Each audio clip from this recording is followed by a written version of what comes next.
Hello Kai. Happy Friday. Welcome in. We're just getting ready.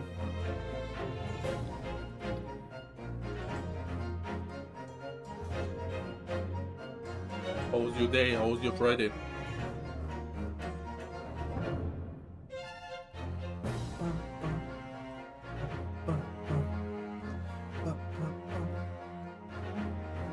I'm vibing to this music in the background.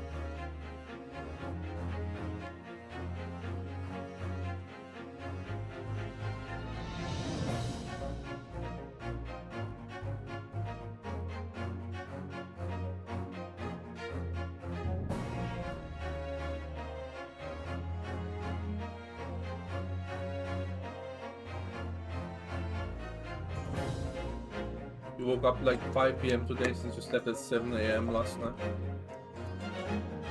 That's not good. That's not good at all, but at least you're awake.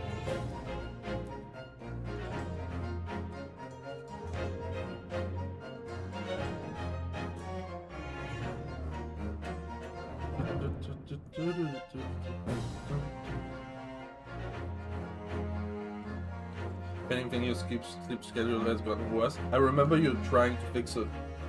Yeah.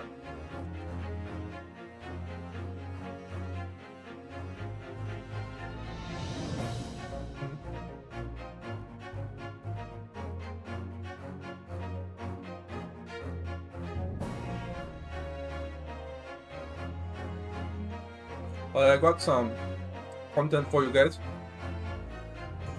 This is a game that I wanted to play for a long time. Haven't gotten around to. I know bits and pieces about this game. If I say like bits or pieces, it's like I've seen it like a bit on stream.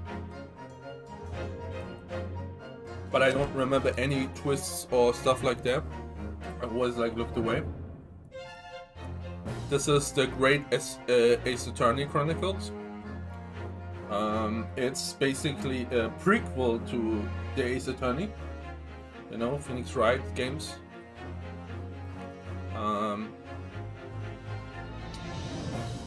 Which plays like in the past. It's not like modern day like Ace Attorney is, modern day quote unquote. The Ace Attorney games are a beloved series of mine. I think they are a bit silly and goofy at times, and the characters can be a bit much, but I always enjoyed them.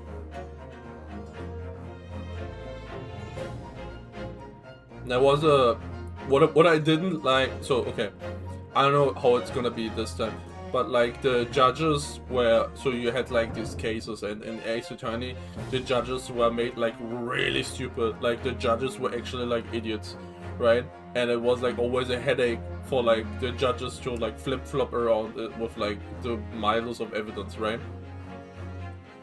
And they kinda always glazed the state attorney, you know? I was like, bro, chill, you know? But they have like a funny ensemble.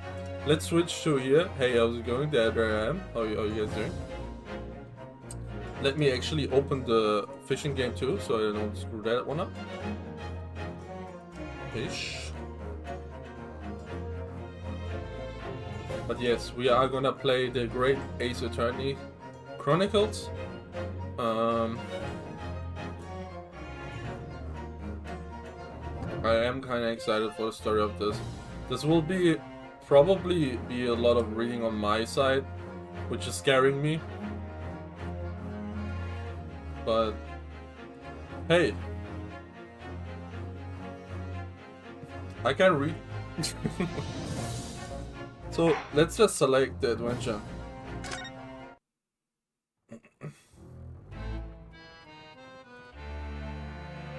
The Empire of Japan.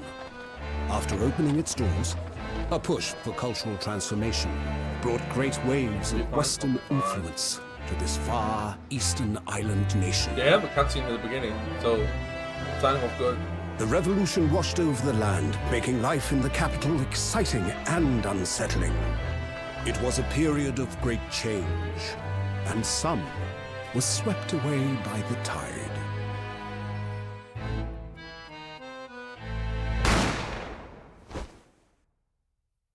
Oh no.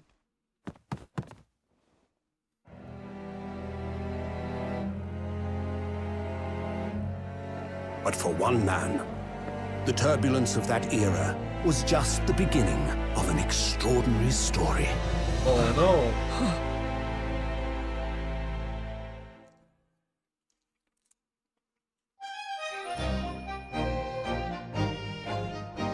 Episode 1, The Adventure of the Great Departure. Being really like Caravelli, I couldn't read the down one. Oh, I missed that. So that's the song when I read from 22nd November, 8:43 a.m. Supreme Court of Judicature Defendants, Antechamber 5.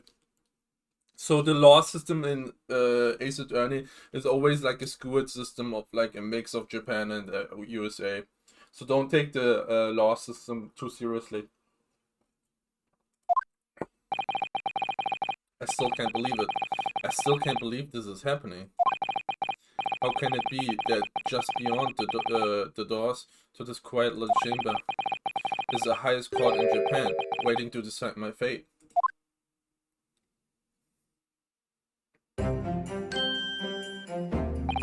Bailiff, what? Oh, no, nothing. Save your glass, murderer! Sorry. Ryonosuke. My name is Ryonosuke Naruhodo. I'm a second-year student at the Imperial Yume University. 3 days ago, I somehow found myself in the middle of a horrifying incident. And now, here I am, awaiting my trial. That's enough! He's not obliged to listen to such abuse, officer. And who are you? I'm this man's lawyer. I'll be defending him today. Lawyer? Look at him! There's not even a draft in here. He's like aura farming. Bro's like... He's like ready to defend us. Good! This is a good lawyer we got. Yes, and until the judge has given his verdict on the case, no one has the right to treat him like this. So, you will hold your tongue. Bro has a katana! Just technicalities. Look at you. You haven't even graduated yet. And yet, I still seem to know better than you how a court officer should behave. Right, Ryonosuke? Oh, yes, of course. Sorry. What are you apologizing to me for? Oh, no, I suppose that wasn't my fault. But really, Kazuma, I never meant to drag you into this. I'm sorry. There you go again, apologizing. Just like always. Though, I must say, you've been all over the newspapers these past few days. Yume University professor murdered in cold blood by a student. But obviously, you didn't actually do it, did you? If your lawyer doesn't have a katana and isn't around funny, I want to go. True! True! You know what we're gonna do? We know what we're gonna do.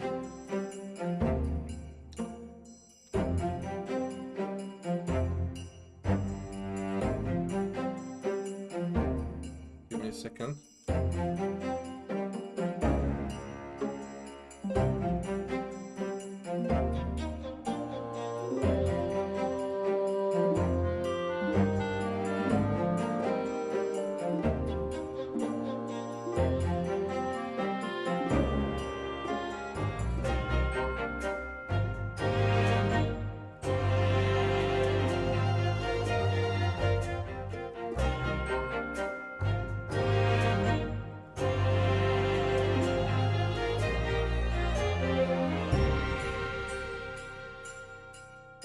This is gonna be one of the truths. We have the truth redeem, This is gonna be one of them.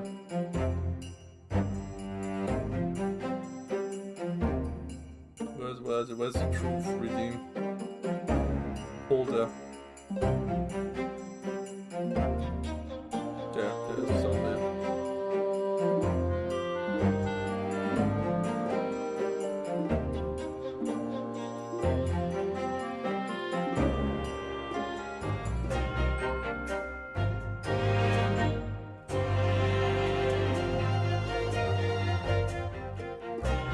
Okay, it's in there. True 4 is now in there. We got True 1, we got True 2, we got True 3. It's a truth, it's in there now.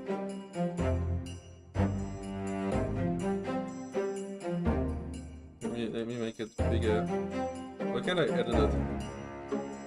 Doesn't let me edit it. Now I can edit it.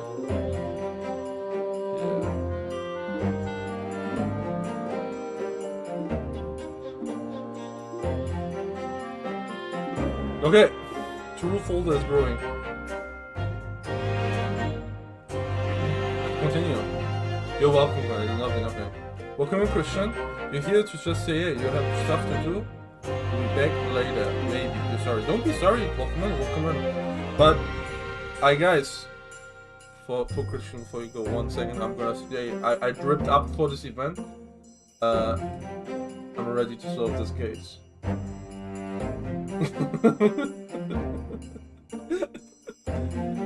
I'm ready to solve this case. I got my fit ready. But obviously you didn't do it, did you? Of course not. You have to believe me. I didn't do it. I could never murder someone. Then there's nothing to worry about. Straighten yourself up. Hold your head high. You mean? I believe you. I know you're innocent, Ryunosuke. Kazuma Asogi, my best friend, also in his second year at Yume University. But he's far more clever than I, a star student in fact. He's even a qualified lawyer, impressive considering he's still an undergraduate. It's not that impressive. The very concept of lawyers is only a few years old, here in Japan anyway. My qualifications don't mean much, yet. You said exactly the same thing 3 days ago, but I'm proud to have a friend like you, Kazuma, truly. 3 days ago, yes, that's when all this started. Congratulations, Kazuma.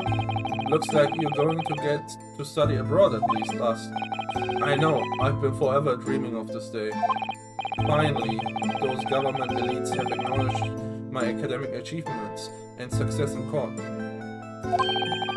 So you'll be representing Japan as you immerse yourself in the most sophisticated legal system in the world. I'm really happy for you and proud as your friend. There's not a soul in the university who doesn't know Kazuma's name. He's a living legend. It's like there's some mysterious aura bouldering around his temple. I mean, there is. It's just thing is like glowing. Like, I want to bring about change in our own legal system. That's why I have to cross the ocean to see the real thing with my own eyes. The heart of the British Empire. I wish I could see it too. Then come with me. We'd have a wild time tearing up the streets of Her Majesty's city of London together. If only it were that simple. Oh dear, look at the time. I'd better be going. Alright, I'll see you later. I think I'll stay and enjoy this place for a while longer. Good idea. After all, it's not every day you get to visit a high-class Western restaurant like this. See you in English class tomorrow, then, partner.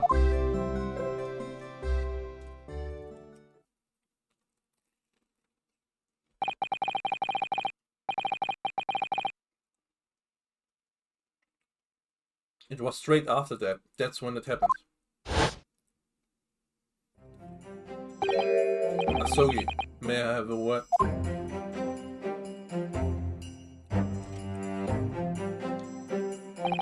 Professor, I didn't know you were coming. Well, this case has personal significance to me. But never mind that for now. Asugi, you should go immediately to the judge's chambers. To His Excellency's chambers? Why? He was looking for you before. You are advocating for the defense this trial was a sudden decision. Seems there may be some confusion about procedures today as a result. Who is this man? I feel as though I've seen him at the university before. He called a professor, so he's a professor. I see. I go at once then. I shall accompany you. Who's this young lady? Alright then, you're let's go. I see you in the courtroom. Yes, thanks, Kazuma.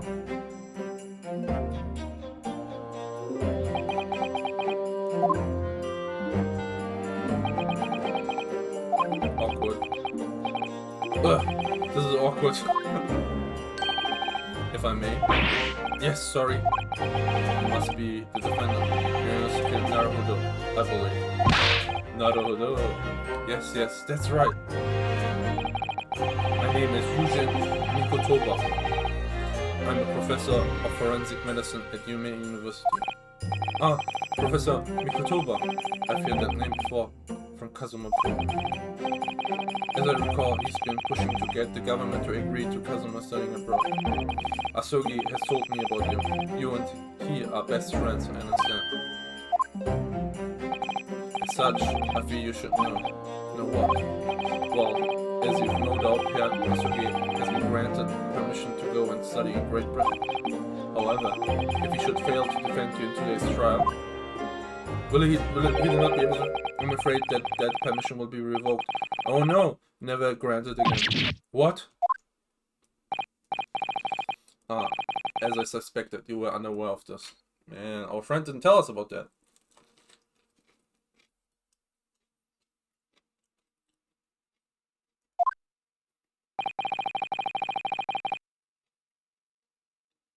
I had the feeling Asugi may have chosen not to tell you. He's agreed to defend me, knowing that if he fails, his dreams will be shattered. But I don't understand. Why would the government do such a thing?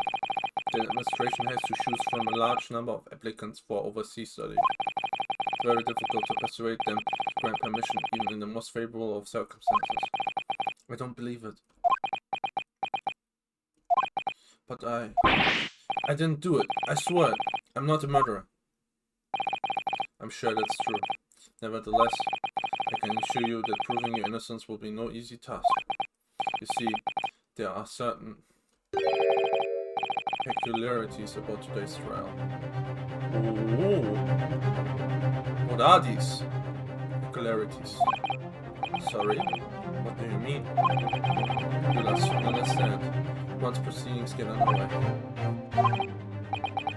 But then, what should I do?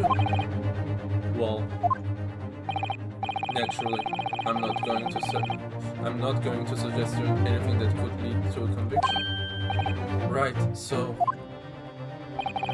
as soon as the trial starts, the judge will pose a certain question to the defense.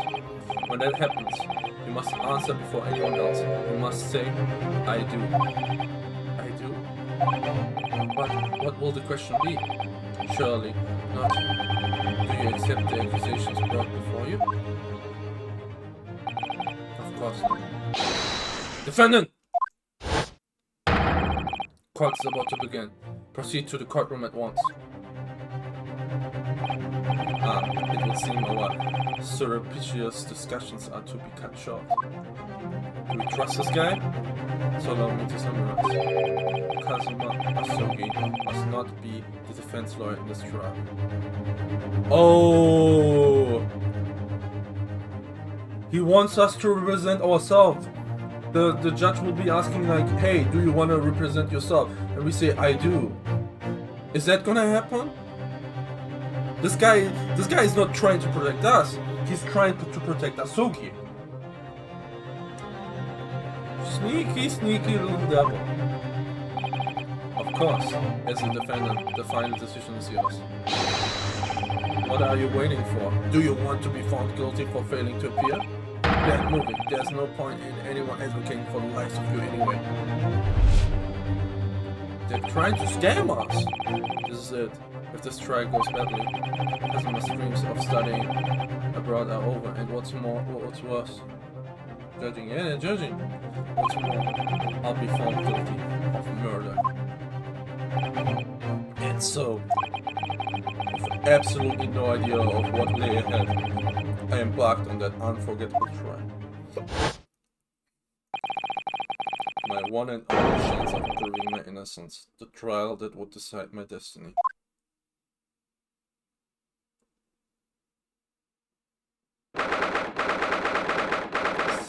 November, 9 AM, Supreme Court of Judicial Courtroom 2. So this is a courtroom. The Supreme Court of Judicial. No court in the land has more power. I don't much like the look of those people sitting in the public gallery. Lots of military and other uniforms in there. The powers that be have demanded that this be a secret trial. What? That sentence seems like so wrong to me. The powers that be have demanded that this be a secret trial. Oh, alright, doesn't go good to me. A secret trial? A trial that's close to ordinary members of the public. Only military and government officials may attend. What? But why? It'll become clear in time. But for now, you need to concentrate, be in us again. It's about to begin. Oh, they look like they just look like the future guys. The court will now hear the trial of Ryunosuke and Naruto. Hello Yomi, welcome in. How are you doing? You're playing Ace Attorney. I'm a detective dog now. We are trying to solve a case where we have been framed for murder. I hope you're doing well.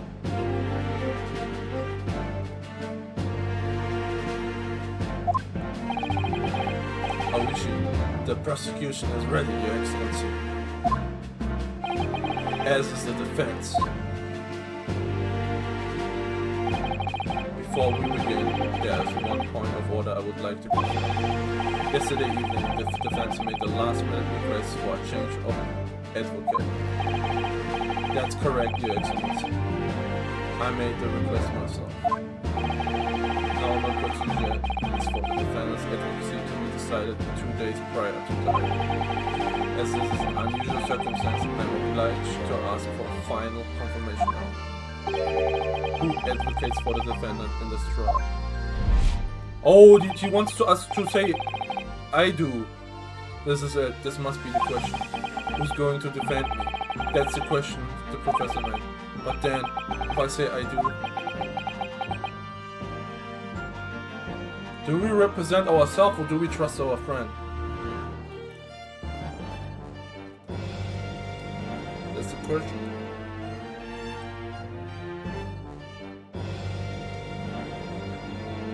But if we lose, our friend could be in shambles, so I kinda wanna do it myself. I need to answer quickly. What should I do? I do! Your Excellency, no confirmation is needed. As I'm standing here for defense, I hope it's clear who advocates for Yes!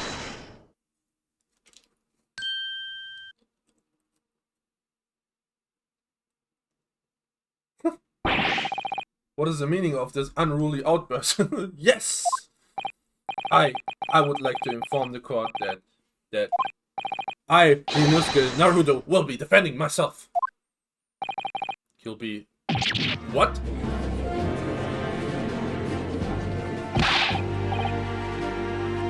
What are you playing at Ryunosuke?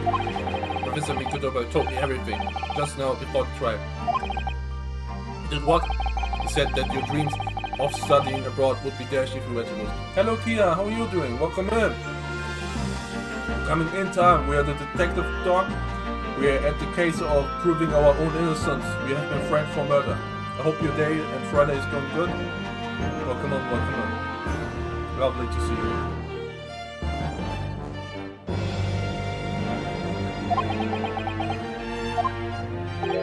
How sad. It means you don't have faith in me? I do, but I don't want to jeopardize your future. You think I won't be able to get you out? No, it's not that, really. It's just that. Well, on the off chance that things don't go well for me, I couldn't bear to be the reason that you... Yes, I knew that's how you feel. That's exactly why I decided not to tell you. Just Professor Mikotoba shouldn't have stuck his nose in. Very well.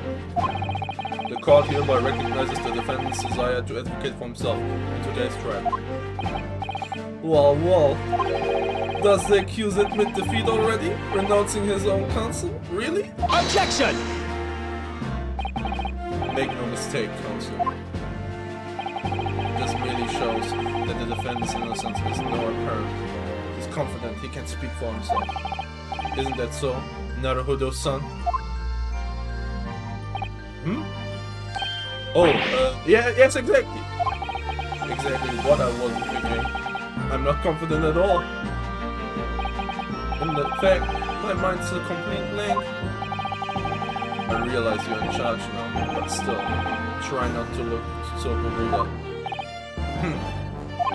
Well, for a mere university student to be brought before the Supreme Court, you got this. Thank you. We need all the power I can. I got this pipe, I got this head, I got this like looper, I don't know the English word for it, but we are armored. We got this. You must have perpetrated the most heinous crime indeed.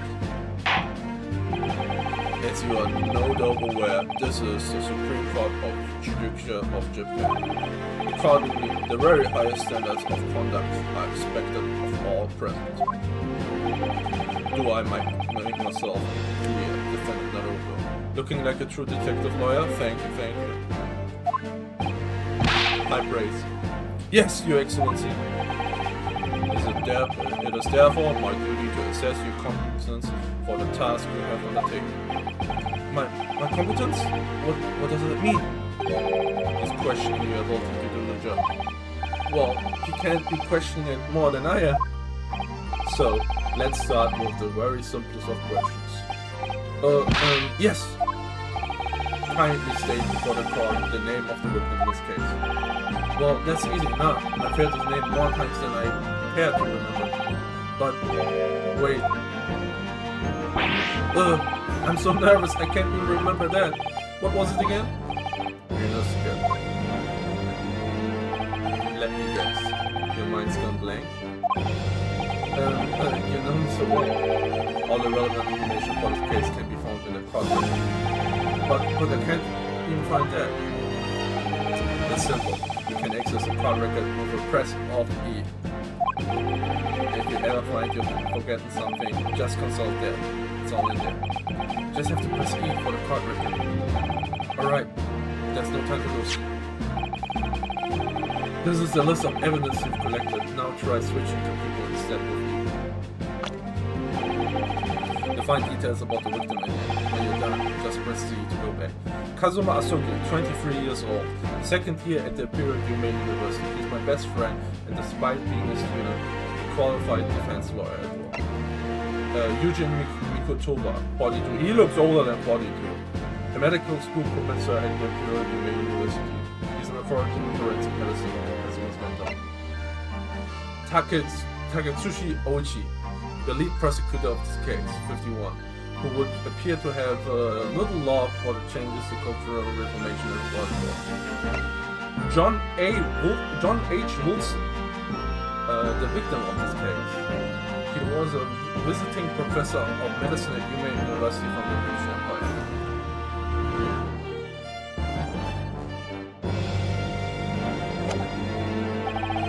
So remember, everything to do with the current case can be found in the court record.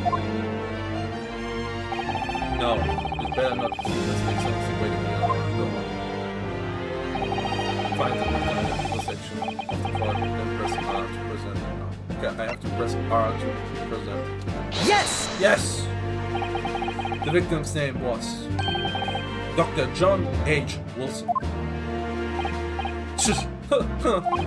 Well, at least you can remember the name of an esteemed member of your own university. Dr. Wilson was a visiting professor from England, invited to UMaine University 3 years ago. Indeed, which is the reason why this case has such profound implications. The British Empire is at present our country's most valuable foreign ally. And as most of you will be aware, we have just signed a new treaty together after lengthy negotiations. There can't be anyone who hasn't heard of the Anglo-Japanese Treaty of Friendship and Navigation. And yet, despite these delicate circumstances, the blood of an Englishman has been spilled on our soil.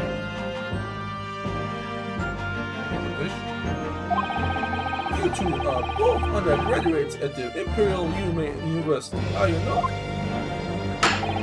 Murdering a professor from the very institution that provides you your education. Have you no honor? But I didn't do it. This case is coming under great scrutiny from our allies on the other side of the world. The court therefore wishes for a speedy resolution to this matter. In our words, our people government is scared of upsetting England's policy makers. And you are a convenient and expendable scapegoat to play for this crime. So this is why the trial has these unusual peculiarities, is it? Exactly. Our government needs to convict someone as quickly as possible. All because the victim was an Englishman. Yes, Dr. Wilson was an Englishman. But nationalities and treaties won't make any difference for me here. The fact is, I was there at the scene of the crime. Oh dear, look at the time. I'd better be going. Alright, I see you later. I think I'll stay and enjoy this place a little longer. Good idea. After all, it's not every day you get to visit a high-class Western restaurant like this. See you in English class tomorrow then, partner. The British Empire. Wow, it's incredible to think. Wait. I've seen that man at the university. I'm sure he's a visiting professor from Great Britain. I don't know his name, but still, I should go and say hello.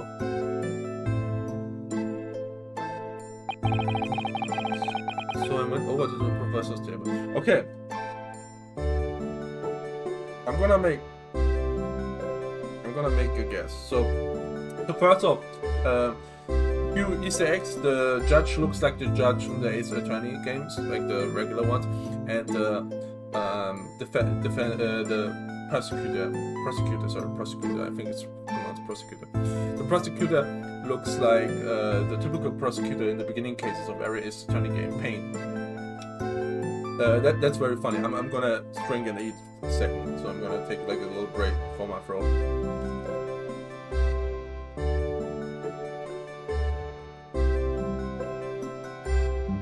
So far, I like the vibe.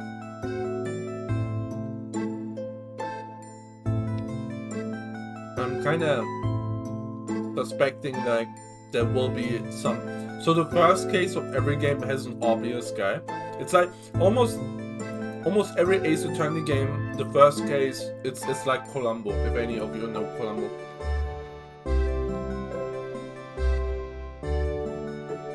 In Columbo, you see the guy who did the crime in the beginning. So they're probably gonna show us the guy in the beginning. It only gets like harder in the later cases, but I'm sure they're gonna. We'll see.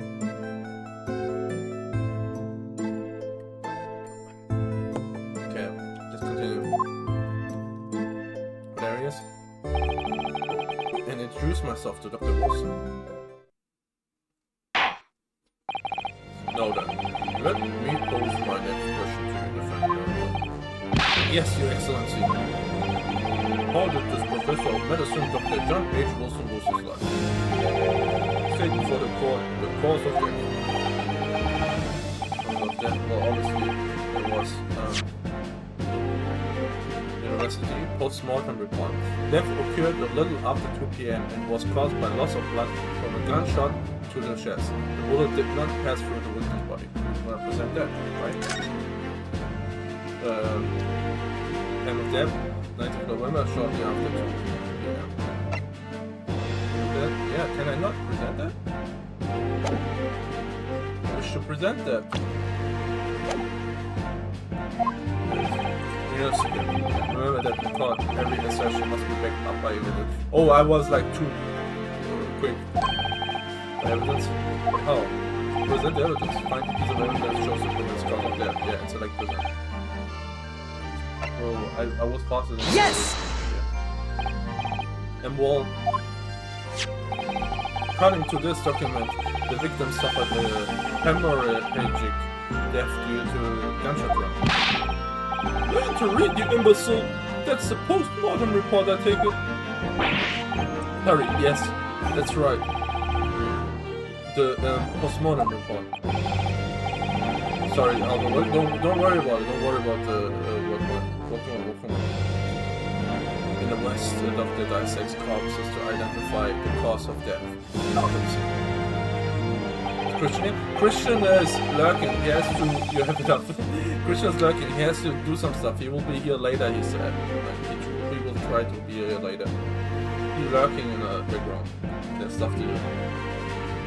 But here in Japan, a police merely inspects the body across completely.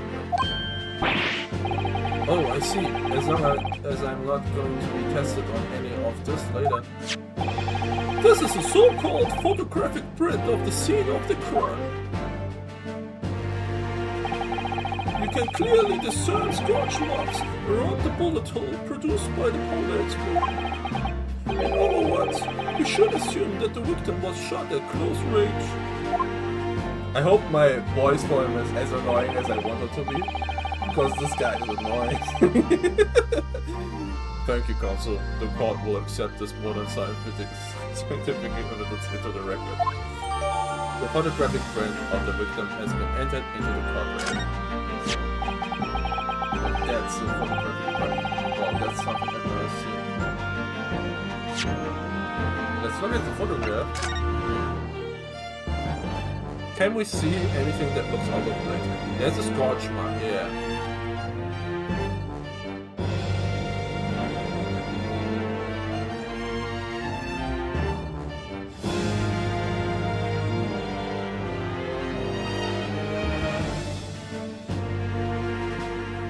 Wait! Okay, no, okay. I was like, why is there a button here if the button's outside here, but it's a west one? Okay, there would be a button here. Can you see something? Anything that's like all the places? Not yet, please.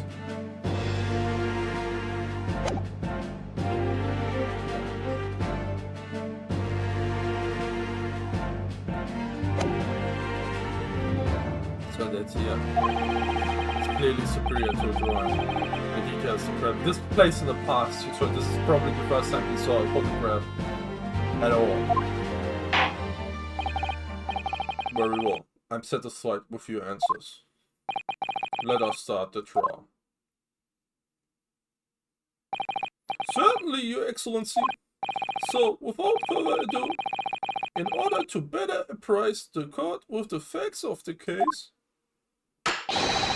the prosecution hereby calls its first witness, who was there at the scene of the crime when it happened.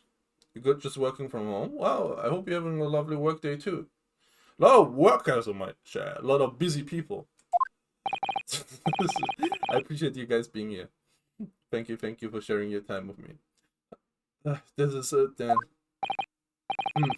I think I may have worked out what the professor had in mind.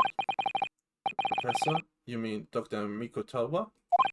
Yes, clearly you're the defense lawyer today, not me. But that doesn't mean... Well, I can still act as your assistant. Ah, of course. When he was speaking with me before, he simply said, Kazuma Asogi must not be the defense lawyer in this trial. He really has been sticking his oar in, hasn't he? Maybe, but any help you can give me would be greatly appreciated, Kazuma.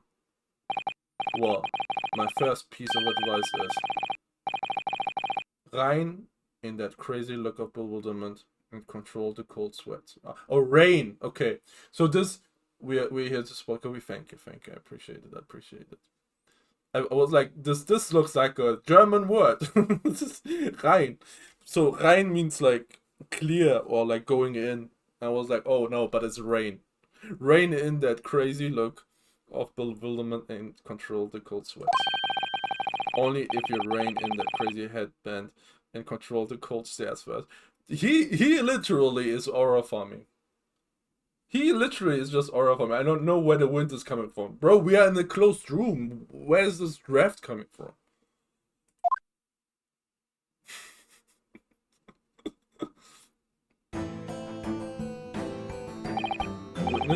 Witness, state your name and occupation for the court, please.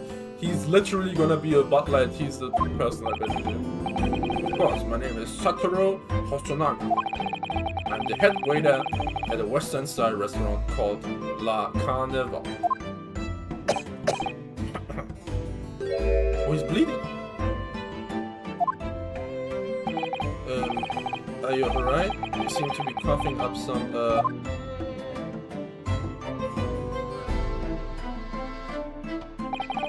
It's a regular occurrence. It really doesn't bother me. Well, it really should. As everyone knows, the capital's southeastern quarter was developed for foreign visitors some years ago. It's become a very fashionable district, now full of hotels to accommodate overseas guests.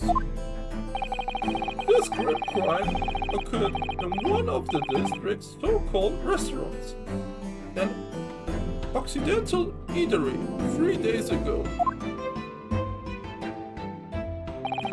Understood, Hosonaga-san, you will kindly tell the court everything you can about the incident. At once, sir. And no petty interjections from the aspiring lawyer boy, please. Aspiring maybe, but aspiring? It was just after 2 p.m. on the day in question. We have few diners at that time of day. The lunchtime rush was over, and there were only 3 tables still occupied. That fits in with my memory of it too. There was hardly anyone else in the place. I'm not gonna say his cough because it's voice. When I was in the kitchen putting away crockery and cutlery, a gunshot rang out, so I hurried out to the dining area to see what had happened. I found the victim, an English gentleman, slumped in his chair. And standing immediately behind him, gun in hand, was the accused university student. Yes! Yes. Hold on, let me just clarify something here.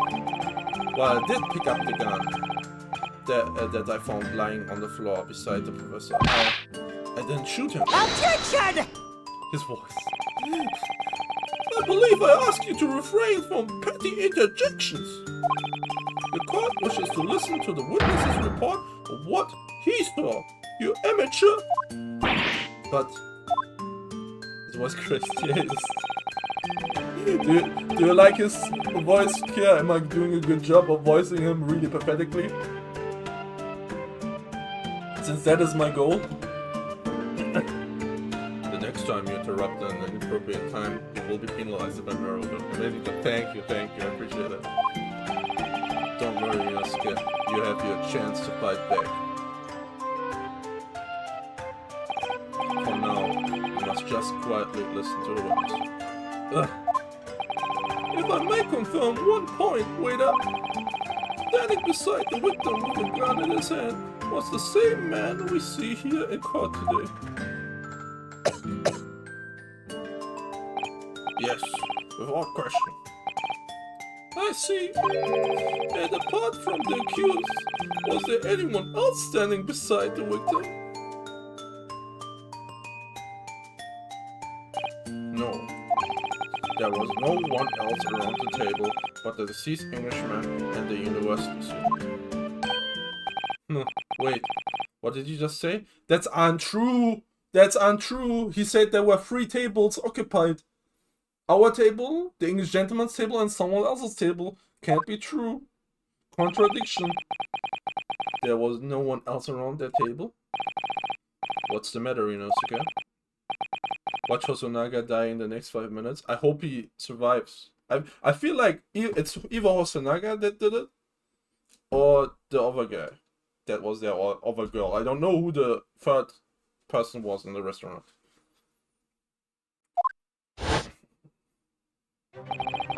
When I went over to Dr. Wilson to say hello. Oh, a lady! There was a woman sitting opposite him at his table. Really? And that's not something the waiter could have missed. The music! The music! Let's get hype! I've been warned about interjecting, but still, what should I do?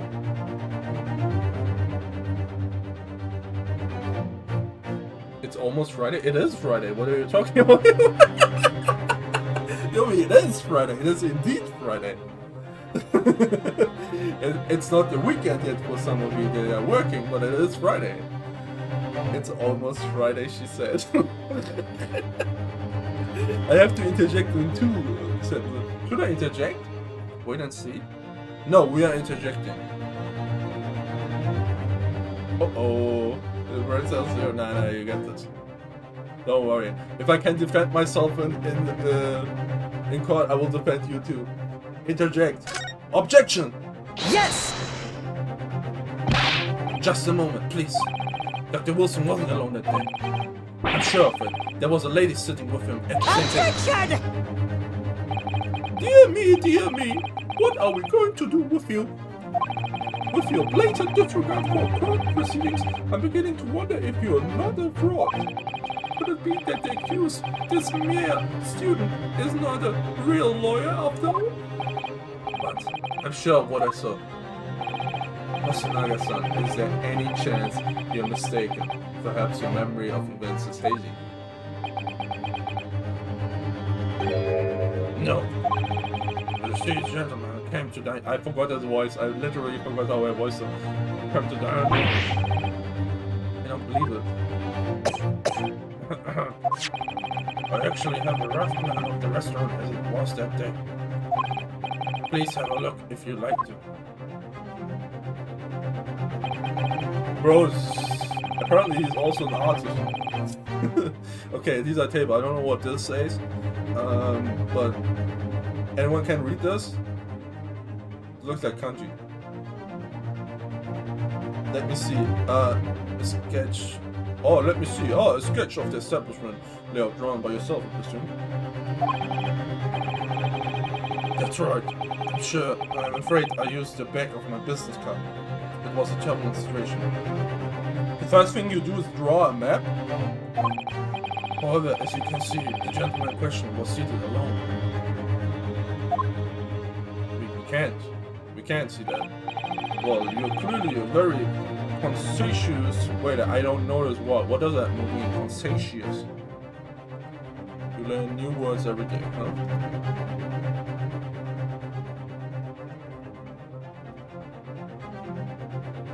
Conscientious? Is it conscientious? Sorry, look it up. Conscientious. Oh, okay. Someone with like conscience. Okay. Thank you, sir. The court will take this plan and add it to the court record as evidence. Well, is there a problem? Oh, he doesn't want it to be evidence. And the plan to the court officer at once. Of course, here you are. What was that about? He's been completely calm and collected until now. Seems to have shaken. The waiter's business card has been added to the court records. The me open the card thing. So, is that man okay? I don't know, he said he was okay. We asked him what, he's like coughing blood, and we asked him like, are you okay? And he said, it's okay. But I don't think so. We don't know. Okay, I want to open the card records. Okay, can I inspect this? Oh, it said something. Wait. Kitchen entrance. Can I turn it around? Because I can see some stuff on the back. I want to turn it around. It says kitchen and entrance. Okay. Someone could have hidden here. Someone couldn't have shot them from here. Because there's a wall here.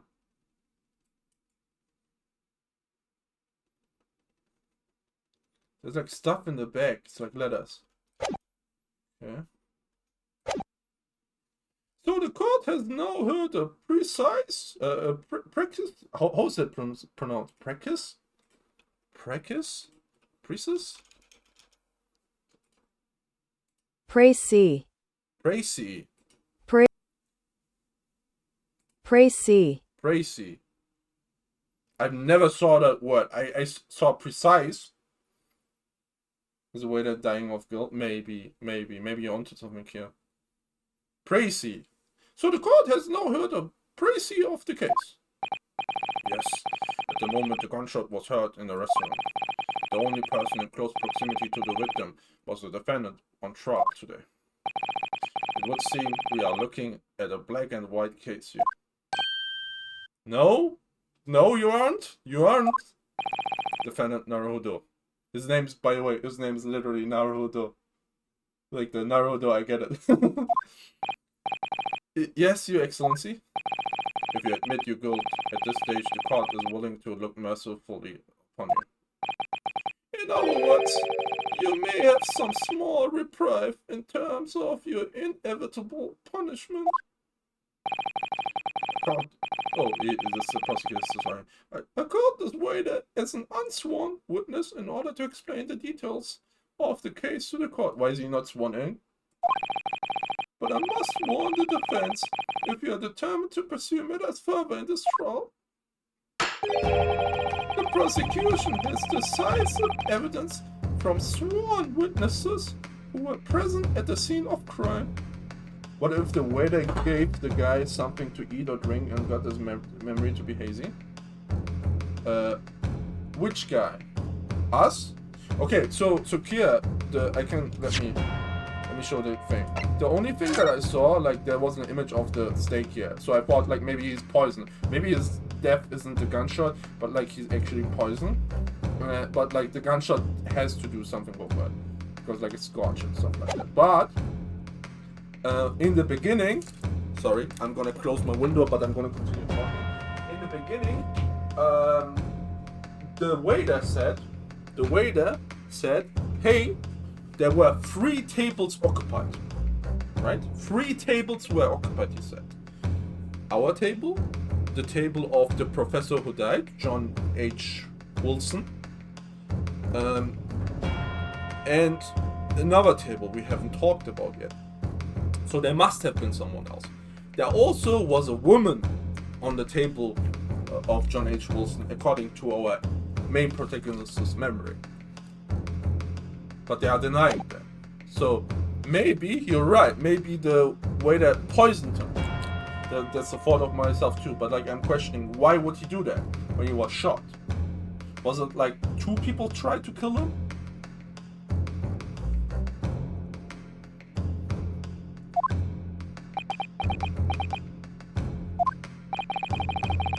What do you think I should do, Kazuma? What do you mean? Well, I'm going to be found guilty one way or another, it seems. Wouldn't it be sensible to plead guilty at this stage and hope for a more lenient sentence? The MC? Yeah. Okay, maybe the MC was poisoned. Maybe, that could be true. But Kazuma was with us, but he left earlier. So Kazuma was with us there, he left. If Kazuma and the MC ate the same thing or drank from the same thing, He might have hazy memory too, but he didn't. But it could be. Maybe you're onto something. Maybe you're onto something. Everyone keeps telling me that this trial is unusual about these peculiarities. You've said it. Professor Miko Tauber said it, and so has the judge and the prosecution.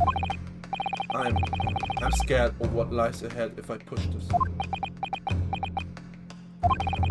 As I said from the outset, I believe you're innocent. I trust you. And yet, despite knowing that, you're willing now to throw that trust back in my face. Is that it? He's a bro. So far, Mr. Aura Farmer is a bro. What?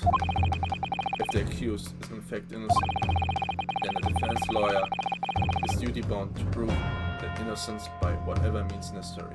It doesn't seem like the bullet passed through any vital organs or anything. There doesn't seem to be much blood for him to have bled out. But I must be overthinking this. Okay, so I'm gonna open the court records again. The autopsy says the following. Time of death, 90 minutes, shortly after 2 p.m. Cause of death, single bullet fired at close range.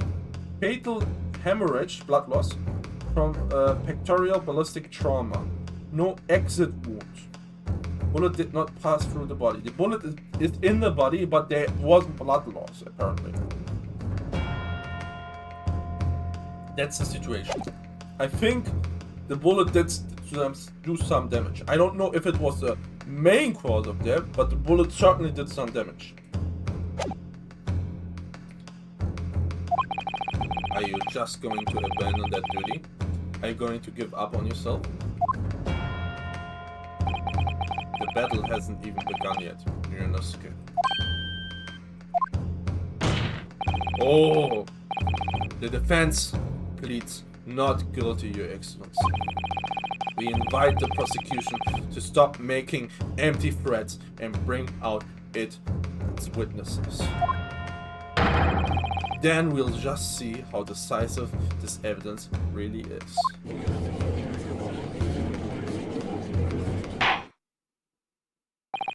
Indeed. Prosecutor Auchi, please continue with proceedings. Fisk, well, you were warned. The young can be so reckless. You know, many call me a saint, but I can be a devil when I want to be. Ugh. In a few short moments from now, that dumbstruck young mouth of yours will be silenced forever. The prosecution calls its next witnesses. Very well, officer. Bring forth the witnesses at once. They're like talking, it's like plural witnesses. Oh, it's two. It's literally two. I remember them. I remember them. Give me 1 second.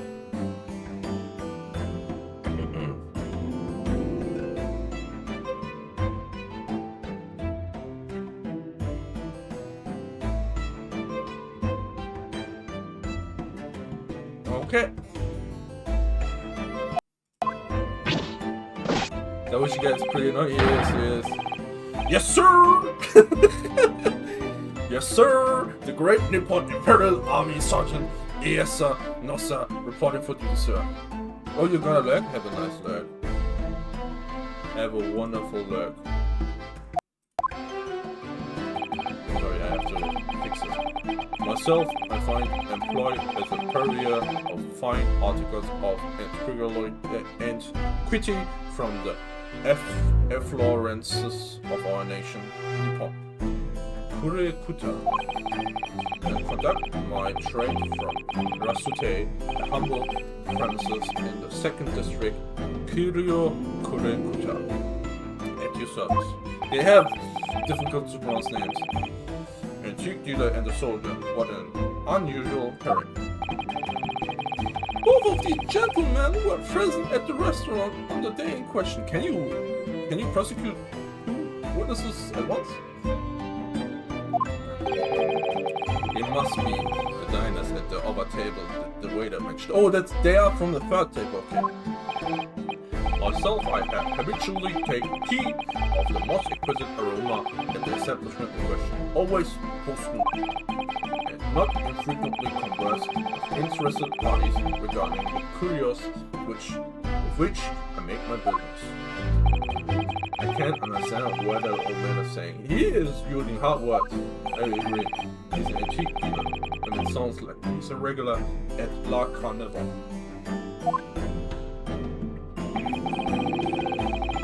He seeks out potential customers who may have an interest in antiques and tries to sell his wares.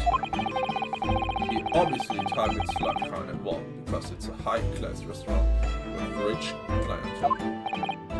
Right, I see. Although to be honest, that sergeant looks more like he'd be a seller rather than a buyer. Now, you both witnesses the precise moment of this most atrocious incident. Is that correct? Affirmative. The enemy unit was seen attacking the foreigner in what can only be described as an act of war, sir. It was that black uniformed rogue infantryman over there who unloaded his firearm, sir. This man's as impossible to understand as a... But I'm almost sure I heard a strange noise during that last thing he said. Yeah. Did you guys hear that? Like, it was like, eh? Or something like that. I heard that too. I thought like it was like a sound effect. So this is the side of evidence. The prosecution's most rapid. The soldier is claiming that he actually saw the precise moment he shot the victim dead. Yes. Well, you're starting to feel uncomfortable. If I'm honest, I was feeling uncomfortable from the start. No, the court will hear your formal testimony, please. Will state everything you saw at the precise moment that the incident occurred. Sir! Yes, sir! Oh, did you guys hear it again? I heard it again. Standing by ready to report, sir. Unsavory memories of a most acerbic afternoon. Witness testimony. What the witnesses saw. I was ingesting a regulation beefsteak at the restaurant while having a tactical discussion with the old man. Myself, I was extolling the virtues of a particularly fine old courier to the military gentleman. At that precise moment, firearm was discharged. Did you guys hear that again? Is that a baby? Is he carrying a baby? I observed the enemy's actions with my own eyes. Maybe he's carrying a baby and like when the shot happened, he took care of the baby. I feel like that's gonna happen. The black uniform, Rosity cadet fired on the English civilian, and from the back the cowardly little weasel. I was on my hands and knees investigating the whereabouts of my mysteriously abscond precarious courier. So he was looking down for food. I don't know what the precarious is, what he's like talking about, but like something fell down, he was looking for it, and I assumed the guy was like taking care of his baby. But so you, Sergeant Nosa, actually witnessed a vital moment. You saw the split second when the defendant fired a weapon at the victim? Yes, sir. Affirmative, sir. That wicked university cadet, sir. The cruel and unforgivable enemy. I don't feel... Why? The guy has a knife, bro. Bro, put the knife back. Put the knife back? Okay, thank you. What times we live in, when an English gentleman may be assailed in the broad light of day. Bro, we are in a courtroom. Why do you have a knife out? But this is ridiculous. I didn't shoot anyone. Is that really true, Rinosuke? Yes. All I did was pick up the gun that I saw lying on the floor. After I said hello to Dr. Wilson, I went back to my table and sat drinking some coffee. Then, when I had finished, I got up from my seat to leave the restaurant.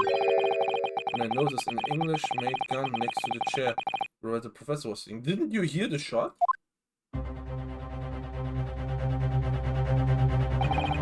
I thought perhaps the professor had dropped it. So I bent down, and just as I was picking it up, bang. Oh! Well, if that's true, there was obviously a criminal on the scene somewhere. Then is there a second gun? Because the shot happened when he held the gun. It's somewhere. There's two witnesses' testimonies. There's a clue as to who that criminal was. There is. You must exercise your right to cross-examine the witnesses. Cross-examine? Do it now. As we have heard, Your Excellency, there is no room for doubt in the testimony of these witnesses. The defendant is clearly guilty. It is time to bring the despicable student to justice. Sir, the testimony the court has just heard eliminates any vestige of doubt.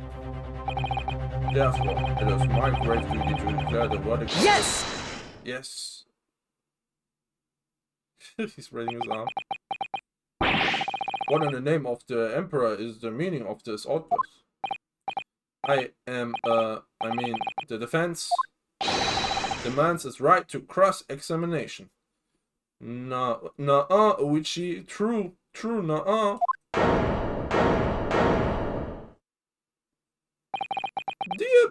Dear me, let me guess.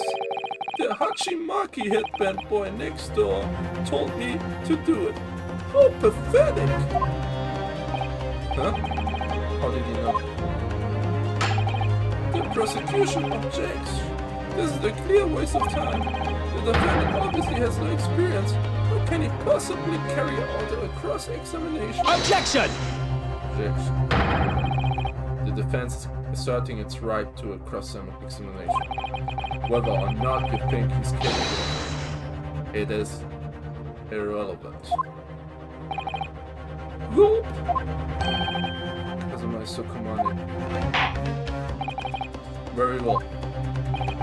Let the defense conduct a cross-examination of the witnesses. Alright, this is where the battle really begins to But I don't even know what I have to do in the cross-examination. Isn't it obvious? You have to expose the lies in the witnesses' statements. How? You didn't fire the gun, which means what the soldier said has to be a lie. Well, yes, but it's just a case of proving it. And the key to doing that is evidence. Right, evidence. All you need to do is present some decisive and indisputable evidence that proves the witness's lie. No, let's go, Ryunosuke. Don't let them beat you. Alright then. It's all or nothing. Cross-examination. What the witnesses saw. I was ingesting a regulation beefsteak at the restaurant while having a technical discussion with this old man. I don't see any... So, okay, so you can always press, right? Yes! I know that, press.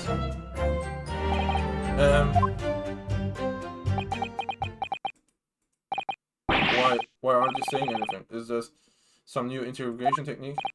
I hadn't actually thought of what I wanted to ask. Just ask about anything that catches your attention. Anything that bothers you. Alright then. This beefsteak you mentioned. What kind of food is that? Chimichurri!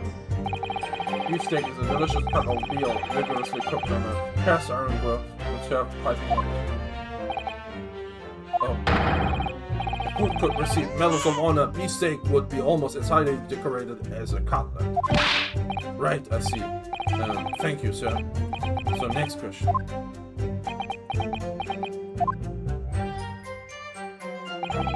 This cutlet is what kind of food is it?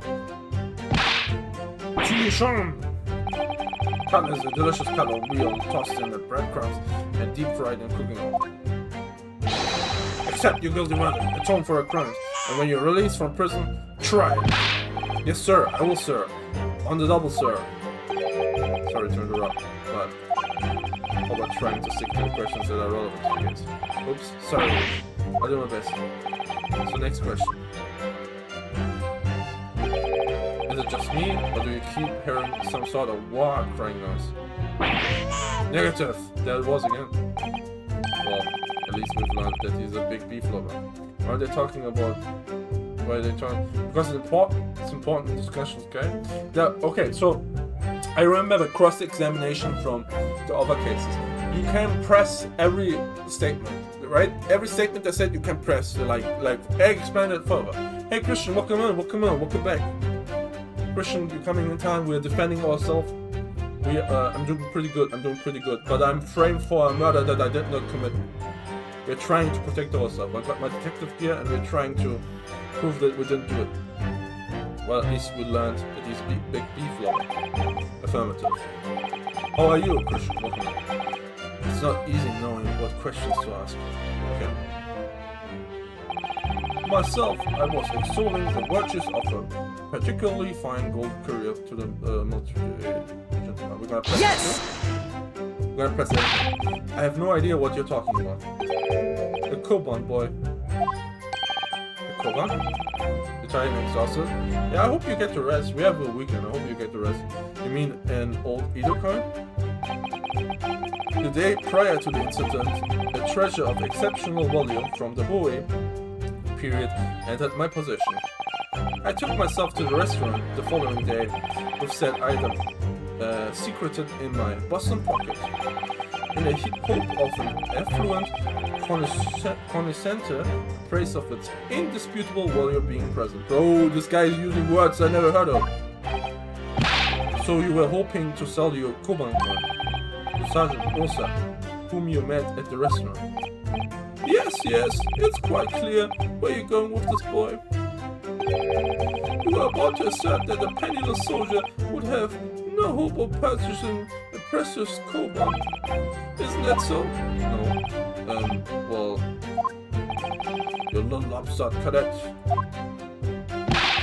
You want to add disrespecting a superior officer to your list of crimes, do you? Blatant subordination! No, I didn't say anything. Although penniless might be just the word I was looking for. In any case, the hour was already advanced beyond that of the midday luncheon. yeah, she was asking. I think she's like working right now, but like, yeah, might come back.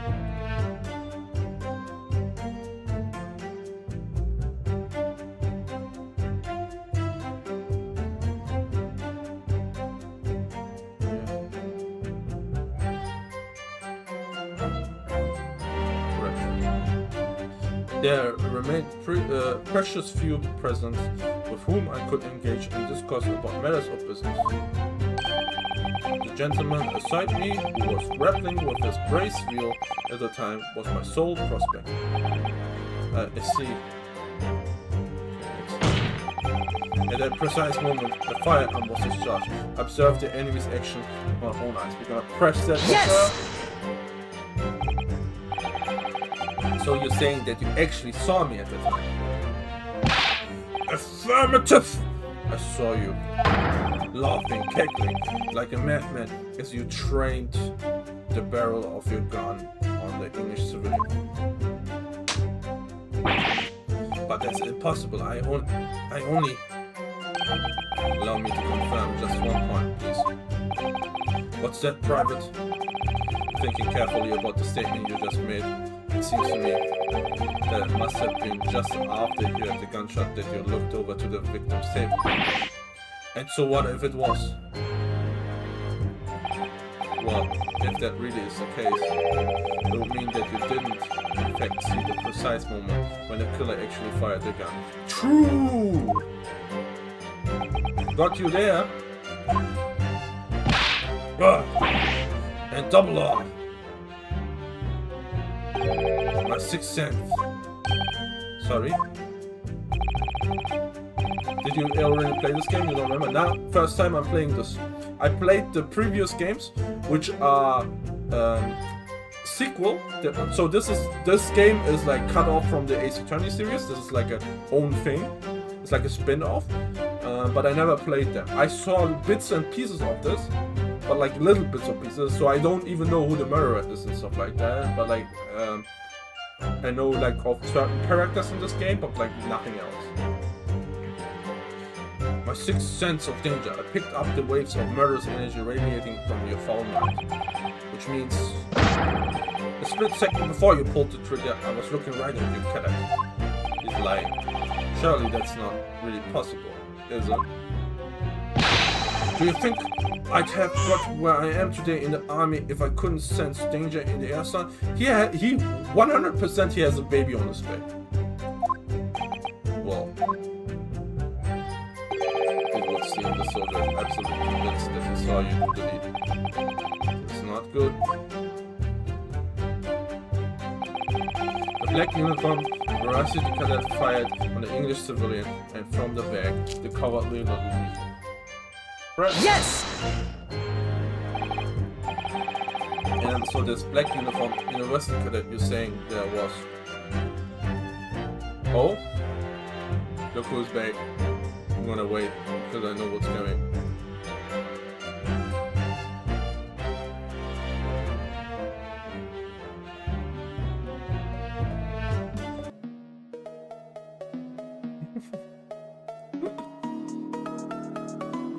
My head is floating in the air, sorry.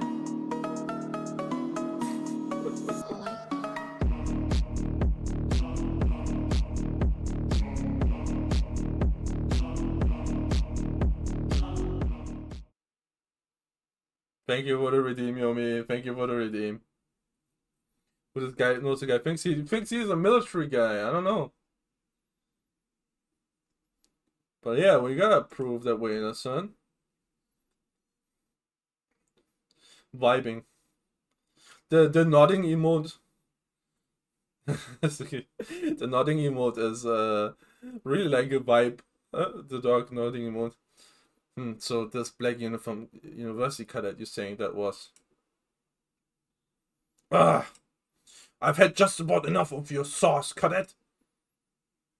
Who else do you see around here in a black uniform, Well, there's someone standing right next to me who fits the description as well, but... It was you little weasel. You unloaded the firearm on that man. From behind his back, and you call yourself a citizen of the great empire of Nippon? You disgust me.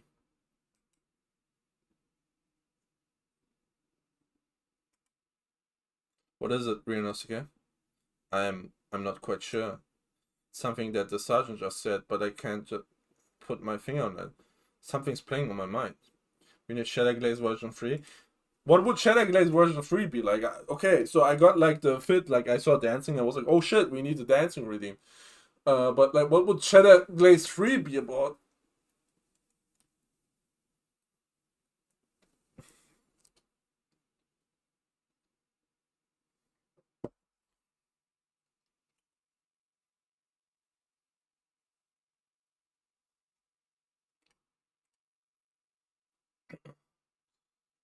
Yeah, we're thinking. Yeah. we're all thinking Yomi's just vibing. everyone thinking what Shadowglaze 3 would be about. Yomi's vibing out here, sitting here vibing. Something playing on my mind. In that case, check back over the details of the evidence you've gathered in the court record. If you find an inconsistency there with what the witness just said, then don't hold back. Present the evidence to the court. Thrust it in the witness's face and make him choke on it. What do we have? Oh! I'm stupid! Bro, the military man is saying we shot him from the back. But remember what the thing said? Shot from the front. I'm not sure what's saying. But yeah, no bullet exit. Close range. He was shot from the... No bullet exit means there's only one gun entrance. But the guy was shot from the front. We got him. Bro, we got him. You're so innocent. I'm gonna press the last sentence, so.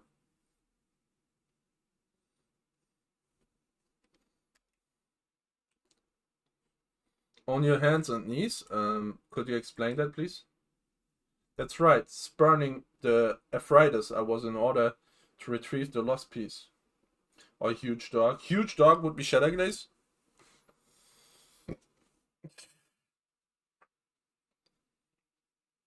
We should have a LeBron one too.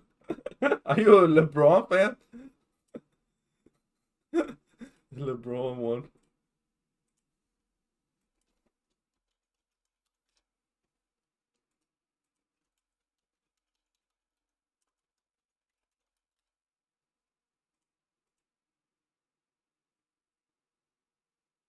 Okay, actually, not a bad idea.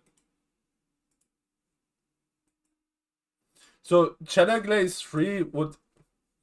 Okay, I got an idea. I actually got an idea. I actually got an idea from that. I was like, that's a weird idea, but actually that idea gave me an idea.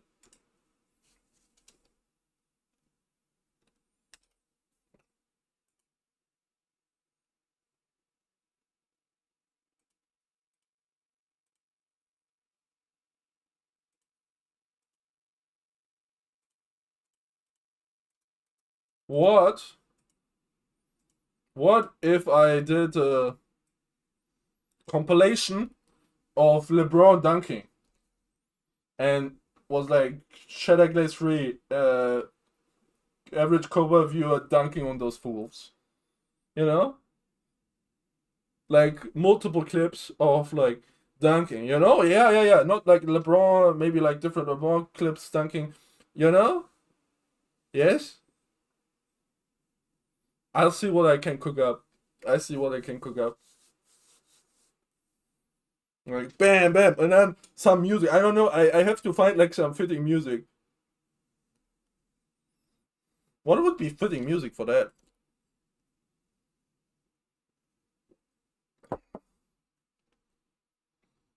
Actually, good idea.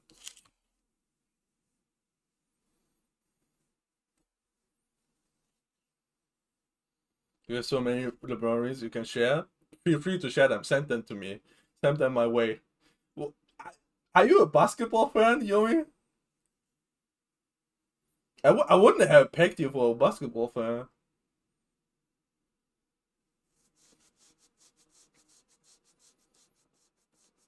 You're a Golden State fan? Yeah? Oh, okay. Interesting.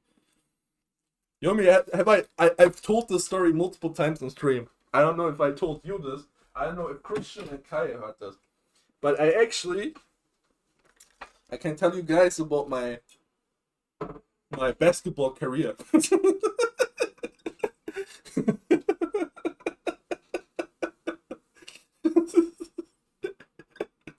my legendary basketball career.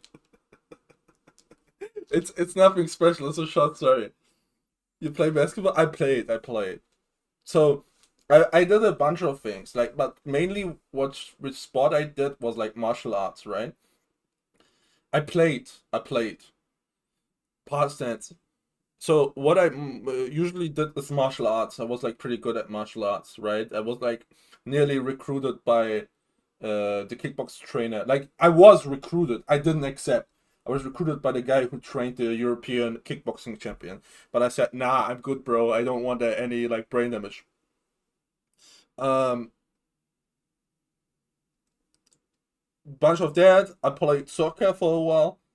But like basketball too, right? So I was pretty interested in basketball, and the place that I live in, I don't want to dox myself, but like the place where I live in is in a big city, right? But it's like near big cities, right? And there was a basketball team in our city, and I was like that time I was like really getting into basketball. I was like, oh, let me start, right? So for you guys' information, I'm average height, right? I'm not like super tall or like short. I'm like average height, average Joe you can find. But the basketball team there, they were all huge. There were like a few people who were shorter than me, but most were like my size or like bigger, right?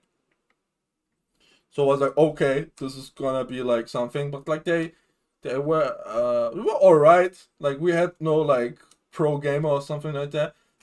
What I was good at in basketball was stealing the ball, right? Like I have good hand-eye coordination in that factor, right? Like few people could get past me, like whoop, I took the ball, right? So I went to tryouts, and the coach, who happens to be my math teacher, uh, breaking ankles. Yeah, I'm breaking good at breaking ankles. Um, the if not by stealing the balls, I would just give them a low kick from kickboxing. I mean, the ankles would be broken either way. Anyways, no, I didn't kick them. Anyway, so we did like tryouts because the team was by far full, right? Like I just went to the team. Like it was like not recruiting season or something like that. I just went to the team A, was like, hey, can I play? My math teacher looked at me like, so do a few rounds like against these people, all right? And he looked at me and said, like, okay, Kobas, you're in, right? Oh, like there was one guy that was like really funny. There was one guy coming at me who was like in the kata in the roster, right? Like a regular player. Was saying, "Let me humble him." He wanted to humble me, but bro, all I did was like steal the ball from him every single time.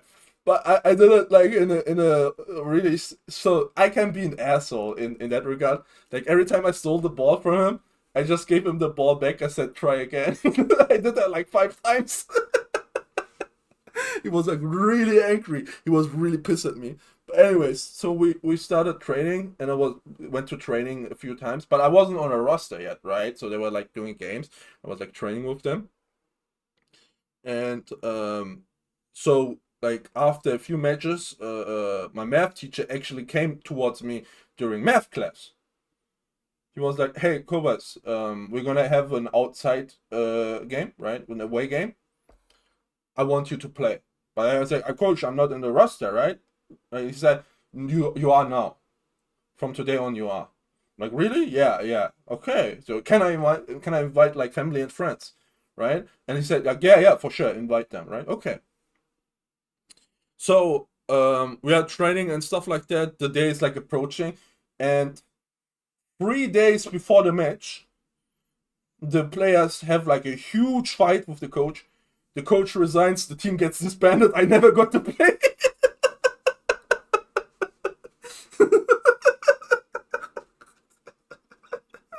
I told my family, I told my friends, they were like, when's the game? I said, like, the game is not happening. That's my short basketball career, by the way. That's my short legendary basketball career.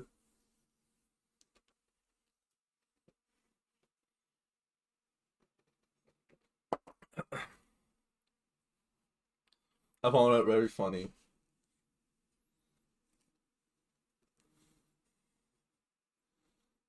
So funny that like the team got this better. I don't remember what the fight was about, but like I kind of remember it was like really stupid reason. Like our teams was like really pushing for a fact that was like really stupid. Say like, guys, what you like? And then we had no coach, and there was like no new coach, and like the city kind of was like, yeah, well, shit happens. Team is disbanded. I found that really funny. Really funny. Yeah. Anyways, what lost are you referring to? The Koban, of course. The Quizit Hoya era Koban coin. But yeah, that's a bit of Koba's law. I hope that bit was a bit interesting. Are just showing the rare treasure to the military man as he masticated his meal. W. The only thing he was good at was defense. You could not make a bucket to save your life. I wasn't particularly like good in offense either. like layups and like 2-pointers I could do. Like I trained them and stuff like that, right? But like, but yeah, you wouldn't see me like do like 3-pointers to save my life. I would just probably just steal the ball and give them the best protect. I was I don't know what the position would be called in English, but like was basically, is it point guard? I think the position is called point guard. I was basically point guard, right? You played basketball for a few years. Nice. What position did you do? How was it? Are you still playing? Or did your team also disband? uh, let's start a basketball league on our own. No. Because you don't want to, or because you had to stop? What's the reason? You'd be just showing the red treasures to the military man as he masticated me. What is he doing with his beard? After averting my eyes for the briefest of moments, it was there no more. It simply vanished. Thanks so much. Yes. The Koban vanished. Give me a second.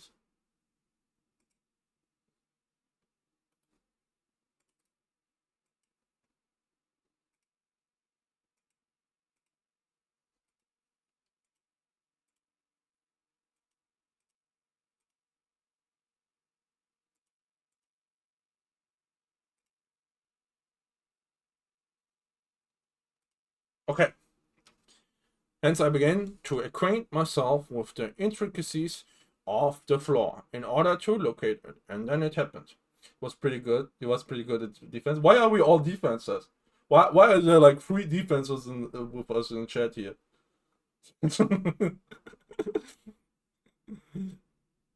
We are, man, we have to be good at offense. That's obvious. Me being a defense also. Hence, I began to acquaint myself with the intricacies of the floor in order to locate it. And then it happened. Shot. You heard the gunshot, you mean? None other than. Though it was no concern of mine, I was frantically scouring the floor for the aforementioned lost treasure. So in fact, didn't actually witness the precise moment wherein the incident occurred.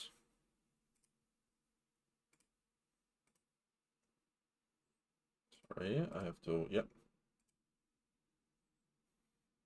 Indeed. Myself, I did not. Okay. I have no idea what I'm supposed to do yet. I know what you're supposed to do. Listen, Ryunosuke. We know there are lies lurking in these statements. It is time to expose them. Understand that. The question is how. We did it. We know, like I said before. The key to this is using evidence that you've collected. You can examine and present evidence while the witness is giving testimony by pressing E. Go through each witness' statements and the details about each piece of evidence, cover all the facts. You already know what to do, Kazuma. You can't stop talking. Somewhere in there you will find something that doesn't add up. In our words, an inconsistency. Inconsistency. When you find a statement and a piece of evidence that seem to contradict each other, present your evidence with R and rip the witness apart. Just be careful, because if you assert a contradiction that has no basis, you're giving a penalty. If you dealt too many penalty, the defense's case will fall apart, and you'll receive a guilty verdict. So that's it. Pursue the evidence in the court record and find an inconsistency with the witness's statement. Alright, I give it a try. You can hear the witness's statements over and over again, as many times as you like. So keep your head and be measured in your attack. Good luck, partner. Yeah, okay, next, where can I go next? The precise moment a firearm was shot, I observed the enemy's action with my own eyes. The Black University fired the Englishman civilian, and from the back, the cowardly weasel.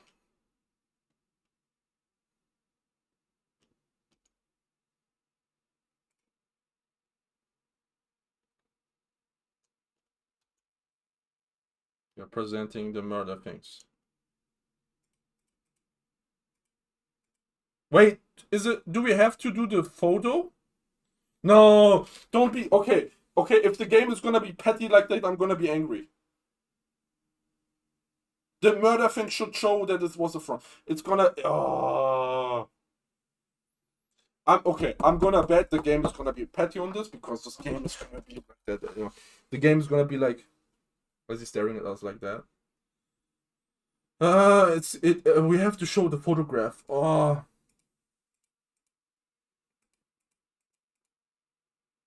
What are you playing at? Have a nice meeting, Yomi. Have a nice meeting. I'm crashing out because I did something stupid. What's the meaning of this subordination? Thrusting this wad of papers in my mustache. Inconsistency, sir. Oh, is it working? I mean, yes. There's a clear inconsistency here. Okay, is it working? Tusk, what nonsense. What can this document possibly tell us that we don't already know? Well, obviously, that, I know what I want to say, but the words just won't come out of my mouth. You'll go rest soon because you're really tired? Christian, don't worry about it. I'm happy that you're here. But if you need to rest, go rest. That there is no place for an amateur student here in this grand courtroom? This is so frustrating. It is frustrating. Look at me. I'm frustrated. Oh, please. Surely this doesn't require an explanation. It couldn't be more plain. To spell it out loud, to spell it out would be an insult to the court. Kazuma, what? What are you talking about? It's apparent from a single glance at the postmortem report presented by the defense that there's a clear discrepancy here with the sergeant's statement. What? Sergeant Iesa Nosa. Yes, sir! What, sir? The statement you just made was this. The black uniformed RIC cadet fired an English civilian and from the back, the cowardly little weasel. Yes, sir! Affirmative, sir! I witnessed the crime with my own military-grade eyes, sir. Yes. But no, that just can't be. And why not, could it? Because, as is clearly stated in the postmortem report, fatal hemorrhage from pectoral ballistic trauma, no exit wound. Bullet did not pass through the body. The photographic print of the victim clearly shows the same thing. Okay, so both would have worked. Even if you go to school only for 3 days, you're more tired than when you go to it. I feel you. I kind of felt like really tired when I had to work only for Friday. I don't know why, but like, yeah, one day can be the hour farming goat. Yeah, your hour farming goat is hour farming. But yeah, I get you, Christian. We got this in the bag. He's showing the photograph. Okay, so both work. Okay. My crash out was not reasonable. The victim, Dr. Wilson, died from a bullet wound to the chest. Oh, Sergeant, according to your witness statement, the culprit shot the victim from behind. And that is the obvious discrepancy here. Well, how do you explain it? We got you. Oh, there's a baby! The baby's looking! Oh,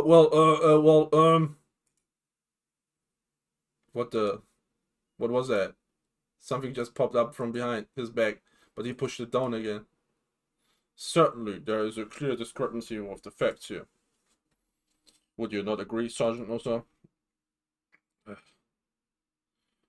Yes, sir. At this juncture, that would appear to be indisputable. Bro, if you're lying in a murder case, you are framing basically the guy, bro. You are a villain, even if you want it or not. Like, until the moment I heard the firearm discharge, there's a baby. The baby's laughing. Discharge, my eyes were firmly fixed on the delicious like carnival steak, sir. What? The last testimony the court heard has proven one thing beyond all reasonable doubt. The witness, Sergeant Iesa Nosa, did not see the defendant firing a gun at all. What did the baby do? Christian, he has a baby. I don't know why, but I feel like he didn't see the murder happen because he had to take care of this baby. And he didn't want to say this either because he was embarrassed, or B, he thought like he did see it in a way and was like, oh yeah, I did see it, don't worry. But he didn't. That's absurd. I think the conclusion we must draw is simple. There is no place for an amateur prosecutor here in this grand courtroom. Got him! Got him! Kazuma got him! Slam! Dunked on his ass. Good.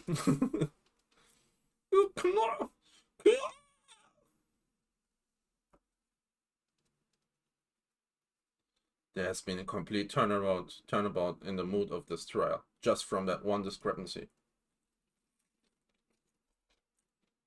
So this is what being an ace attorney is all about. But I definitely saw him. The university got it here. He was pointing the firearm directly at the victim's back. But I never fired the gun. All I did was pick it up off the floor. And you, old man, you didn't see the moment the victim was shot either? Myself, I have already been quite clear. The gunshot interested me not. I was far too busy on the floor. He pushed the baby back again. Oh yes, you were looking for the Koban coin, weren't you? Indeed, the prize Hoei era Koban. Hunting around under the table, I was in case, mayhap, it had fallen there, and then it happened. The gunshot.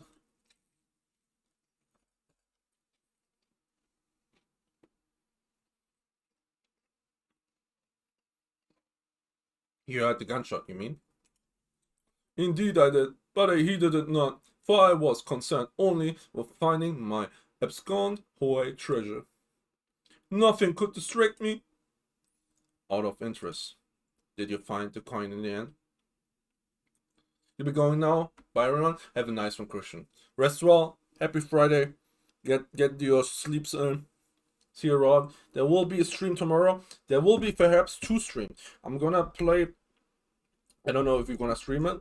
If she's here, I'm gonna play Peak tomorrow with Kia. We might stream it. But that might be a bit later. But if it's later, if it's my time, I will stream it on my time. But if it's later, I might play something earlier.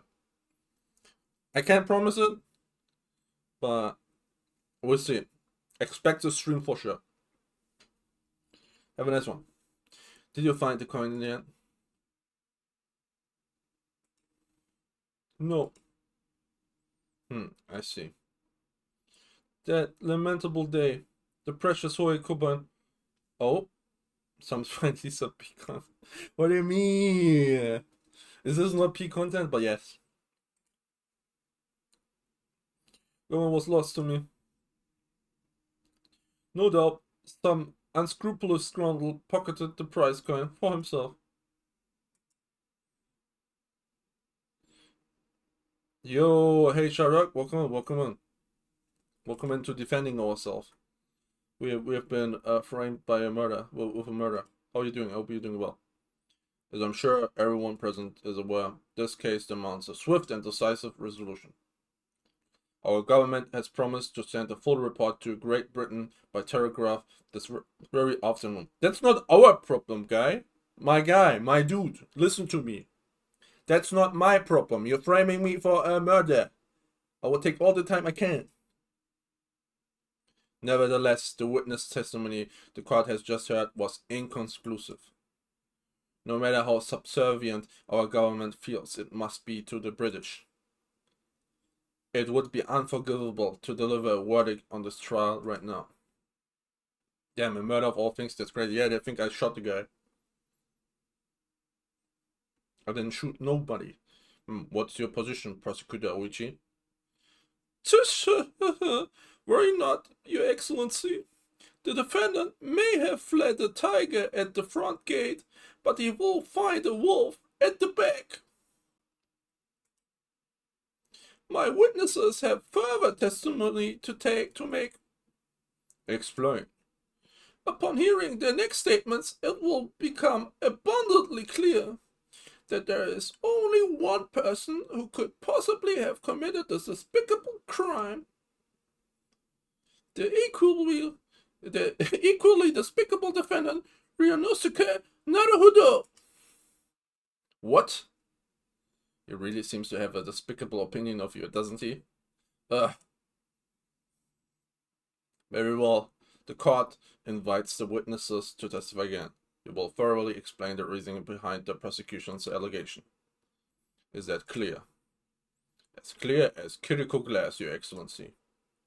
Yes, sir! At once, sir! Awaiting signal to testify, sir!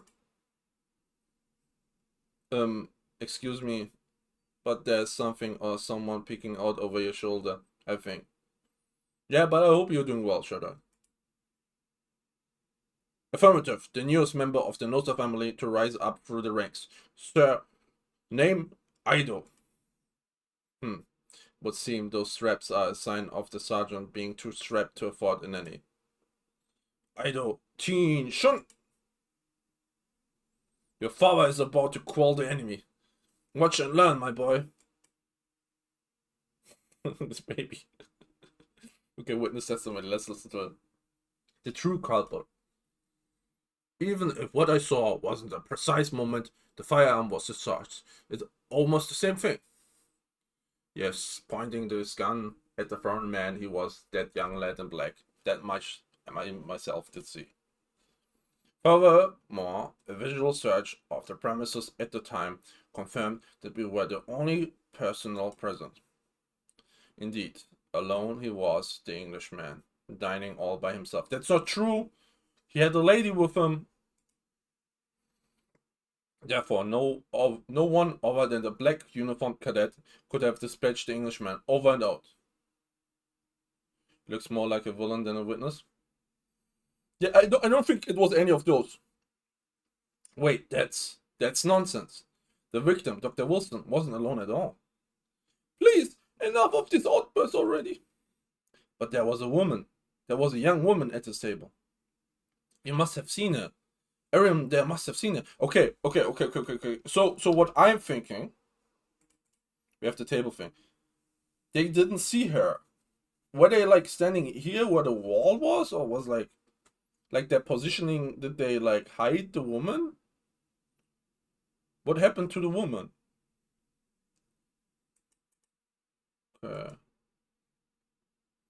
Aaron, there must have seen her. Voice. If you call yourself a lawyer, then you will respect the rules of the court and speak accordingly.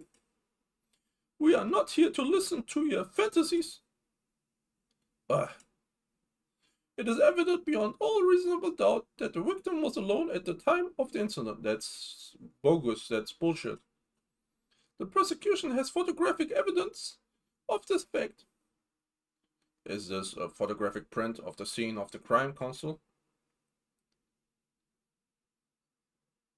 Indeed, of the table at which the victim was dining, taken by an investigator immediately after the incident. Okay, can't be. I already see this discrepancy. Can you guys see it? I feel like it is, right?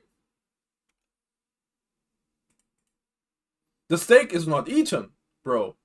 Brother, the steak has not been eaten. But here it is eaten. Was the body hiding it? Right? I'm not crazy, right? Something happened, right?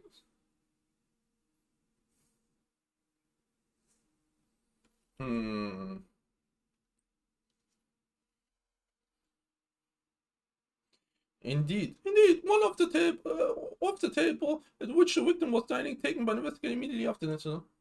It can plainly be seen there is only one place set. I think, okay, whoever that woman was that was sitting with them was working together with the waiter. That's what I'm thinking. I'm putting that in. I'm putting it in and taking a bite out of my sandwich.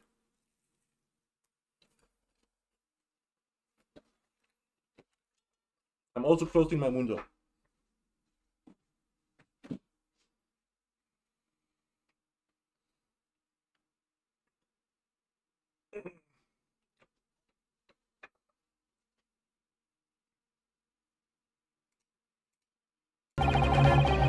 Wait, was I playing with muted audio the whole time? Don't tell me I was playing with muted audio the whole time. I just saw my audio was muted.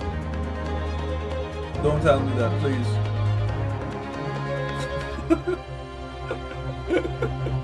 No.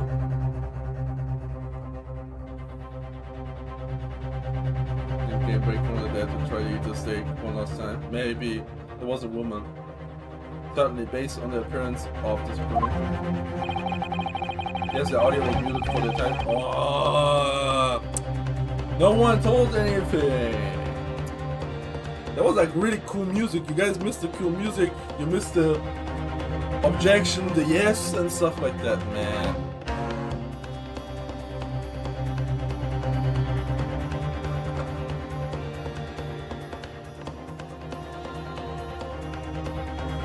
Anyways, it would be reasonable to conclude that the victim was not in the company of anyone else.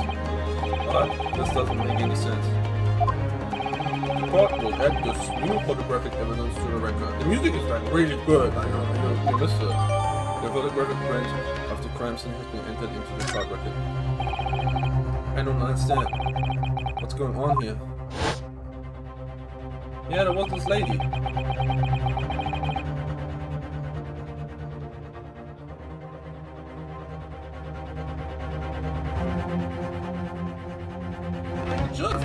Why I'm saying no was it's just not possible that nobody else saw that woman.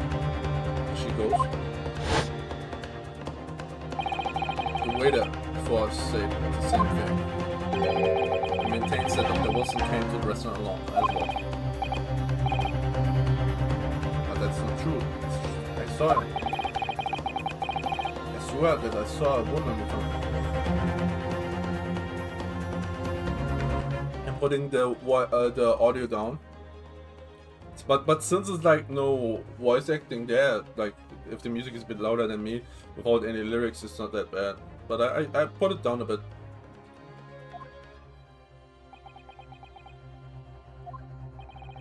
Would seem that we'll be able to telegraph the report to Great Britain on time after. The witness testimonies we have just heard leave no further room for doubt. Give me a second, his voice is really taxing. I'm gonna eat and drink for a sec, then do his voice.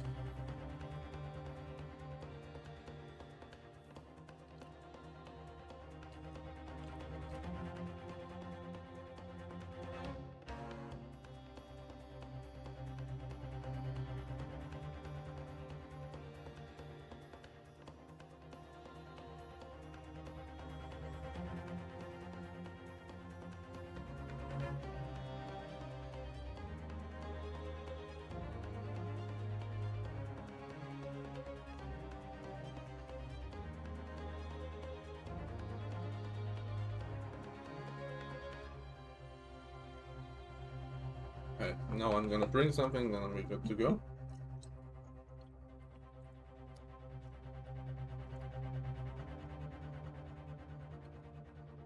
Wow, okay.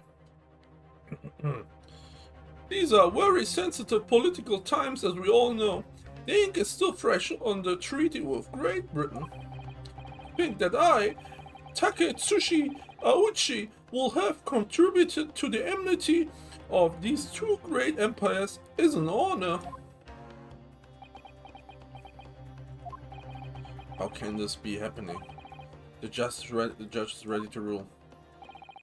Stand tall, Ryunosuke. It's not over yet. What? If what you say is true, then there's not something going on here behind the scenes. Now is your chance to expose it. To draw out the truth in your cross-examination. I don't know, Kazuma. The defense is entitled to cross-examine the witnesses, but make it quick, understood? Tusk! Rules can be so unbending at times.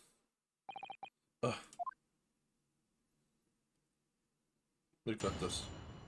We got this. The true culprit. Let's press every single sentence. Even if what I saw wasn't the precise moment the firearm was discharged, it's almost the same thing. Yes! No, it's not the same thing at all. For a start, I didn't fire that gun. We have a difference of opinion on that. The opinion of an uninformed officer versus that of a fledgling cadet. I don't think so. Consider this, defendant. Just a moment ago, I blinked. Did you? Did you see it? Did you see me blink? How could I? And yet, it's an undeniable fact that I did blink. So there you have it. Have what? Tinshun! The sound of the firearm rang in my ears, and the very next moment, I saw you waving the gun at the Englishman. I think that says it all, don't you? Ugh. And let us not forget that the Entricky stealer witnessed the accused in his most incriminating position as well. Isn't that so, Korekuta's-san? He didn't say anything. Yes, pointing his gun at the foreign man he was, that young lad in black. That much I must have to say. Yes! Yes, it may be true that I was holding the gun at that point in time. But I've told you already, that's only because I picked it up off the floor. Well, obviously, as a culprit, that's the only way you could explain it away. I had just finished drinking my coffee, was about to leave the restaurant when I noticed a gun on the floor at Dr. Wilson's feet, so I picked it up. And at exactly that moment, bang. A gunshot rang in my ears. Full of events beyond our control, life is. Sorry, what did you say? In your case, you found a pistol on the floor and picked it up, which precipitated this testing predicament. Whereas, conversely, I failed to pick up the Koban from the floor and find myself in an equally testing predicament as a result. Anyway, the fact remains. Myself, I did see you, with pistol in hand, standing over the foreigner. Furthermore, a visual search of the premises at the time confirmed that we were the only personnel present. Yes! You must have noticed someone else at Dr. Wilson's table. There was a lady there. As you have been at pains to point out time and again, I feel I'm growing a callus in my ear. And yet, no one else appears to have caught even a glimpse of this woman. If only there'd been more people dining there at that time, then someone else would have noticed her. Unfortunately, it was already past 2 PM when it happened. Quiet time between lunch and dinner in any restaurant. I know, of course, the place was almost empty. It's what you expect. Certainly, 2 PM is neither here nor there in terms of time to eat. I wonder if there was a reason why the victim was eating at that time of day, and why he was alone. Yes, Your Excellency, there was indeed a reason. There was? This was found in the victim's jacket pocket, and we learn of this now? Oichi? We learn of this only now? What is that, Counsel? It is a medical report card, Your Excellency.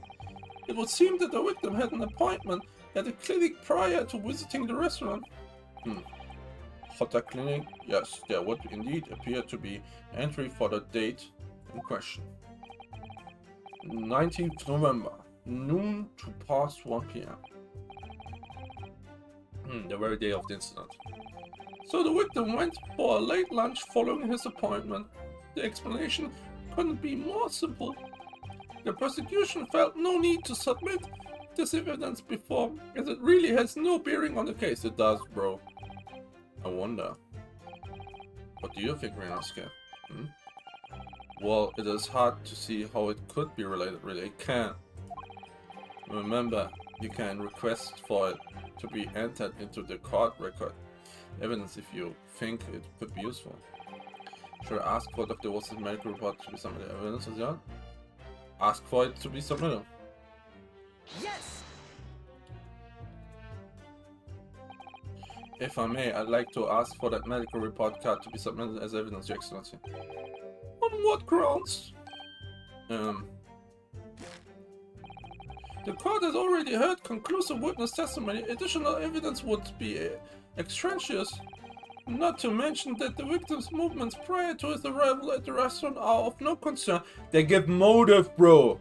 There could be happen something at the doctor, bro. Take this guy's job away. Give him Wet Willy.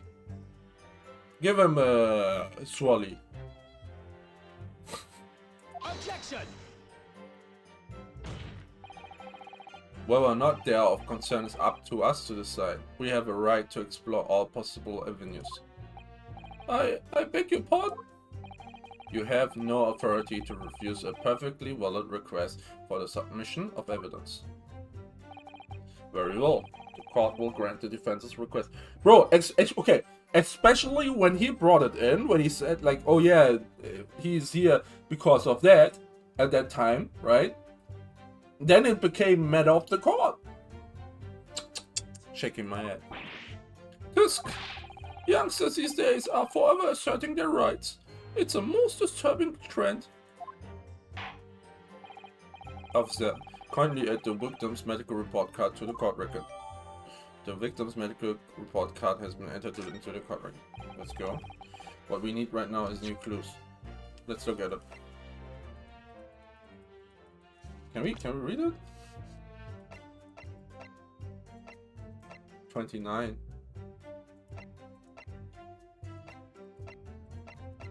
38. He doesn't look 38. He looks older. What we need? Yeah. Okay. You have to explore things from every possible angle, even if they don't seem relevant first. Right, I hear you. You can conspire to prolong this trial as much as you like, but it's the day after the festival already for you. Or perhaps you'd forgotten that these witnesses' testimonies leave no room for doubt. Feel free to reiterate for the accused correct Kutesa. Indeed, alone he was the Englishman, dining all by himself. Yes! So you actually saw that with your own eyes, you know? The victim, Dr. Wilson, dining alone. Oh, why so silent? That I did. Forgive me for the position I placed you in. So the testimonies of the old man, the soldier, and the waiter all agree on that point. Isn't that interesting? Let us not forget the incontestable evidence we have to support the statements as well. Bro, he's saying this photograph after the murder, where the woman disappeared, is evidence that she was never there. Kinda wanna hit this forehead. As can clearly be seen, there's only a single beef steak on the victim's table. A meal for one. Maybe she didn't eat. No. The antique dealer, the sergeant, and the waiter who testified before. It's not impossible that they're all lying.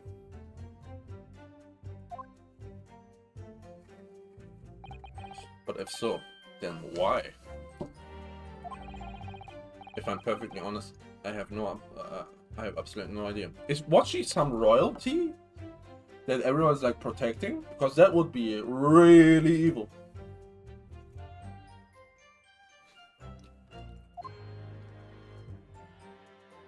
Maybe. Therefore, no other than the black uniform cadet could have dispatched the Englishman over now. Yes! Why aren't you telling the crew? What? What did you say, cadet? I clearly remember.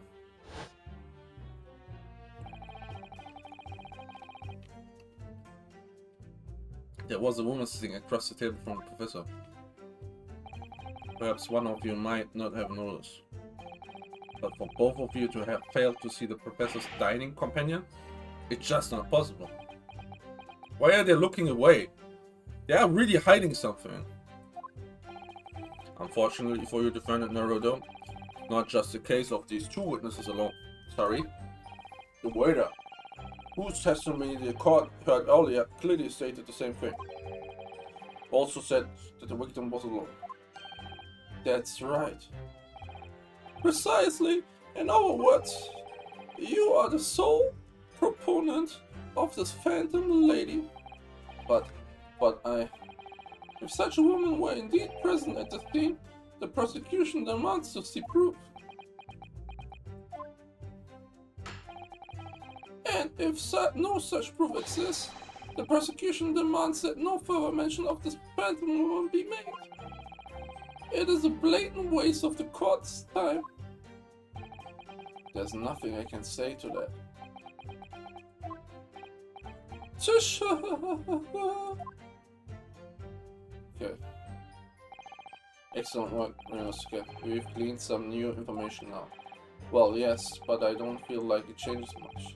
I can't see that it brings any real discrepancies to light. Thus, I won't be so sure. Let me see that medical report card you got from. Oh, you mean this? Yes, this is a brand new piece of evidence. So perhaps we should examine it in more detail. How exactly? You notice that some piece of evidence bear a magnifying glass. These are the ones you may examine. Press space if you can't take a closer look at a piece of evidence. We couldn't before, now it doesn't use arrows. Oh, I can spin it, okay. To rotate the evidence in all directions. Examine drawings. By using WSD. Okay. Can move the crosshairs around, trying for clues that may have been missed before. Crosshairs start to pulsate. Let's space to investigate further. So partner, I think you should take a closer look at this medical report card. I wanna do it here too. Can I turn this around? Z? Wait.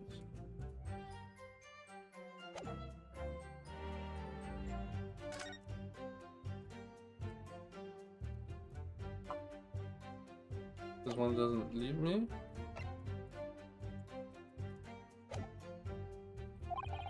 See if there's, I can't do it. Tell me more detail.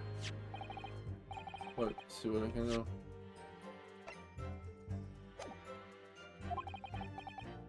Oh yeah, I'm trying to... Yeah, only now it lets me. Mr. John Wilson, Hotel Clinic. It's my podcast. I hate clinics almost as much as I hate hospitals and surgeries. Aren't they all the same? When I was 5, I caught the only cold I've ever had in my life. I remember, even though I felt awful already, I had to have this heinous injection in my right arm. Brr, I never forget it. Never in my whole life. Most people would give their right arm to had only one cold in their whole life. Anyway, I don't think this is a clinic where they treat people for illnesses like that. Let's keep looking for clues. We don't want to miss anything. There's stuff here, but what is it? What is here? Is there? Yes.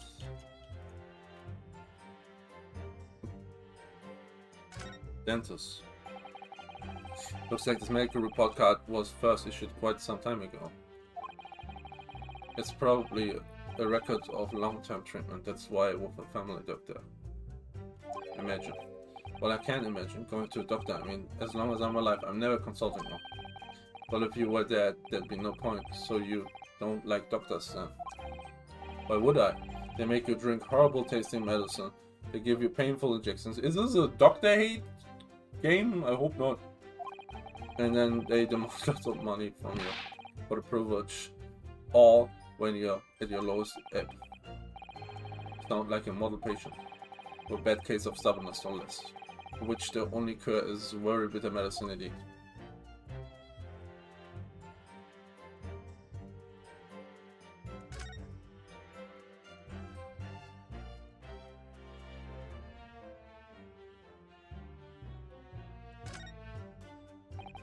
Let's have a look.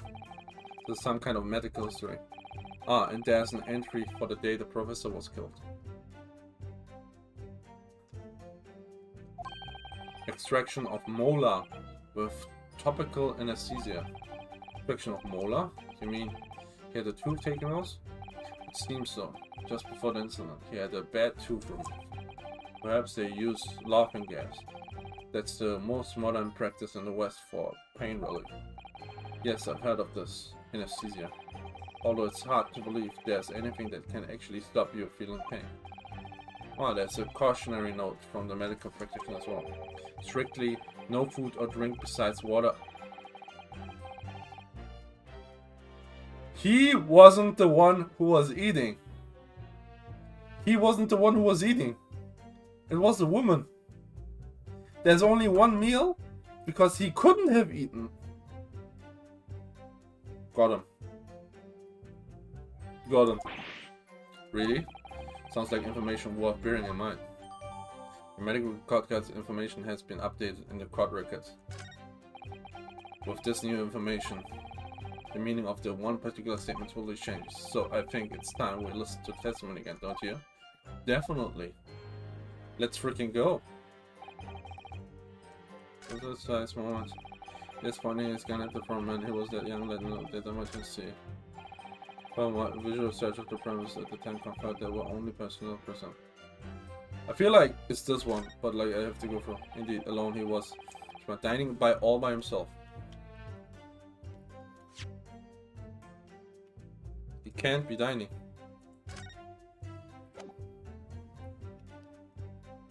Yes. Let's get him.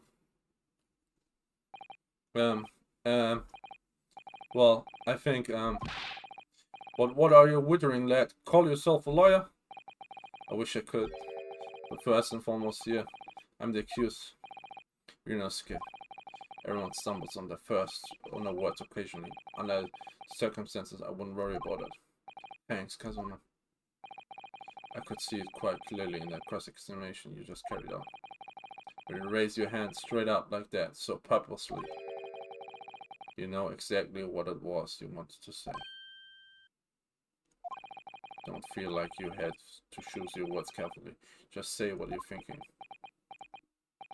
Alright. And thanks for the advice. Deep breath.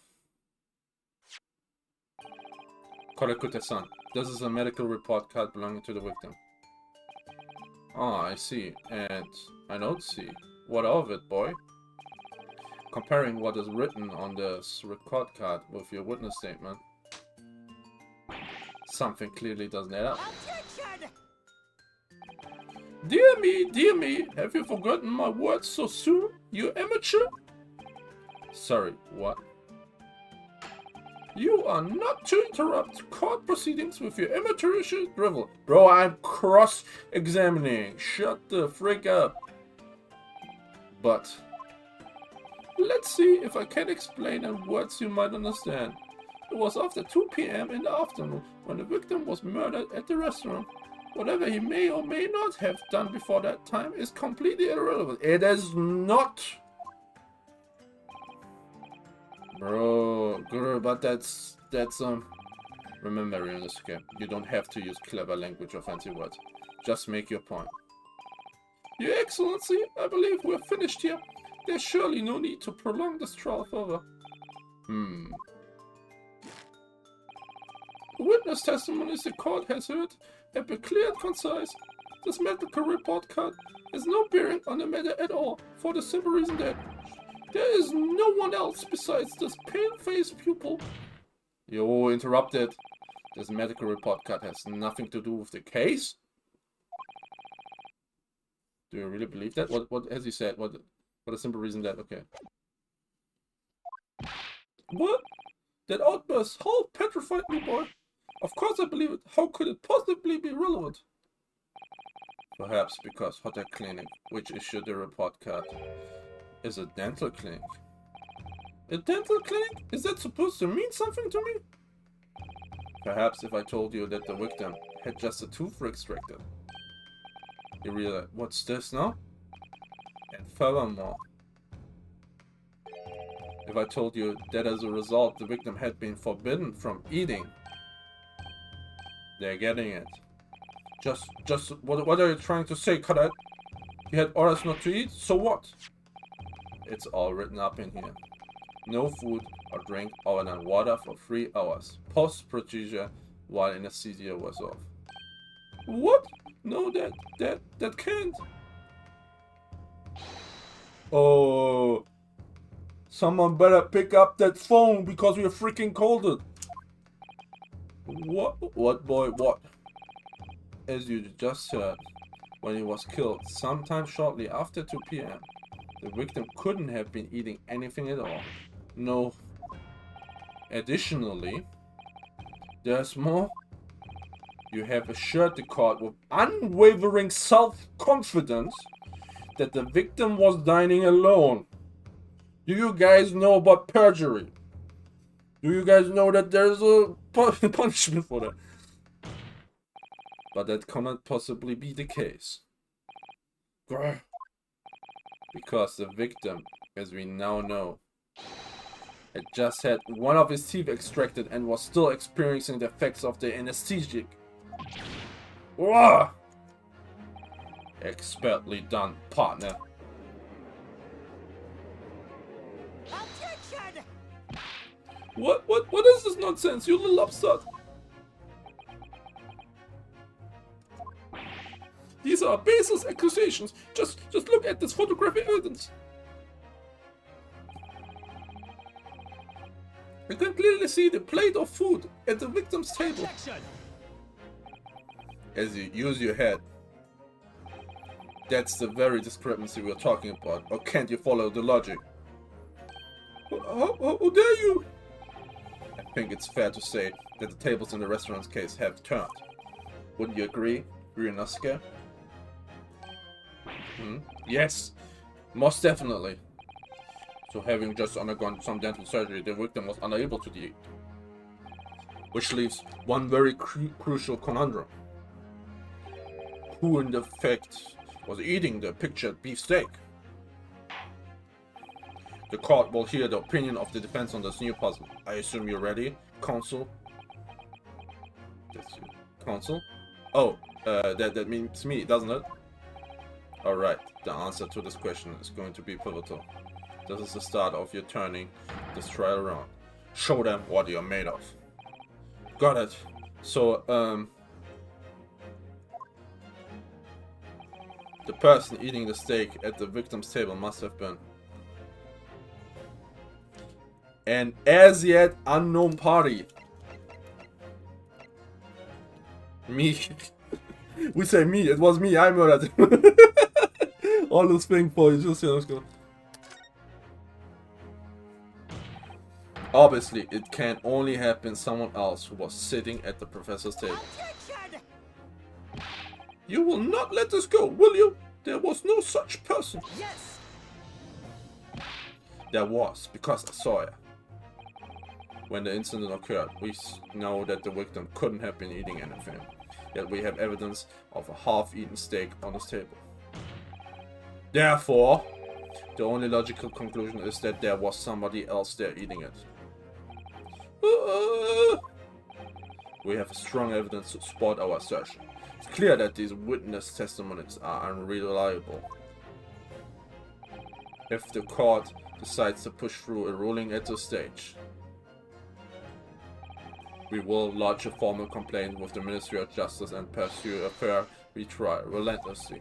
Kazuma, are you insane? You would take on the government?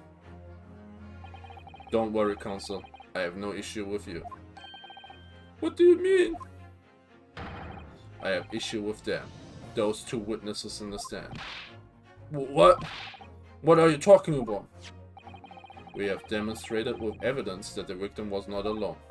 So if it now turns out that the two of you deliberately lied when giving your testimony, obviously you will be charged with perjury. Yes! What did I say? Perjury. Perjury. And since this is a murder trial, you will also be deemed complicit in the killing. Complicit in murder? No! Get them, get their asses, put them in jail. Negative. There was no mention of this at the tactical meeting. Bro, did you guys really conspire against us? I was just following orders. That's right, as the man says. Just say you never saw the gentlewoman. That's what they told us.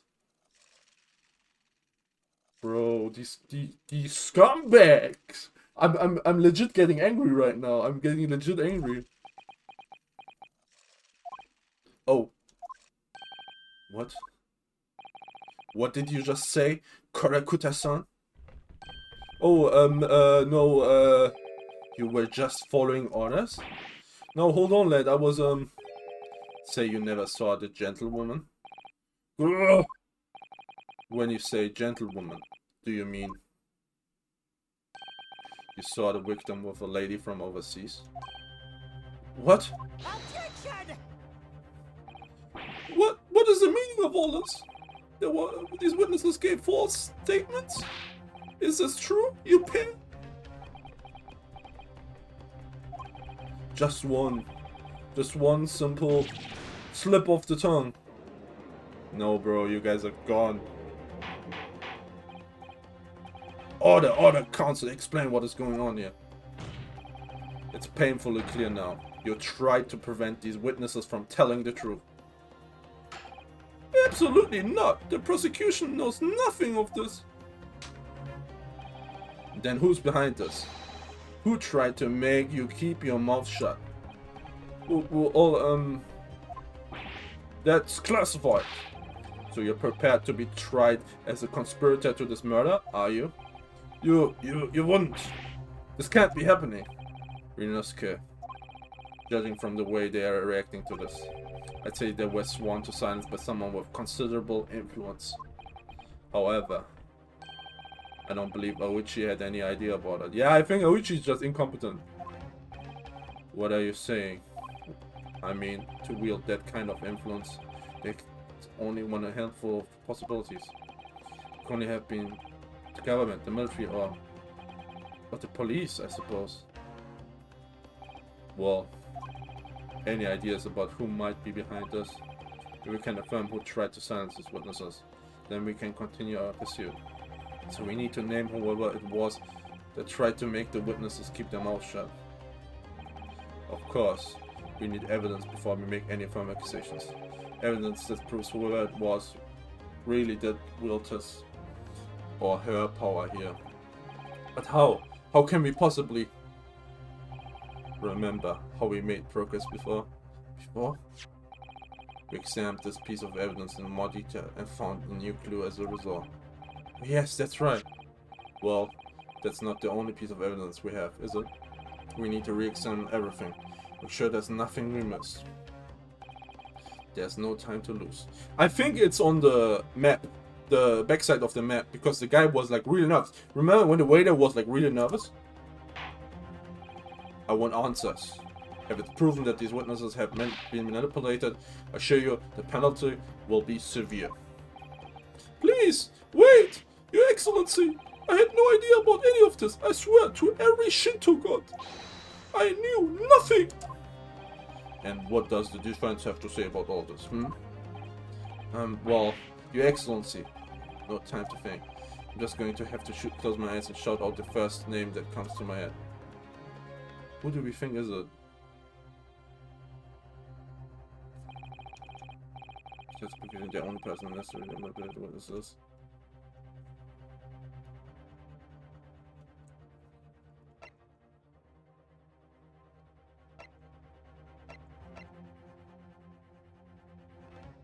Hosonaga, right? Hosonaga.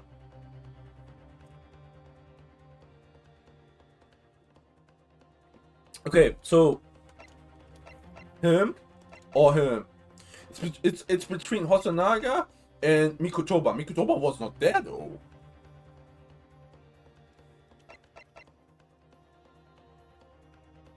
What do you think? It probably is, yeah. Okay, I'm raising my finger and putting it on air. Well, on R. Hosonaga. It was Satoru Hosonaga. Yes! Well, surely that would be Satoru Hosonaga-san. Hosonaga-san? The waiter who took the stand earlier? Attention!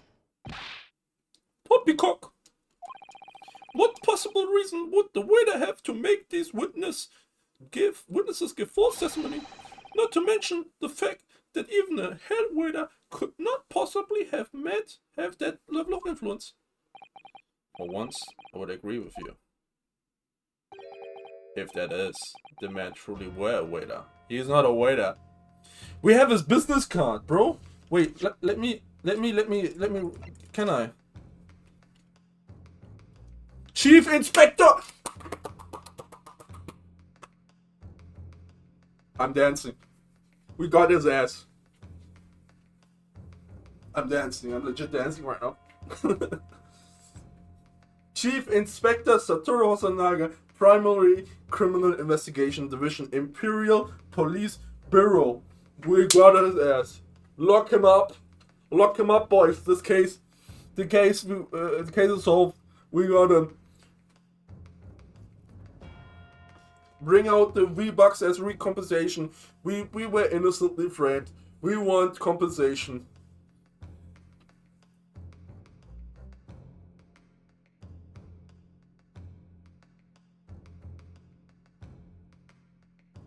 Okay. Woo! That's why he was so nervous when he showed this card. Wait, can I? This plan of the restaurant raises a number of questions, I think. Definitely, it's supposed to show the relative position of everyone in the model following. There's nothing to show of the woman you say you saw there. Exactly. That's not all. Look here, in the upper left, where it says kitchen. At least 5 million yen in compensation. Yeah, at least. Couple of V-Bucks, couple of League of Legends skins. They gotta pay us big bucks.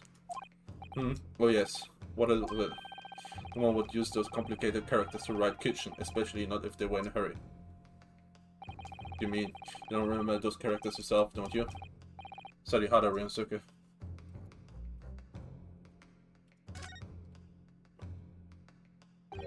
Well, that's unexpected. What is? Look, do you see that it says witness name here? Satoru Hosonaga? Well, yes, business cards do tend to show the person's name. Sort of the point.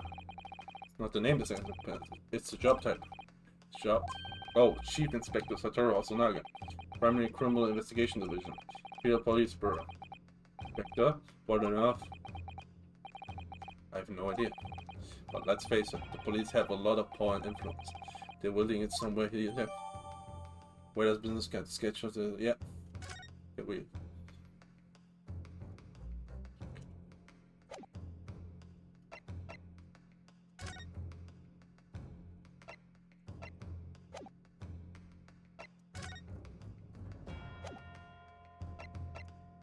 You know what's the color pin? So we always have like some kind of pin in Ace Attorney.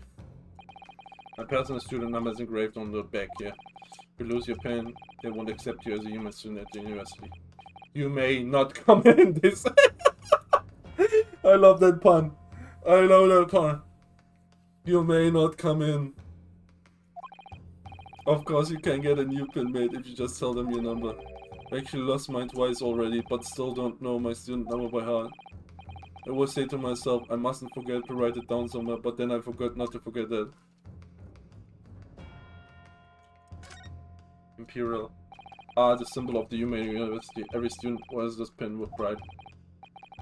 It's funny, but most emblems seem to be either round or rectangular. I like the spike design, even though it doesn't really make any sense. Although it does cause problems. Lots of students end up cutting their fingers on their badge. Perhaps it was an idea of one of the founders, a sharp pin for a sharp mind or something. Watch me call it. This pin is gonna become a murder weapon or something. Okay. In another case, not this one probably. If it's that man, the truly waiter. What?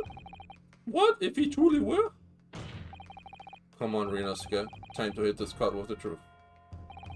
The truth about Satoru Hosona's real identity proven by this evidence. We just did it. Bada boom! Yes. the plan of the restaurant sketched by the man in question? I agree, it shows great detail of attention to detail, but I'm not sure we can conclude anything. Sorry, Your Excellency, that's the back of the card. It's the back of the card that's of interest. I beg your pardon? Or perhaps I should have said the front. Yes! It's the front of the back of the card. That's where the telling details, bro. Just speak English. Just say the other side.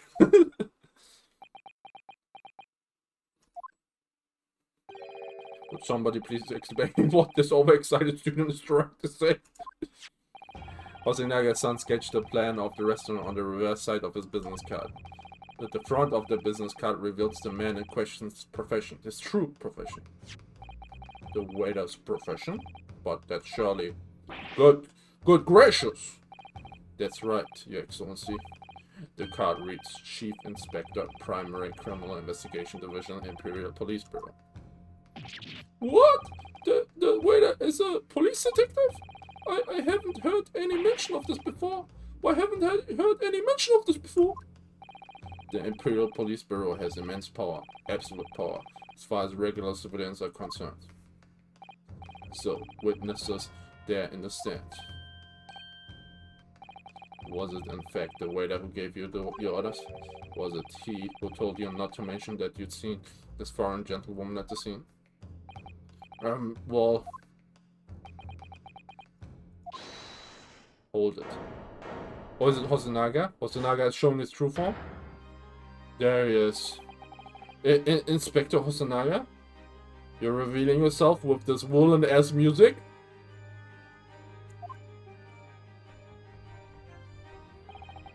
I was worried something like this may happen. The moment you asked me to submit my sketch as evidence, I realized it was a possibility. The court will take this plan and add it to the court record as evidence. Oh, is there a problem? And the plan to the court office at once. Of course, so here you are. I remember that. Yes, I remember now. It acted strangely when the judge asked him to hand over his business card. I strive to carry out all investigations flawlessly. It's my guiding principle. And yet you framed an innocent guy. But I let myself be distracted when I made that sketch. It was an unusually careless mistake. Also, your sketch was wrong, bro. So you mean to say you really are a detective? But why would a detective be working as a restaurant waiter? Ah, of course, your salary must be terrible. I was working undercover. Undercover? Yes, there have been a series of incidents at the restaurant recently. In order to investigate, I decided to get a job there as a waiter, working undercover. Incidents at the restaurant? What kind of incidents?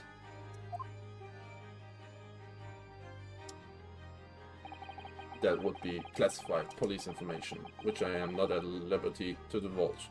Yeah, then you can't prosecute me, bro. Then you can't prosecute me. Because you're saying, like, literally the information that is like a contradiction to the evidence that you claim to have is classified. Then you can't prosecute me. However, I can state categorically that they are unrelated to this case of homicide. No, you can't do that. You can't do that. You can't say, yeah, but like the evidence that may exonerate you has nothing to do with it. You can't say that. I'm genuinely getting like agitated by this. I'm not like a line is coming up like oh yeah, by the way, me slapping you in your face also has nothing to do with this case. Don't worry about it. Very well, then Inspector Hosonaga, but you will elaborate on one point for the court. Of course, Your Excellency. We have just heard new information from the two witnesses beside you. That at the time of the shooting, there was in fact another person present at the victim's table. And you're silent, right? And you're silent because you're guilty, bro. Either the woman is guilty or you're guilty. If that is indeed true, Clearly, you would also have been aware of this person's presence, having served at the table in question. However, your testimony did not allude to this other diner. Therefore, I am led to assume that in your professional capacity as a police officer, you required these witnesses to be in agreement. Would that be correct?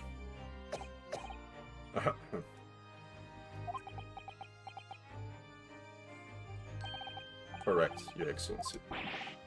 Unbelievable. As I suspected.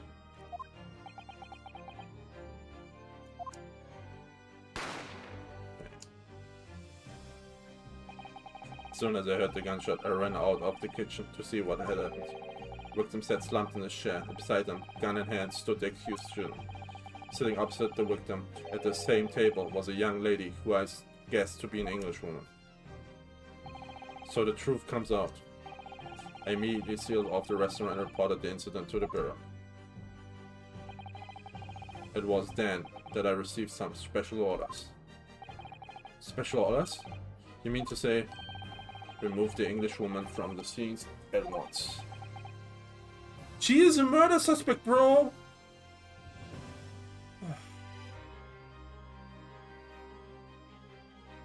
This is getting corrupt. This is getting very corrupt right now.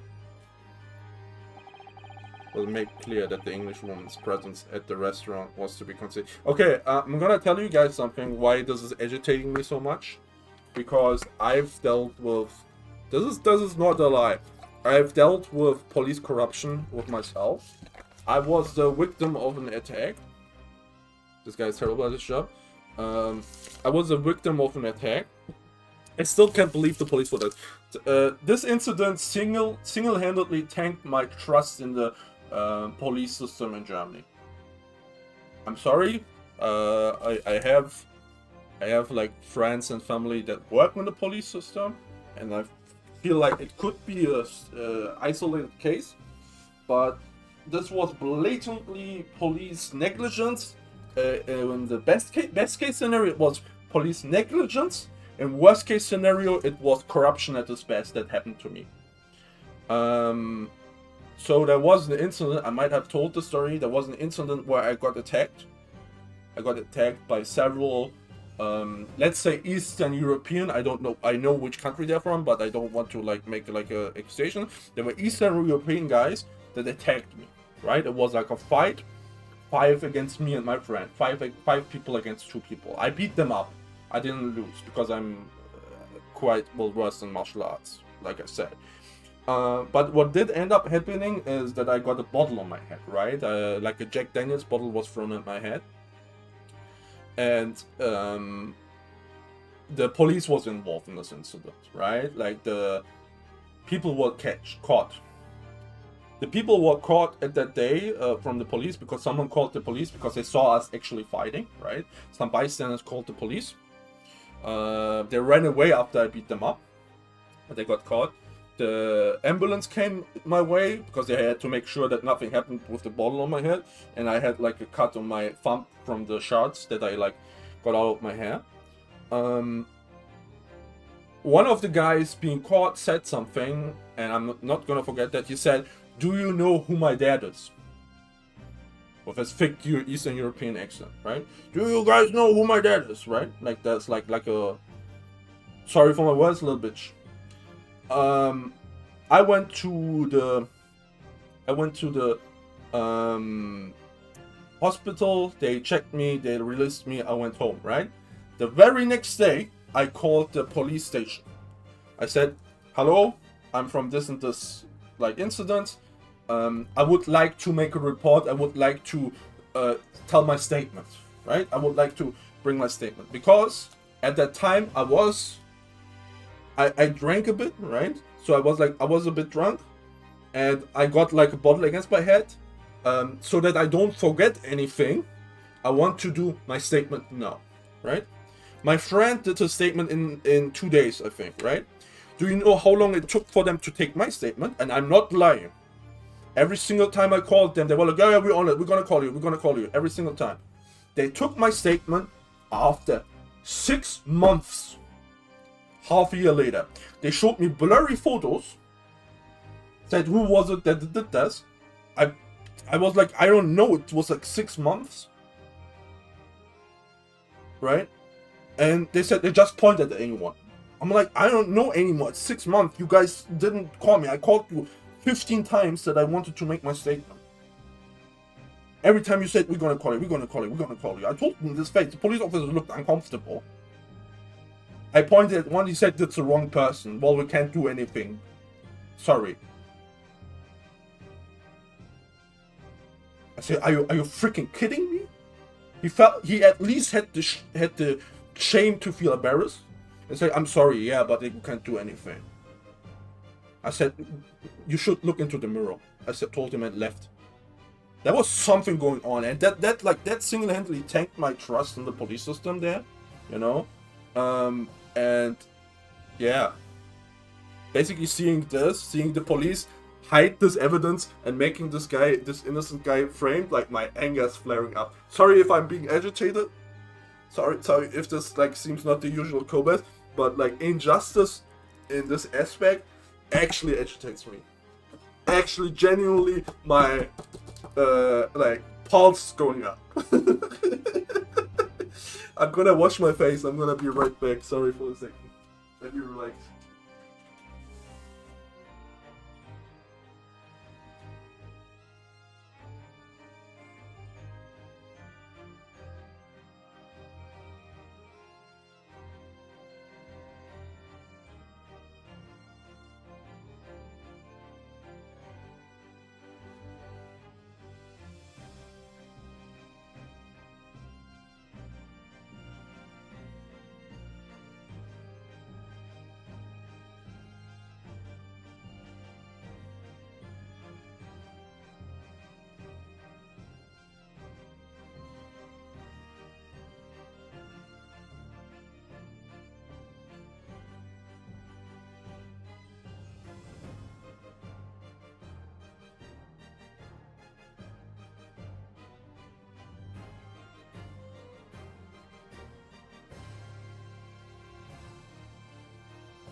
I'm back. I'm with the calmer. The only solace I have from that day is that I beat shit out of the guy. But yeah, the world can be like unjust sometimes, you know, and that kind of angers me. Like I'm a bit advocate for justice. Like if justice is just, you know, like not justice in the form of law, because law or justice can be faulty at times, as I like learned on my own. I wanna underline something here. Like I'm not saying you shouldn't trust the police, because the police is a system that has been governing there to be there to like protect civilians in dire needs, and if you're like in a need, you should obviously call the police, right? I'm not saying don't call that, don't take this. My personal experience with some of like this business was like unfortunate, let's say that, right? If I would be in an incident, I would call the police. I'm not like that, but like they lost major points with me. Let's say that, you know, I don't want to like advocate, hey, don't trust the police. That's not what I want to say at all. That's important for me to convey. But at the same time, I'm not someone who puts like something before my mouth and doesn't like talk about like the experience. But I wanted to give context for why this like it almost angers me personally. But let's continue. Those were my orders. But what if this Englishwoman was the killer? I think it would be in everyone's best interest not to pursue that idea. I think you... Ooh, calm down, Kubis. The Empire views the friendly terms of its relationship with Britain more highly than anything at the moment. Higher enough than so that an innocent man goes to jail? Why don't you go to jail for your so-called empire right now then? An Englishwoman has been murdered on our soil. To name an Englishwoman as the primary suspect Well, without irrefutable evidence, that would be completely out of the question. So that's the reason for the disappearance of the Phantom Woman's case. But it's not right. Yeah, you're I'm on your side. We gotta prove the innocence. We gotta make a joke of this court, because this court has been jesting all along. We gotta be as shameless as them. One possibility does spring to mind. What do you mean, Kazuma? Yume University is currently hosting a number of exchange students from Great Britain, and I'm fairly certain that one of them studying in a medical faculty research laboratory is a young Englishman. What? You're a shrewd man. I see why you're the chosen candidate for the overseas study tour. You mean, when I removed the woman from the scenes of the crime, I thought it prudent to check her identity first. And the court demands that you name the lady in question at once, Inspector. The English woman sitting at the university professor's table was a certain Miss Jazeel Pratt. She's indeed a foreign student studying in the research laboratory of Yume University's medical faculty. What is... how did I'm so angry I forgot his voice. What is it? What? How was his voice? What was the meaning of this? But was it like this? No. What? I forgot his voice. I genuinely forgot his voice. I admit that under the orders from the police bureau, I erased all evidence of this lady's presence at the scene. I'm gonna do a different voice, I'm sorry. And all that, these to make no mention of her in the testimonies. It must now be up to your excellency to decide how to deal with the situation. Very well, my thoughts on the matter are as follows. Thus far, the case presented to the court has been underpinned by a particularly critical premise, namely that the victim was dining alone. However, as we have now discovered that this premise is false, it would be a desecration of our justice system to ignore the truth and give a ruling at this point. W judge, W judge, W judge. Objection! But your excellency, that would mean missing the noon deadline of the ruling in order to send the telegraphic report to Great Britain. Our own government will surely be very displeased by such actions. Calm yourself, Consul. We will not allow the government of our country or any other to influence the proceedings of my courtroom. W judge, I'm gonna say it again. Inspector Hosonaga. Yes, sir.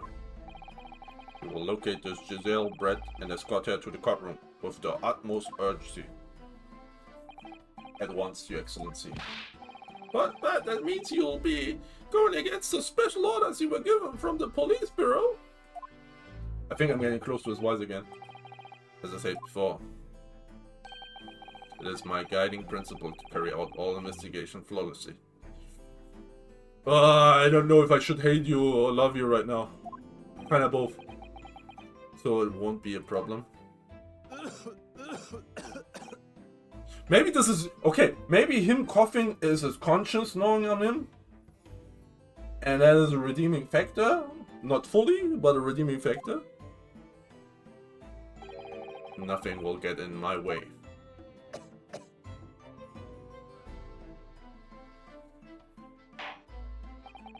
Court will adjourn briefly. The prosecution must call the English student Jazeel Pratt to the witness stand. Do I make myself clear? Yes! Your Excellency! Good. Then we will have a 30-minute recess before reconvening. Ooh! To be continued. What is happening? What do you mean to be continued? We want answers. We want answers now. What is happening? Save your current, but yeah, save.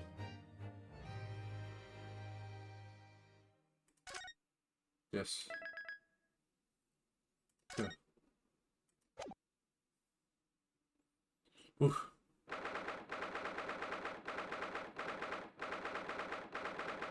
Supreme Court or Judicial Defendants in the Shaper.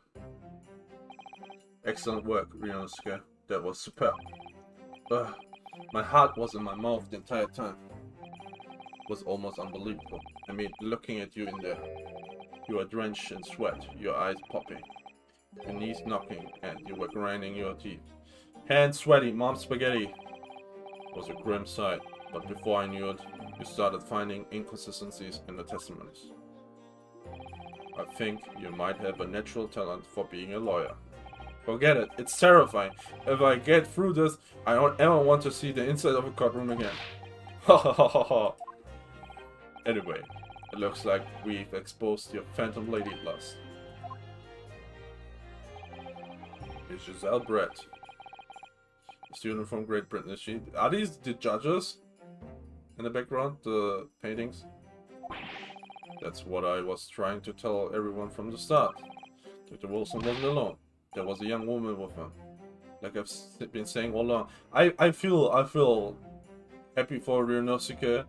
Because that must have been terrifying, knowing like you're getting gaslit by everyone. Like you're saying there was someone else and everyone's telling you no, no, no, there's no one, no one. What are you talking about? Like that must have been terrifying for the young guy. Yes, you have, haven't you? Might not be overly confident in the courtroom, but my powers of observations are one thing I'm sure of. Yes, I can see that. So, about this young gentleman. Thanks to our detective friend, she was hastily escorted away from the scene, it seems. Do you see what happened with that? No, I didn't see any of it. I was just on my way out of the restaurant myself, then on the floor next to Dr. Wilson's table, there was a gun lying on the floor. Just after I bent down and picked it up, bang. I didn't have time to think about where the sound of the gunshot had come from. Waiter ran over to me, looking as white as a sheet, and he bundled me into some sort of small pantry next to the kitchen. Fast thinking by the detective. He apprehended the suspect before the moment's delay. Yes, and because I was shut in the pantry, no idea what happened outside in the dining area. Oh, there you are. Well done, both of you.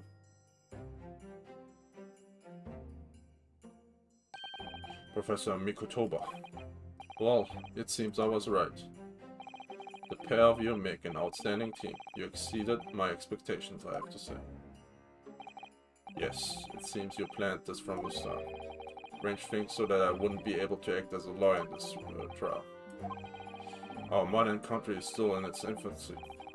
Our justice system even more so. Which is why I firmly believe that we need to send our brightest young stars overseas to learn all they can.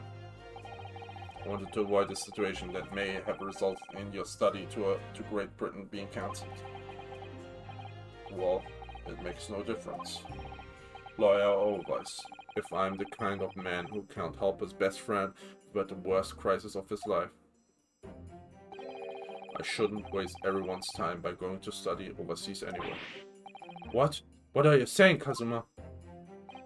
So that's your stance. I was afraid you'd feel that way. Kazuma! Well then, looks like it all comes down to you, young man. To me? Yes. You need to prove your innocence and uncover what really took place in the restaurant. I must say, I very much want to know the truth. After all, I have a personal connection to this case. Come to think of it, he said the same thing earlier this morning, didn't he? If you don't mind me asking, Professor, did you know the victim? They are both professors, no? Yes, I did. Is it probably where Dr. John H. Wilson was visiting Professor Dume? And it was I who invited him. Oh, I see.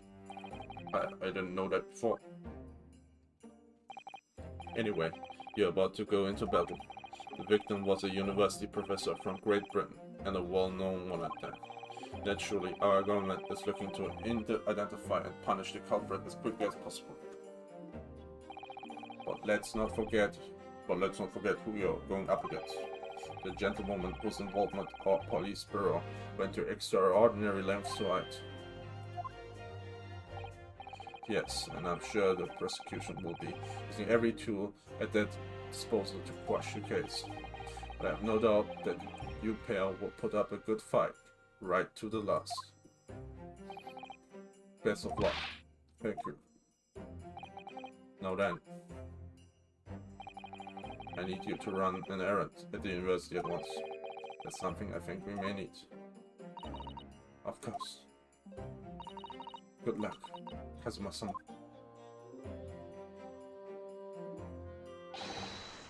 Defendant Naruhodo, court recess is over. Please make your way back inside the courtroom at once. It's time. Let's get back to it, partner. Let's go in there and deal a decisive blow before those old fossils know what's hit them. Kazuma.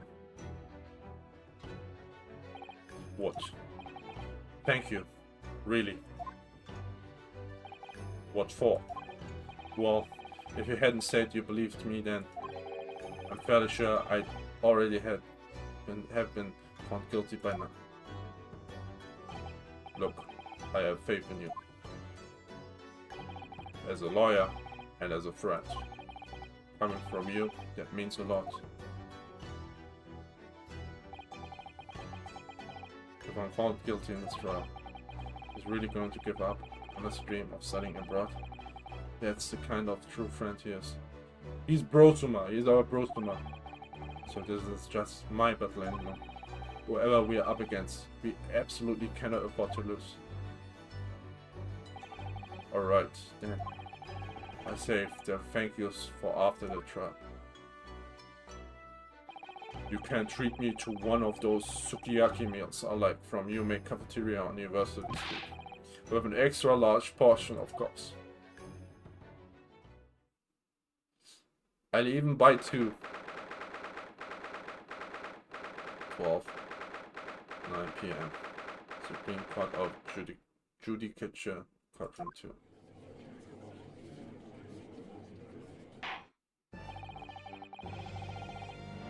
The court hereby resumes the trial of Ryunosuke Naruhodo.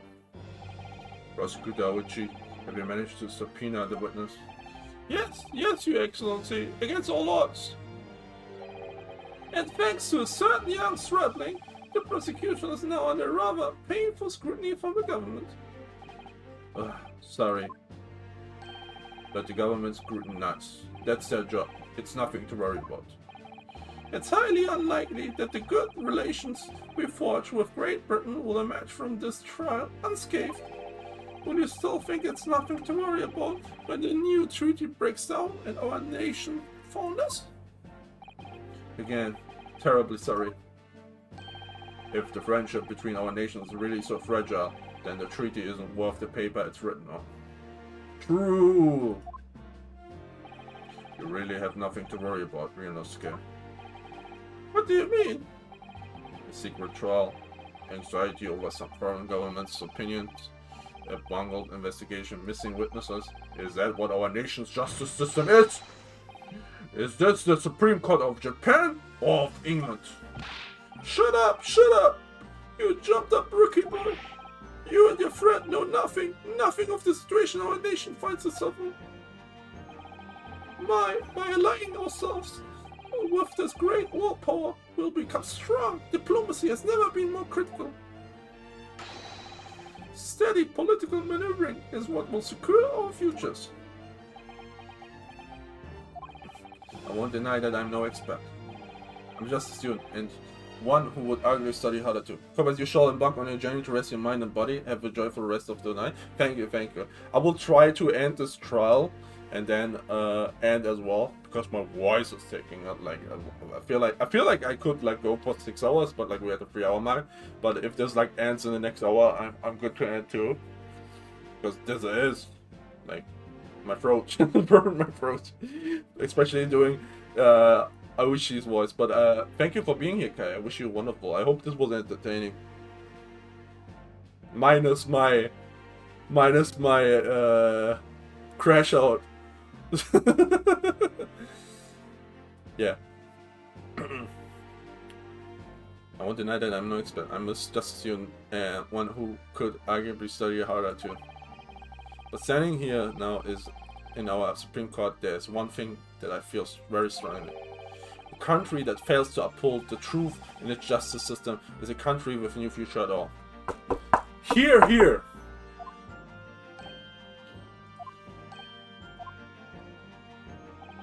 Well said, Inosuke, despite the wide-eyed look of terror. You little brats! Thank you, Council. This court is a pinnacle of our nation's justice system, and it exists solely for the pursuance of truth. With that in mind, this trial will now resume with the next witness taking the stand. The visiting student from Great Britain, Miss Giselle Brett. Yes! Your Excellency!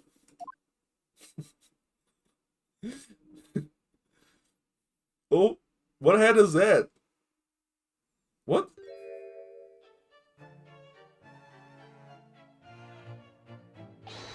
Well, what a delight it is to welcome such a fine gentlewoman to Japan, and from such a distant land. Someone bring English tea. In England, no discussions take place before tea. Is that true? No idea. So, could we possibly trouble you to state your name and occupation for the court? Of course. My name is Satoru Hosonaga. I've been working undercover as a head waiter at La Carnival. Yes, we know about you already. Inspector Hosonaga, where are your manners? In England, it's always ladies first. Is that true? No idea. More importantly, a little earlier today you said something to me. You said your powers of observation are the one thing you're sure of. Oh yes, I think I did, didn't I? Yeah, the description of this amazing sight was simply a woman. Sorry, Inosuke, but powers of observation aside, your powers of description are solely lacking. Guilty. So dear lady, once again, if we may trouble you for your name and occupation, please.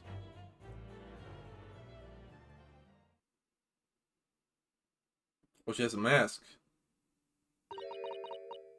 Oh, she's speaking in English and we can understand.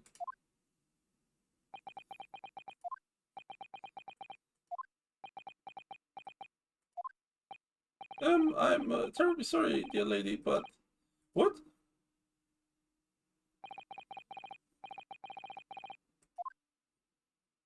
I can't translate that, it's gibberish.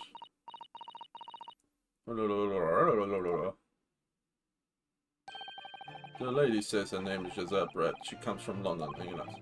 She's a visiting research student currently enrolled in UMA University Medical Faculty. Oh my, what a rare treat to hear the dulcet tones of the delightful language of the British people. I'm afraid I don't understand a word you said, but it was as beautiful as a hummingbird song. As far as I can tell. The detective is translating her words faithfully enough. Yes, I agree. You'll be obviously too fine in England because my English doesn't rattle you at all, does it? Nor you. You've clearly been paying attention in your English classes, Inosuke. The court thanks the beautiful lady for taking the stand. Now, if we may trouble you to confirm something, Miss Brett. 3 days ago, at a restaurant called La Carnival, a grim murder took place. Is no one saying anything about, like, not showing a face, which should be legal? The court has been led to believe you're dining there with the victim, Dr. Wilson, at the time. Is that correct?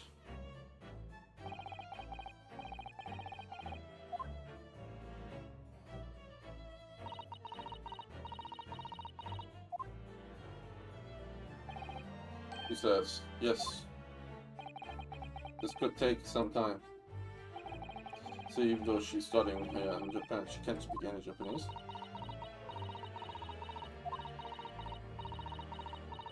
She's saying long things. She'd like to apologize for disappearing from the scene. She said she was due to make a presentation at the university, so she had to leave immediately. After a murder? Bro, no. You don't say, oh shit, there was someone killed, but my presentation. You don't do that, no. Interesting when you are the one who engineered to escape. Or just following special orders from the Bureau? Well, no, dear lady, would you be so kind as to cast your eyes over this photographic print? Seeing as you were so unfortunately present at the scene of the crime, could it be that your resplendent eyes caught sight of the wicked perpetrator, perhaps?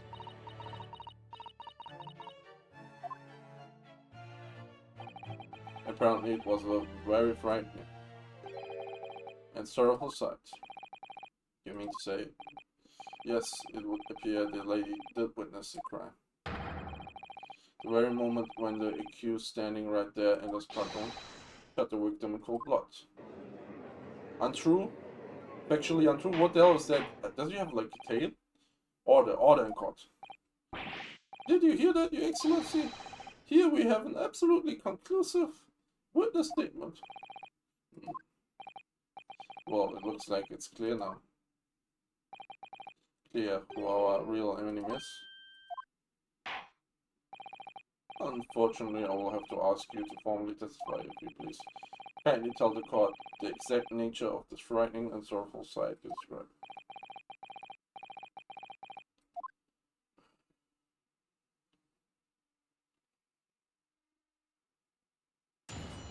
Witness testimony. Frightening and sorrowful sight.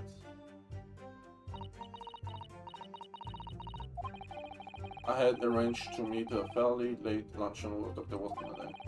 The professor was unable to aid, so I ordered for myself only a beefsteak. After a while, the accused came over to greet the professor, and they got into a fierce argument. Untrue? Then, not long afterwards, the accused took the professor's gun and shot him right before my eyes.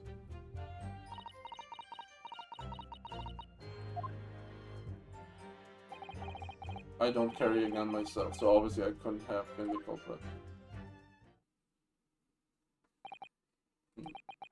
This is a condemning testimony indeed. No, I didn't have any kind of argument with the professor at all. Quiet, you filthy wretch! Look at you, you black-hearted black god! And look at this snow-white angel. I'm sure even a dark-minded scoundrel like you can imagine whose words the court's going to believe. Still making the same mistakes, Minosuke. You mustn't blurt out when you've got it like that. That's a lesson you need to learn. But he's so annoying. Of course, I was at the scene as well. I took the statements from this lady and two witnesses who testified before and reported back to the bureau. It was decided that Miss Brett was not involved, so I let her go. The testimonies of the last two witnesses were completely worthless, however. Well, even so. On the day in question, the lady was wearing the same outfit as she is today. As you can see, there is nowhere about a person who should conceal a fire. Behind her? Literally behind her? I would think she could hide a gun almost anywhere in that outfit she wanted to, yeah? Unless and until the precise location where the witness is to have hidden a weapon can be shown, this is moot. There are no pockets in my outfit. I have nowhere to hide a gun. On the swan? Those are what the matters. That's ridiculous. Only I was allowed to lift up her dress, I could prove it. Don't think about doing anything rash here, but I didn't fire the gun, I picked it up. There must have been another gun there that day. You're right about that. Which means this lady was hiding a gun somewhere. Yes, that's what we have to prove now. And to do so, we will need to pull her testimony apart. Smirk! Evil smirk! Defense may now begin cross-examining the witness.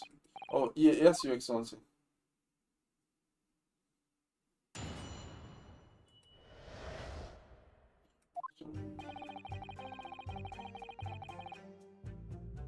Yes!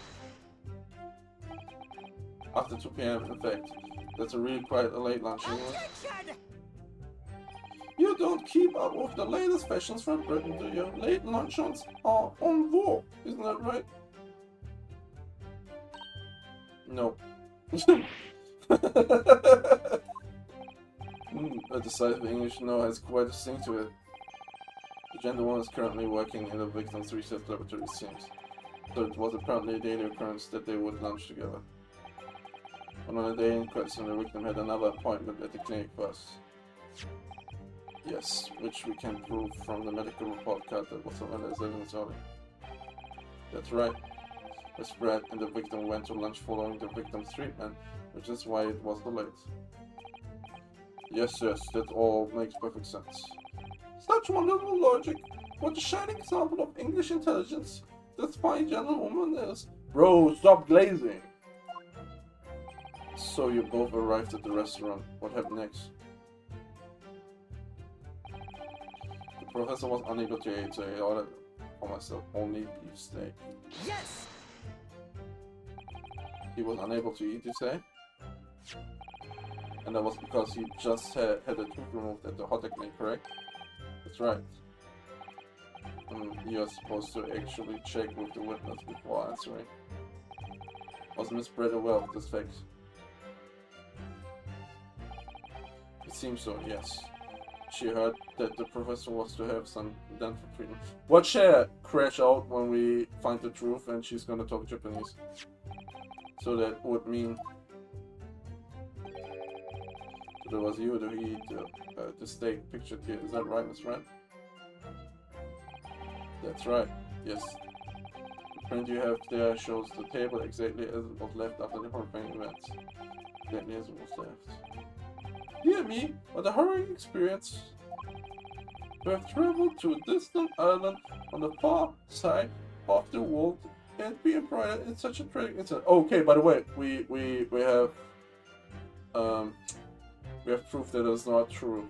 If you look at this picture, the lunch is behind him. So there has been something changed.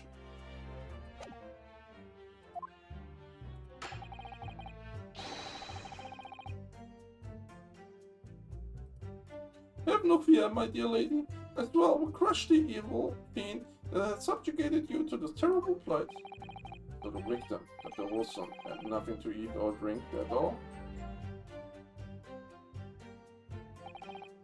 That's right, other than carbonated water. Just water? Yes, the professor was unable to eat, but he had been given permission to drink water. It appears that the diners toasted their lunch with a glass of water each. They each raced.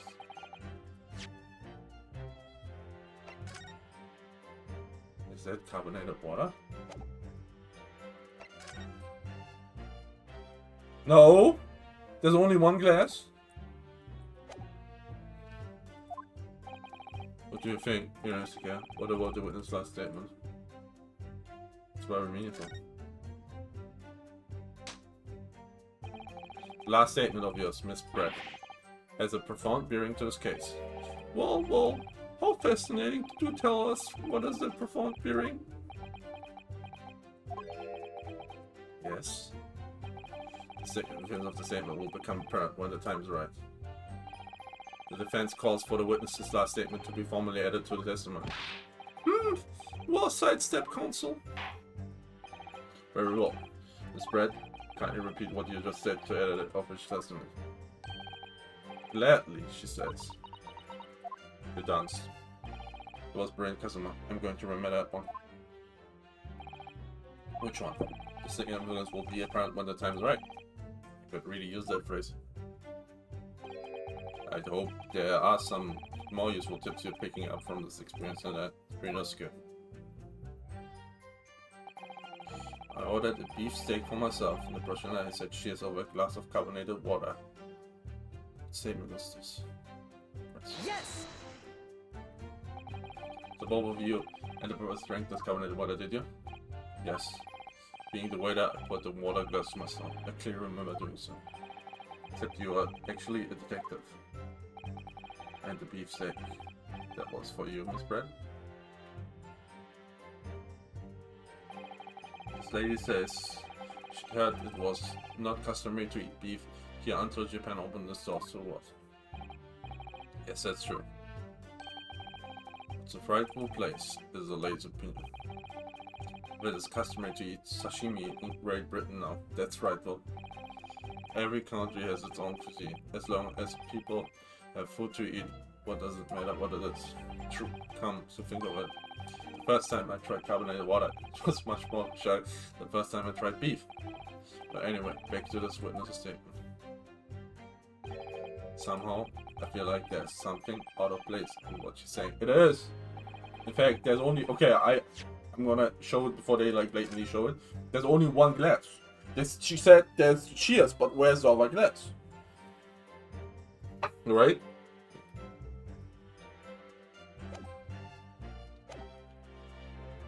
You need to pounce on even the slightest finger, because you never know what might lead us to go. Well, of turning this trial around. That's sarcasm. After all, the accused came over to greet the professor and they got into a fierce argument. Yes! Press everything, even takes long. Never got into an argument with the professor. All I did when I noticed him was go over to say hello. Please, don't get angry with me. No, I wasn't directed at you. It was meant for the lady next to you. But anyway, as I said, I did not argue with the professor. I'm afraid your words are in vain. Sorry? The spread does not appear to speak Japanese. No, of course not. Japanese is such a cumbersome language anyway. Then translate it, please. English is the future. We must all Supiku Englishu. Bro, he is a professional glazer. It's like domain expansion is like professional glazing. I wonder if the prosecution will feel that way forever, only in the presence of the beautiful woman, huh? Well, that beautiful woman is telling a blatant lies with a completely straight face. I have to find something that will unravel the story, no matter what seeming it is. Anyway, it seems that after that argument, the accused briefly returned to his own seat. That part ties in with what you said, doesn't it? Yes, I still had some coffee to drink. And the next time you got up after that was when I finished my coffee and stood up to leave. She's smirking again. Then, not long after, the accused took the brother's gun and shot him right before my eyes. Yes! Like I said, I did not shoot that gun. And like I said, there's no point repeating the assertion over and over. But I wasn't expecting to be attacked by my own side. Nevertheless, defendant, you can't deny that when the shot rang out in the restaurant, you had a gun in your hand. Well, yes, that's true, but all I did was pick up the gun I saw on the floor next to the professor as I was leaving the restaurant. In fact, yes, there was someone much closer to the victim than me at that time. Highly. That will do, you dirty scoundrel. What did he say? So leaving, in fact, yes, there was that highly suspicious lady in the stand. Dirty? Your baseless accusation could very well cause an international incident, boy. It seems to me that your accusations is just as baseless as ours. What nonsense! The lady is merely stating... lady is merely stating what she saw. And this is already an international incident as far as I'm concerned anyway. What's the next statement? I don't carry a gun myself, so obviously I couldn't have been the culprit. Yes! This is all very well saying that, but can you prove it? Absolutely. I verified it personally. You verified it? Yes, I immediately after the incident checked to make sure the lady was not carrying a weapon. I think you remember saying, I'm not. That's all you did? You just asked her? Surely you carried out a physical search, Inspector. No. Why on earth not?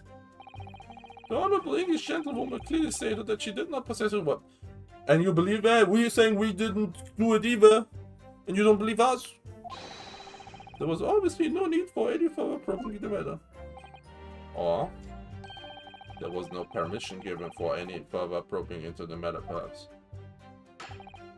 Think what you will. But if you're going to continue with this preposterous claim that the refined lady was concealing a firearm, the prosecution demands that you support the assertion with facts. Our words, he wants evidence.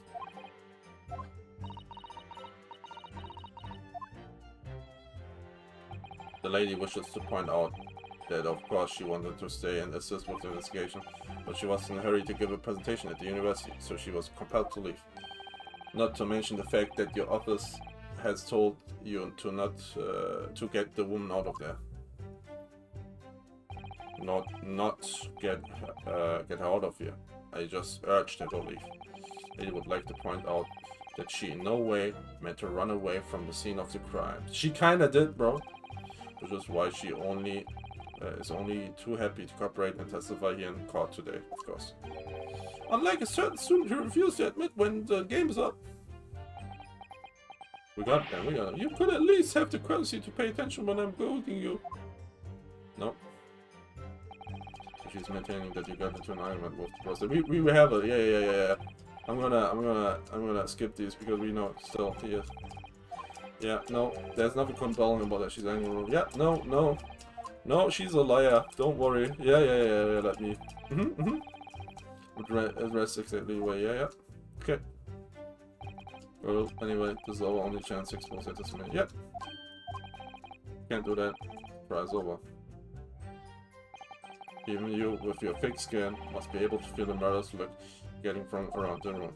Only too well. I feel half dead already. The fact that I can't see a single inconsistency. I saw already one, don't worry about it. Let's press that one. Yeah. It's saying like press. We did it. Okay, we did that. Okay, the tutorial case is like giving you hints, but I already found it.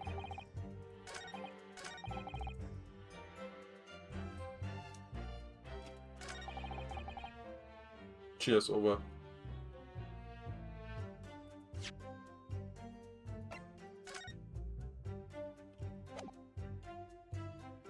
Yes!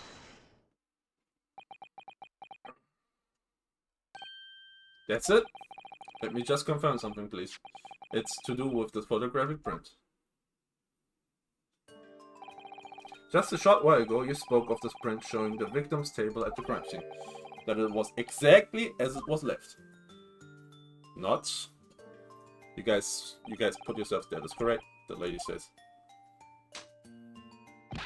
Well, it's odd. Very odd. Dear me, what's odd is the defense inability to express itself. Ionosuke, what is this about the print that looks out to you? Well, obviously, it's the cheers. The cheers? Miss Pratt just told us that she and the professor said cheers over a glass of water. But if that's true, where's the second glass? There should be 2 glasses on the table, not 1. Oh! Huh? You're quite right, Consul. There's only 1 glass picture. Are we supposed to be impressed by this nitpicking over a miniature? Bro, we are solidifying that the witness is tending to lie. Why should we trust their statement if there is not? Like, if there are inconsistencies, man, bro. Take his position away.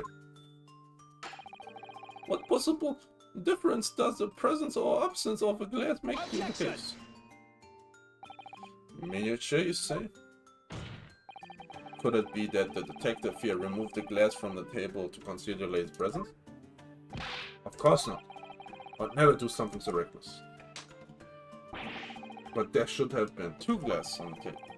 Or are you going to try to tell me you can clink with only 1? You're quite right. I certainly took 2 glasses to the table.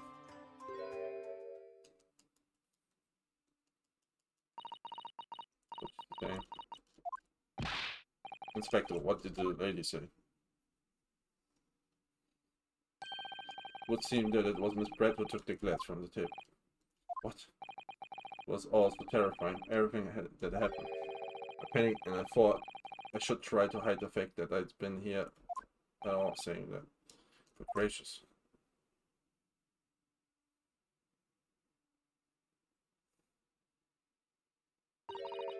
Sorry. Whoa! She needs to be locked up. Yeah, as I shared the code before, this is of no consequence at all. Oh, please. We must remember that the student had just murdered this lady's luncheon company before our very eyes. Who could blame her for concealing a glass or two in her state of disarray? That's absurd. Oh, really? So do we take it that you are now going to accuse this vulnerable young and beautiful woman of mischief? What? No. This can't be put down to mischief. I'd like to know exactly how the lady took the glass from the scene.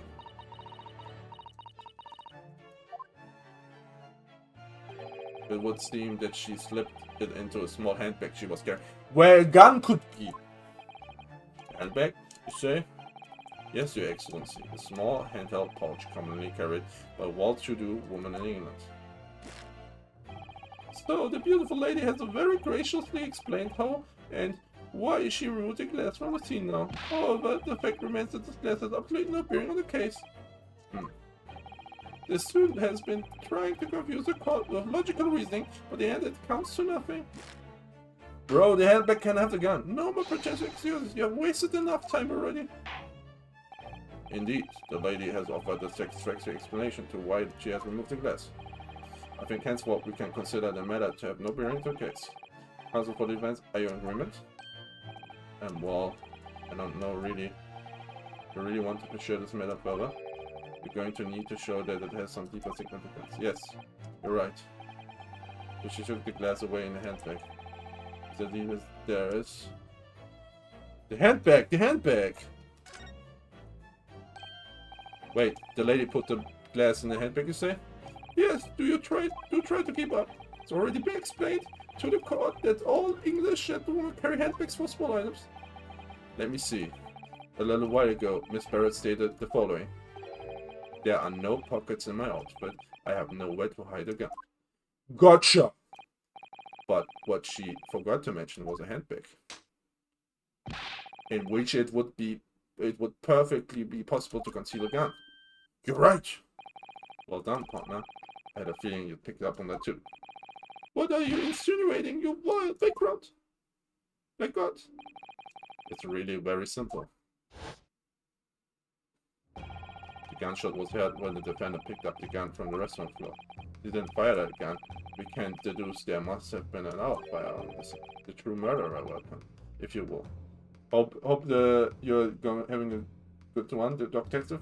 We are blab. We are so invested in this one. You like my hat and pipe? Thank you. We gotta be up to case. Because like, bro, they framed us for like a murder. The police is trying to conceal it. They're like doing like international case, and like we are being framed.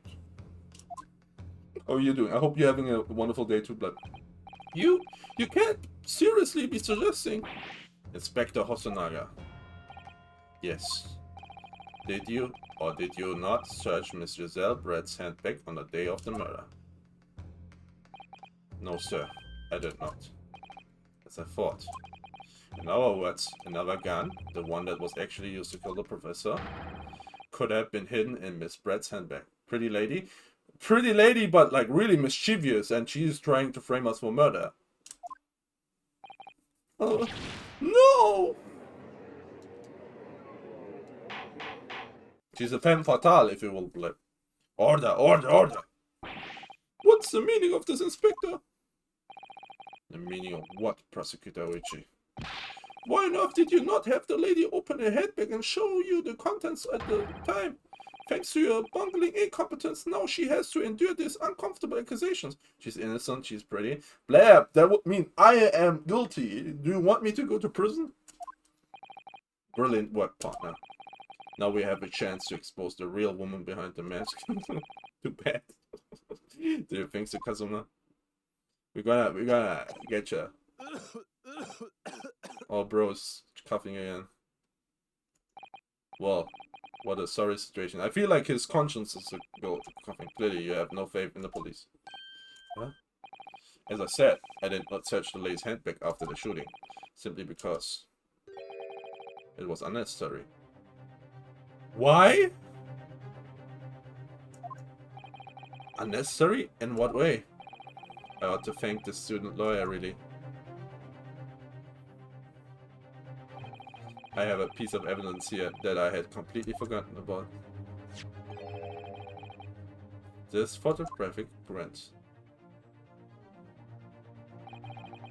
This print of photographic that I thought would be printed. The bag is see-through, but the bag is not what I'm looking at. The bag is see-through, but what the hell is this tattoo? It's like an ox.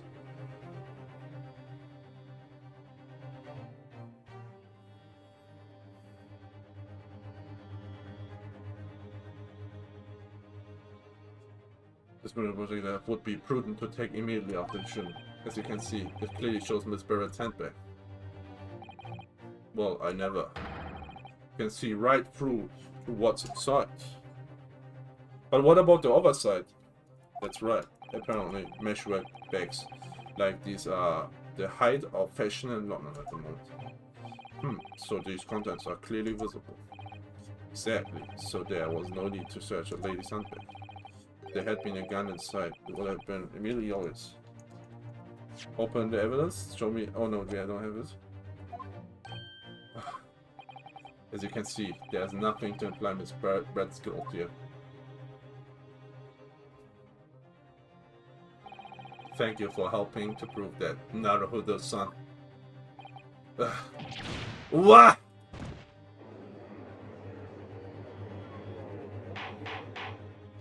Order, order, order! Inspector Hosonaga, you will submit that print as evidence at once. Certainly, Your Excellency. Graphic of the back has been ordered. Think you had long enough to cross-examine the witness, counsel? No, wait. I want to see the picture. Okay, but what about the other side?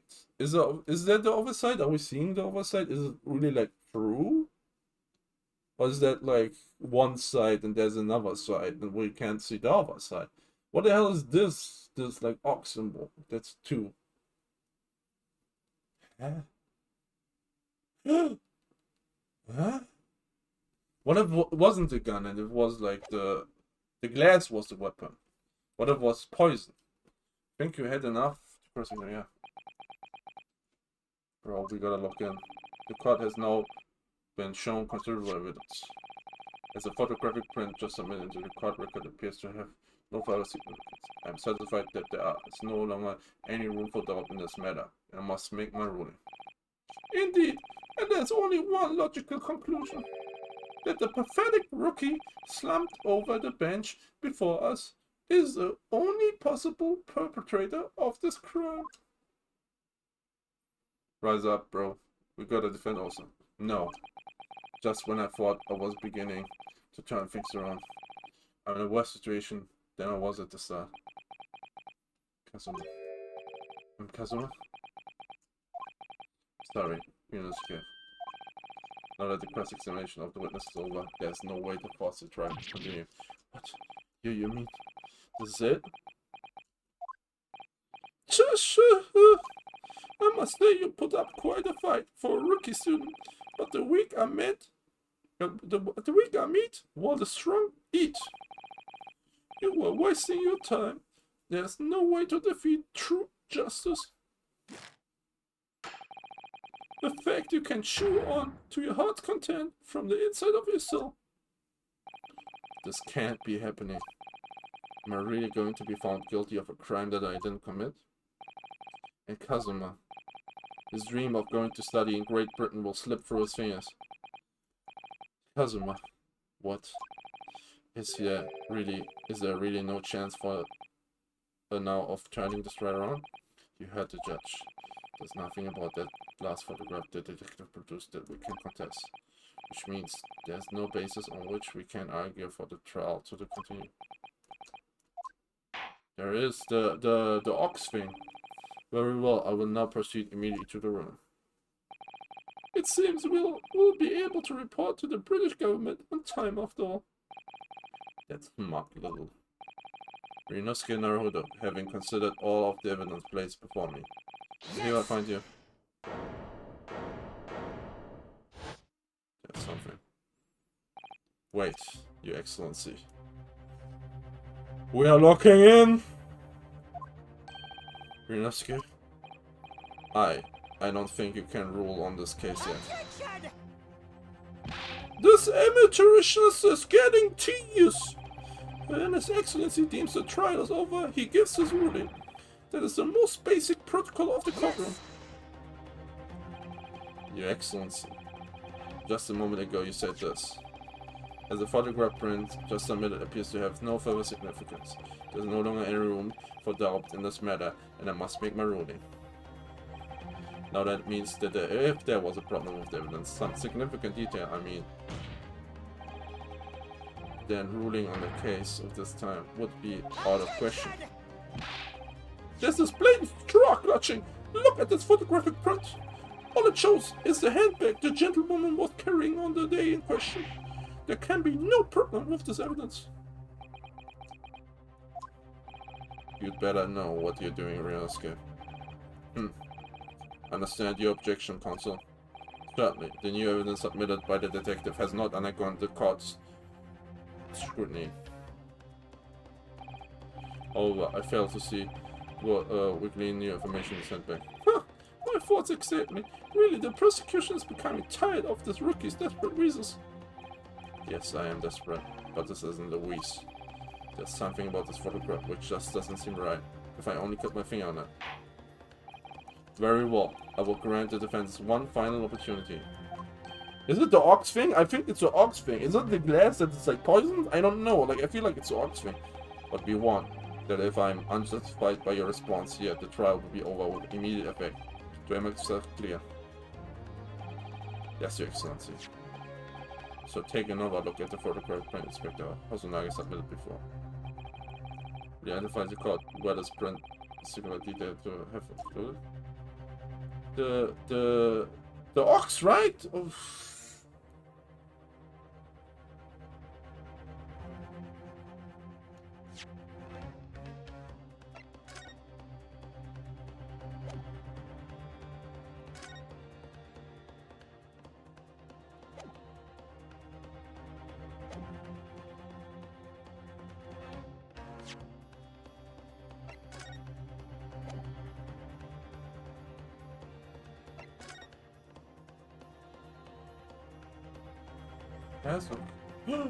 Yes! There's an ox thing here! The ox print is on the stake thingy! We got him. Chiefs. Guys. Girls. Everyone else. We got him. Yes! Look at this. Here. There's a very unusual mark on the victim's wrist. That is true. Looks almost like a burn of some description. Or she's reacting. Objection! Dear me, I was pondering what new piffle you would come out with. A burn, you say, on the victim's wrist? Clearly that has nothing whatsoever to do with the magnificent lady's handbag. It does. Yes, that's a burn mark, you're right. Go on, Inspector. The police coroner also noticed that when he was performing the post-mortem examination, it was deemed unrelated to the case, so he didn't note it in his report. What did I tell you? In any case, we have no idea when the victim suffered this burn. Right there, I can prove it. You're done. And there's no possible way of knowing either. There is. I can prove it right now. You're done. The more I look at, the more I find myself intrigued by the curious shape of this mark. However, as Prosecutor Oichi points out, unless a firm connection to the case can be shown, I cannot allow any further time to be spent on the precise details of this burn. We can! Just saying something.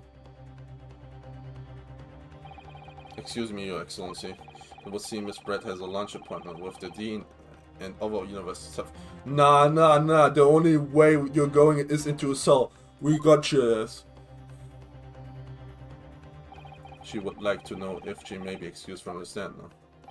Oh, of course, dear lady. We shan't hold you up any longer. I'm quite sure His Excellency is about to give his final ruling anyway.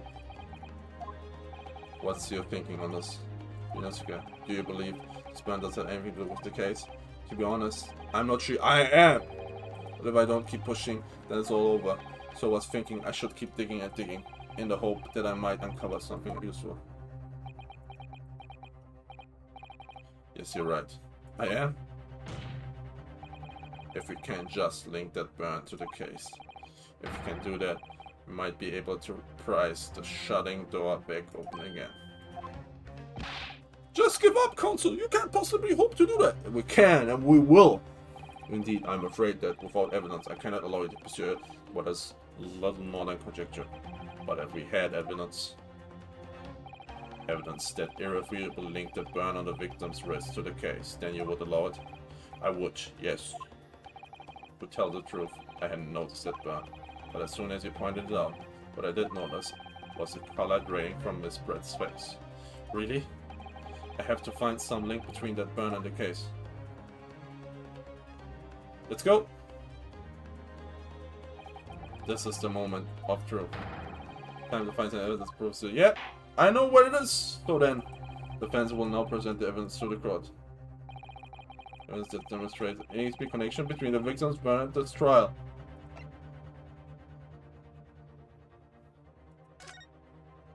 Yes. Present! Yes! What's this, Counsel? Yet another print? Yes, Your Excellency. I believe photographic prints are an amazing invention. When we humans look at the scene, we miss things. But in a photograph, things we may have overlooked at the time are recorded forevermore. Do hurry up, Rookie. What are you trying to say? To inconvenience this poor lady any further really would be quite inexcusable. Actually, we may need you to stay with us a little longer if you don't mind, Miss Brett. You see, it's very clearly visible in this other photograph. How did the victim come to have that unusual shaped burn on his wrist? The reason is recorded here forevermore. What? How? Objection! Shut the hell up! Oh, you can't fool me with your little bluster, boy. If that's your game, then let's see how it plays out. Show the court exactly what you mean. What is it, the photograph? That explains the reason for the victim's burn. Yeah. Yes! The beefsteak? Actually, the point is the metal plate the steak was served on. Plate? Oh. Oh! Your Excellency, are you alright? As you can see, there's an emblem on the plate. I would guess it's some sort of trademark of La Carnival. Ah. The emblem on the plate. And the victim's burn are exactly the same shape. Oh! Inosuke, you genius! You were spot on. Which means the victim must have suffered this burn while he was present at the restaurant. Objection! But even if that's the case, we can't know if it happened on the day in question or not. It could have been the day before that. It most likely happened at some other unrelated time. Well, Objection! Sadly, Prosecutor Oichi, the chances of that are extremely slim. Thanks. Why? Why? The outline of the burn is clearly discernible. Such a serious injury would have caused quite a commotion in the restaurant. Would you agree, Inspector Hosonaga? I can't imagine having missed such a terrible disaster, certainly. But... I would say, looking at the picture of the wound, that it wasn't suffered very long ago. And although it's not a particularly large burn, it's extremely well defined, as the defense just pointed out. This was no mild burn, that's for sure. Can you be more specific, Inspector? Well, let's see. If the plate was at around 90 degrees centigrade, a burn like that would have taken around 3 seconds. It's inconceivable that the victim wouldn't have let out a scream of pain then. I've been investigating at the restaurant for several weeks already, but I've not heard anyone scream at all. Because he was already dead! He was poisoned! As the head waiter of La Carnival testified to that without hesitation. But you're a detective, not a waiter! Yes! There you have it. Something isn't right here. As the detective said, anyone who burned themselves on a piping hot plate for 3 whole seconds would scream in pain. There's no question of that. And yet Inspector Hosonaga never heard the professor scream, not on the day or any before it. It's right. And the strange thing is, on the day he was shot, I didn't hear him cry out either. Because he was already dead. He died of poison. It's getting clearer and clearer. The murder weapon was actually the second bottle. The second glass. What I suggested, well, if the professor had carelessly laid his wish on the plate for every 3 seconds today, it would be beyond careless, I think, Counsel. Then the rest of us in the restaurant, myself, the sergeant, and the old antiques dealer, all of us would, without any question, have heard him scream. Would you agree, Prosecutor Oichi? Yes, I suppose. So the question is, why didn't a single person hear Dr. Wilson scream? Because he didn't scream. I almost don't believe it. Ryosuke, do you think? Yes. Can it really be true? I never dreamt we'd arrive at a conclusion like this, but I'm starting to think that maybe we've been led into a terrible trap. He was already dead. There's only one explanation I can think of, the sense of the apparent impossibility. On the day in question, when he suffered the burn to his wrist, Dr. Wilson was already deceased. No man could remain silent while his wrist was burning on a piping hot plate for the 3 whole seconds. It's clearly impossible. Apart in one particular situation. Counsel, are you suggesting? Yes, it's only possible if the man was already dead. But already dead? Knowing what we know now, it's the only possible explanation. When the beefsteak was brought to Dr. Wilson's table that day, the professor was already dead. That's madness! Order, please. Counsel, explain this absurd notion at once. The victim was killed by a gunshot. That's right. That's absolutely right, Your Excellency. This is just another ridiculous ploy for the Ricky student, but clearly he has no grasp of the facts. No, Prosecutor Oichi, it's you who has no grasp of the facts. I beg your pardon? As soon as it became apparent that the victim had suffered a burn while at the restaurant, this whole case was turned upside down. Or have you not grasped it yet? Your Excellency, the court must hear from this witness again. If it's true, as we now believe, that the victim was already dead before the gunshot was heard, it's highly likely that Miss Brett knows something about it. Yeah, incredible. I certainly didn't anticipate this twist of events. I'm sorry to say, Miss Brett, that you will have to forget your luncheon engagement. But, Your Excellency... The justice system in our country may be in its infancy. Rest assured, all reasonable doubt must be dispelled before I'm prepared to pass judgment. Thank you, Your Excellency. She's gonna talk, isn't she?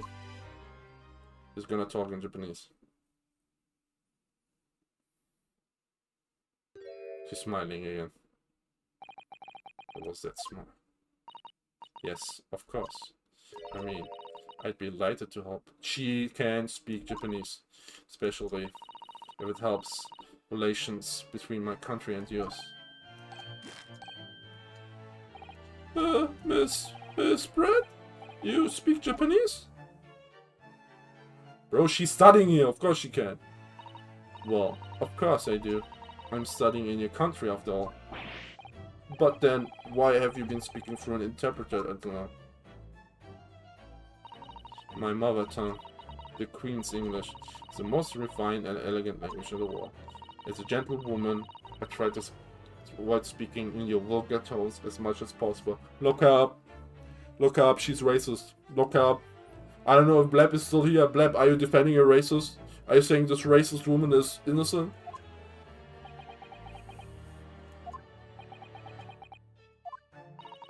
But it seems the man in this clan possesses none of the chivalrous virtues of English gentlemen, so you can see that I shall have to lower myself to communicating with you all on your own level.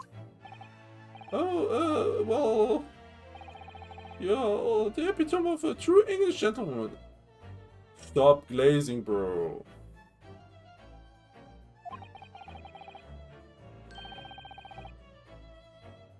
We are truly honored by this lavish consideration you so graciously afford us. I see. In that case, Miss Brett, I will now ask you to testify in your own words about the events leading up to the death of the victim, Dr. Wilson. So you're finally going to hear her own words on the matter. Things are getting interesting, Ryunosuke. Let's hear. The victim's death. Unfortunately, I have no idea when the poor man burnt his wrist like that. When the waiter brought my steak, the professor and I raised our glasses in a toast. As far as I've heard, the post-mortem report showed no other possible cause of death besides the gunshot. If there's any other way a man's life can be taken without leaving a trace, please do show me. But of course, this country's inferior investigative techniques probably wouldn't pick up on it anyway. She's insulting us with every sentence. That most captivating and beautiful testimony will go down as a brief card's history. Thank you. Why are you glazing her, Judge? Bro, she just insulted your country. Easy does it. I hope that is the last time I will have to sully my lips with the cross tones of your upcoming tongue. Oh, forgive me. I do hope I haven't insulted anyone. You insulted the whole country. What are you talking about? Not at all, not at all. It's a delight merely to hear you speak, dear lady. And it seems very clear from your testimony that this boorish talk of the victim's burn is utterly irrelevant. You will be speaking to your country's Minister of Justice about what has happened here today. The only person you're gonna speak to is a detective who's gonna bring you in the cell. The Minister of Justice? May that irritating little bully of a student be giving the harshest punishment possible. Amen. Huh? Thanks. Don't thank her, bro. Was that a prayer? Well, you have to forgive the irritation, Miss Brett, and put up with questioning and explanation. I expect you've noticed that this little bully of a student, as you put it, doesn't miss much. Surely I don't need to remind you, Counsel, that this will be your final cross-examination this trial. Oh, I'm ready, Judge. If you fail to demonstrate any problems with this witness testimony, I will be ruling on the case immediately. Is that clear? Yes. Oh, let's wake up. I'm doing the same. Yes, Your Excellency. Then you may proceed with the cross-examination. I look cute. Thank you, okay, well, come on. You're just in time. We are in the last cross-examination. We have to save ourselves. I have to prove my innocence. But thank you. I hope you're doing well. Happy Friday, happy Friday. With some stuff. Unfortunately, I have no idea when the poor man burnt his wrist like that. Press! But his hand was on the searing hot plate for at least 3 whole seconds. You can't not have noticed. Do you think so? Let me ask you something. Sorry? Ever since I arrived at this courtroom, and even still now, the fly on those unsightly black trousers of yours has been wide open. You can't not have noticed, can you? Huh? What? What?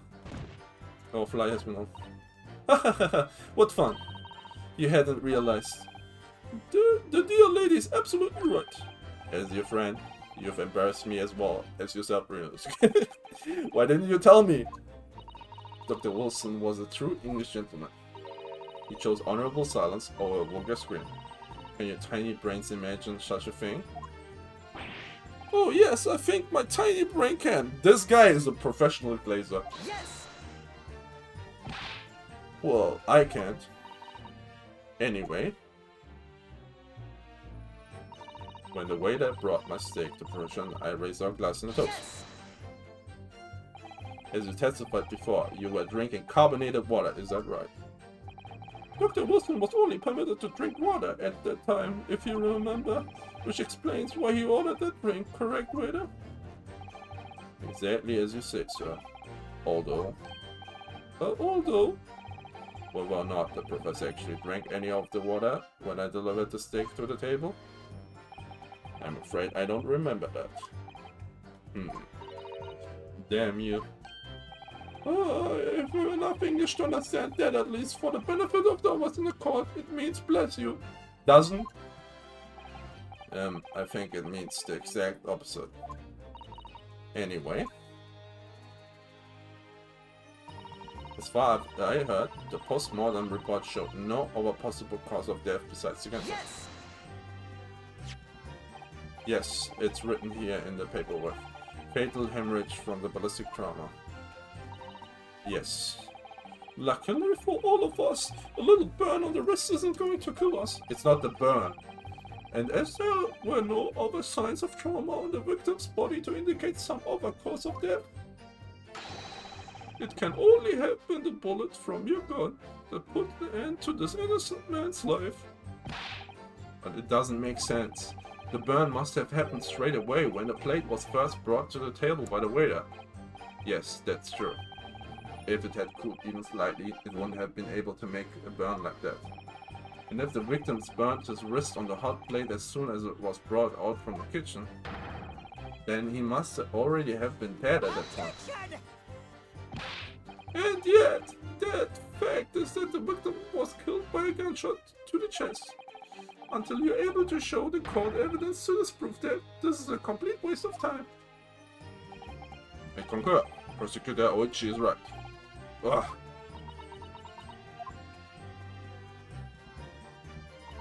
If there's some other way a man's life can be taken without leaving a trace, please show me. Yes! Without leaving a trace. If someone is shot, or strangled, or stabbed, or thrown from a height, or while a person's life is taken, there are always telltale traces on the body. Quite right, dear lady. And as our police force has thoroughly examined the body of the deceased, there can be no doubt. Isn't that right, Inspector Hosonaga?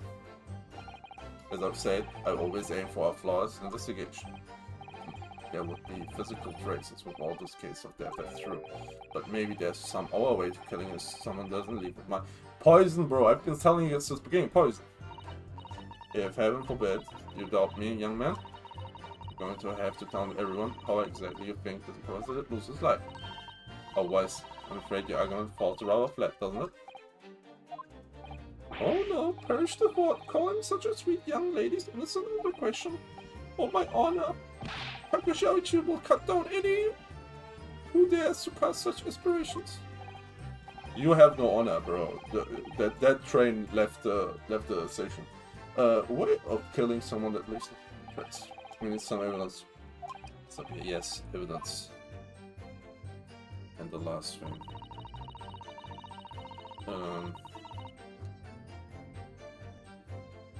But of course, this country's inferior investigative technique probably won't pick up on the error. She's just inferior. What do you mean by that? In the lands of Great British Empire, the police store everything found at the crime scene for later examination. But in this country, you investigate once, and that's the end of it. Isn't that so? Quite right. La Carnival is open for business as usual today, just days after the incident. Exactly, which means that even if the investigation takes a different direction, vital evidence may be lost. Oh, he took damage from that.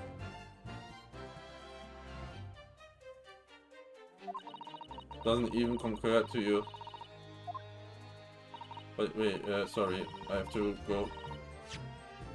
It doesn't exactly. It doesn't even occur to you that naive detectives should try to preserve all the crime scene. I'm trying to be as tactful about this as I can, you understand? Ha ha ha, a killer blow! The lady is as formidable as she is beautiful. Amazing. It's actually admitting our police may be flawed. Perhaps Prosecutor Oichi is finally starting to see sense. I very much doubt that. Still, there's something about what Miss Barrett just said. There was a moment for something didn't seem quite right. Yeah. Yeah. Can I? I'm kind of trying to skip those because I wanna. Because they are always saying, yeah, you gotta chase his top witness, blah blah, and so on. We need to find the break. Yeah, I'm trying to, but there must be some clue somewhere to what's punching. Yeah. There is one thing that I noticed, something that's been bothering me. Oh yeah, you mean on this bread. You know. What the person is, like overnight. Detective? Let's see, correct the rules ready to Miss Brett's last statement. Yeah. Did.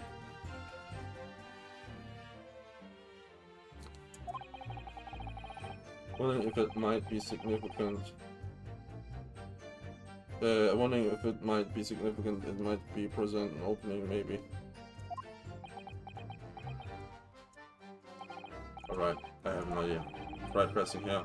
Last statement one more time, if you think so, but this time, instead of tagging the woman herself, let's see what we get out of the detective. Alright then. I was thinking. I suppose. Only press on this time. Okay, so we have to press again? That's new.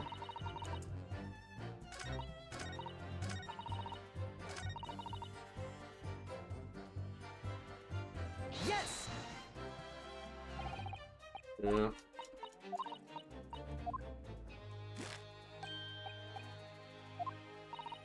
Wait.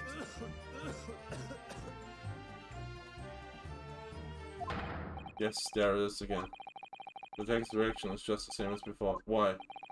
Up until now, the detective has been in a stand with Miss Barrett as an interpreter. But things are very different now. For this testimony, the detective is just listening to what the English woman has to say. Could be golden opportunity. What do you mean? He's on the stand. We can't ask him. When people are actually testifying, they're usually very careful not to let anything slip. However, when they're listening to someone else speak, you'll find that they often let their guard down.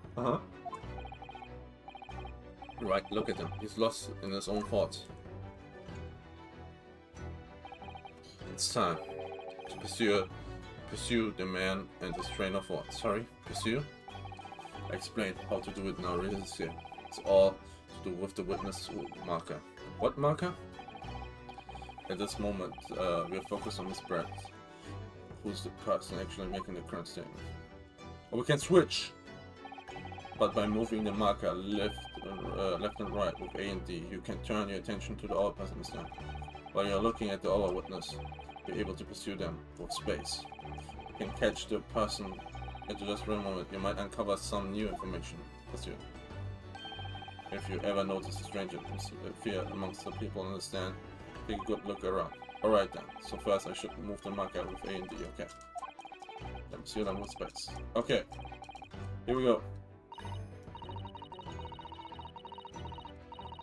Wait. Let's go. I wanna. Excuse me! Excuse me! Excuse me for a moment! What's the meaning of this?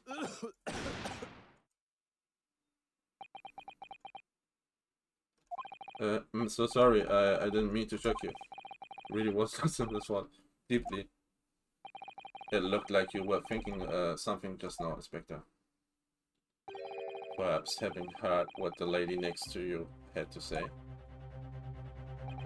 If there's something you'd like to say, please share it with the court. Share it with the class, Inspector. Objection! Well, what is the meaning of this?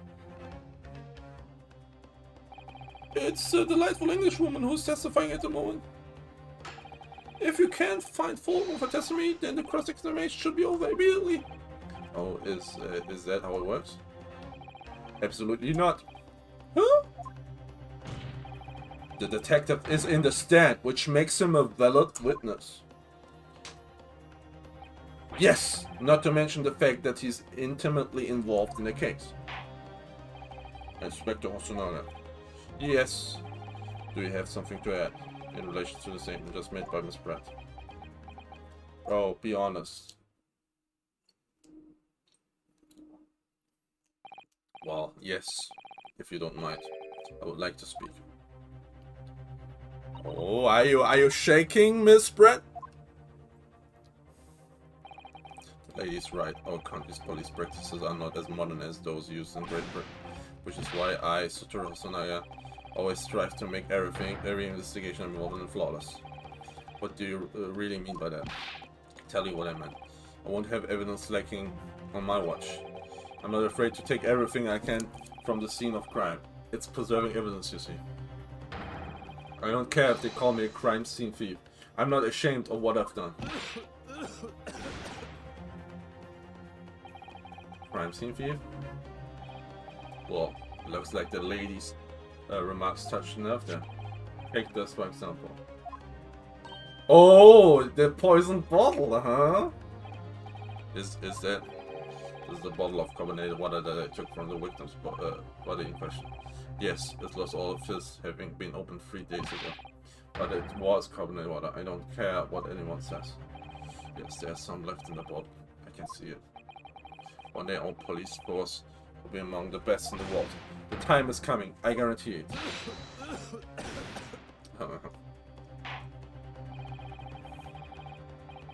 Can't say I condone the witnesses' actions, but I do understand the sentiment. The court will accept the glass of bottle as evidence.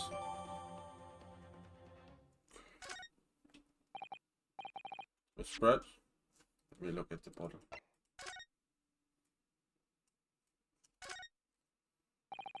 The label is written in a foreign language that I don't recognize. Do you know what it says, Kazuma? I think it's French. It must be very expensive water. Yes, but what does it say? That's what I was asking. And go to France and ask. You could just say that you don't know.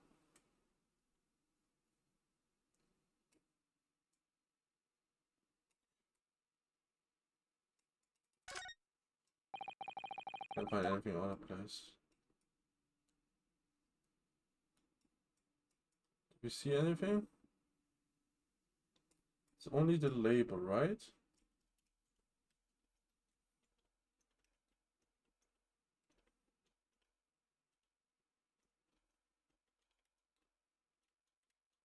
It's only the label that's there. Wait, there was something there. What is that? So this is carbonated water. Is the last drink Dr. was ever had. Looks like there's a little left in the bottle. Although it's just plain water now. I know, you know, I've been sweating so much. It's really parched. I just have a sip of this. Keep going. No, real skin. Can't do that. For one thing, that's evidence. You can't drink evidence. Oh no, you're right. We don't know what might be inside, do we? Never cease to amaze me, Ryosuke. In more ways than one. It might be poison. I wonder, could there be anything in this water? Matter. I'm quite old, son. I think I might have just worked something out. An interesting possibility. Okay. We have it. The spread. Can you confirm this is indeed the bottle from which you drank on the day of the victim's death? If you say yes, you're done. Yes, it was that bottle. What was that about? Seemed to avoid her eyes when she answered the judge's question. Very well. Counsel, you may resume your cross-examination. And the inspector will kindly control his further. Huh. Unfortunately, I have no idea.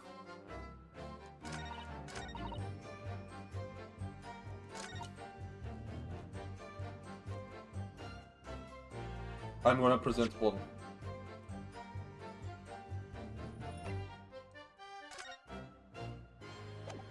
We're gonna present the bottle. Yes! What is this? The bottle of water? Actually, there's one method of killing a man without leaving a trace that comes to mind. Obviously, I'm afraid. Poison. Poison? On the day of his death, we know that Dr. Wilson drank from this bottle of carbonated water. Could it be that there was poison inside? Could it be that the professor actually died after taking the sip of his glass from his glass? It was his glass that she took, by the way. Not the other way around, because the glass was next to the food. Order. And on that day, he was sitting at the same table as the professor and able to slip the poison into his drink. There's only one person who could possibly have done it. Jezeel Brett. It was you. Objection! Stop glazing. This is outrageous to suggest such a thing without the scrap of evidence. You little rookie imposter. Have you even considered the delicate situation our country finds itself now? Have you forgotten that we have only just signed an accord of friendship with the British Empire? Have you even the vaguest inkling that your rash accusation could jeopardize the entire treaty? This is not a political arena. This is a trial to determine one individual's guilt with respect to one crime. What? The fact that this woman is British makes no difference. We are here to determine the truth. If I may, I will silence you forever for this disgraceful... Shut up. It's just you who should be said. What did you say? I will silence you forever for this disgraceful attack on this lovely... May. Okay. Of course! Dear lady! Where did that come from? She just snapped. Is she gonna show her face finally? I'm afraid I may have spoken unfairly before. I offer my most humble apologies. I'm sorry, my lady. To what are you referring? I described your police force as inferior. But no matter how inferior they may be, you still investigate this particular point thoroughly, I believe. Bottle, I mean, Inspector. Whether it contained poison or not. Did he? Of course. You did? Have you forgotten what my guiding principles is already? I strive for a flawless investigation every time. I don't believe it. Naturally, we tested the inside of the bottle and it was contained. It wasn't the bottle that was poisoned, it was his glass. Bro, I got there, I so got there, you done so. Okay. And what did you find, Inspector? I ordered tests for every toxin that is available in this country at the present time. We could not find a trace of poison of any description in the bottle of carbonated water, Your Excellency. What? Are you sure? The tests were meticulously carried out by the Chief Colonel himself. No, Ryunosuke, don't worry, bro, I got your back. I'm gonna prove our innocence. I'm very grateful to all you Japanese. You successfully established my complete innocence in this horrid affair. Thank you. But of course, dear lady, the pleasure was all ours. No. I was so sure. You're still there, this can't be right. Everything falls into place if he was poisoned. Who shot him? He was still shot, right? I think like she has a gun, right? Thank you, Counsel. I think the prosecution has cleared everything. As the prosecution has asserted, shot to the chest from the gun is the only conceivable cause of death. Furthermore, the accused, who by his own admission was holding this weapon, is the only possible culprit. I'm done for. The court wishes to apologize for the great inconvenience this has caused you, but don't! She's guilty, don't apologize to her. Oh no, I'm just glad the matter is resolved. Before proceeding, I must ask the counsel for the defense. Do you have any further new evidence to present to court at this point? Yeah, we have. The bottle. Kazuma. I'm sorry. Yasuke. I have nothing more. Well, if you excuse me now, I really must be leaving. Don't. No! Object! Who? She! Oh yeah, the professor! The professor sent it. Please wait. Isn't that... What is the meaning of this? Forgive me for intruding on court proceedings, Your Excellency. Susato Mikotoba, Judicial Assistant to the Defense. Mikotoba. In my darkest hour, with nowhere left to go, she appeared like a bolt of lightning.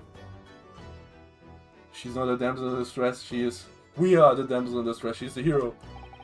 And in her hand, she carries a small package, wrapped in a furoshiki cloth.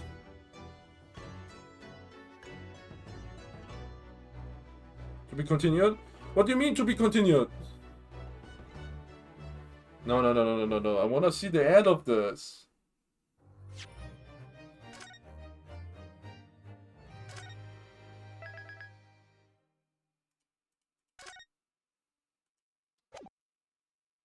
Isn't this the end? How much longer is this going though? I hope it's not much longer. Okay, I'm gonna do a deadline. I'm gonna give 30 more minutes. I'm gonna give 30 more minutes. If it's like doesn't end, like we stop. Regardless.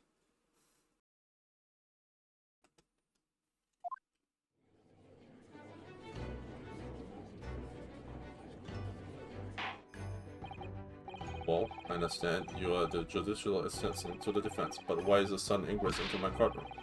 Huh, a judicial assistant and a woman no less. Bro, don't. The rules say that females are not permitted in this court of law, other than to just testify. That is a weird law. Yes, I fully understand. I ask only for 5 minutes of time. I have some vital evidence that I must hand over to the defense. Huh, you're too late, little girl. This trial has already been concluded. No, it has not. 5 minutes. I will not allow a moment more. But, Your Excellency, I'm most grateful.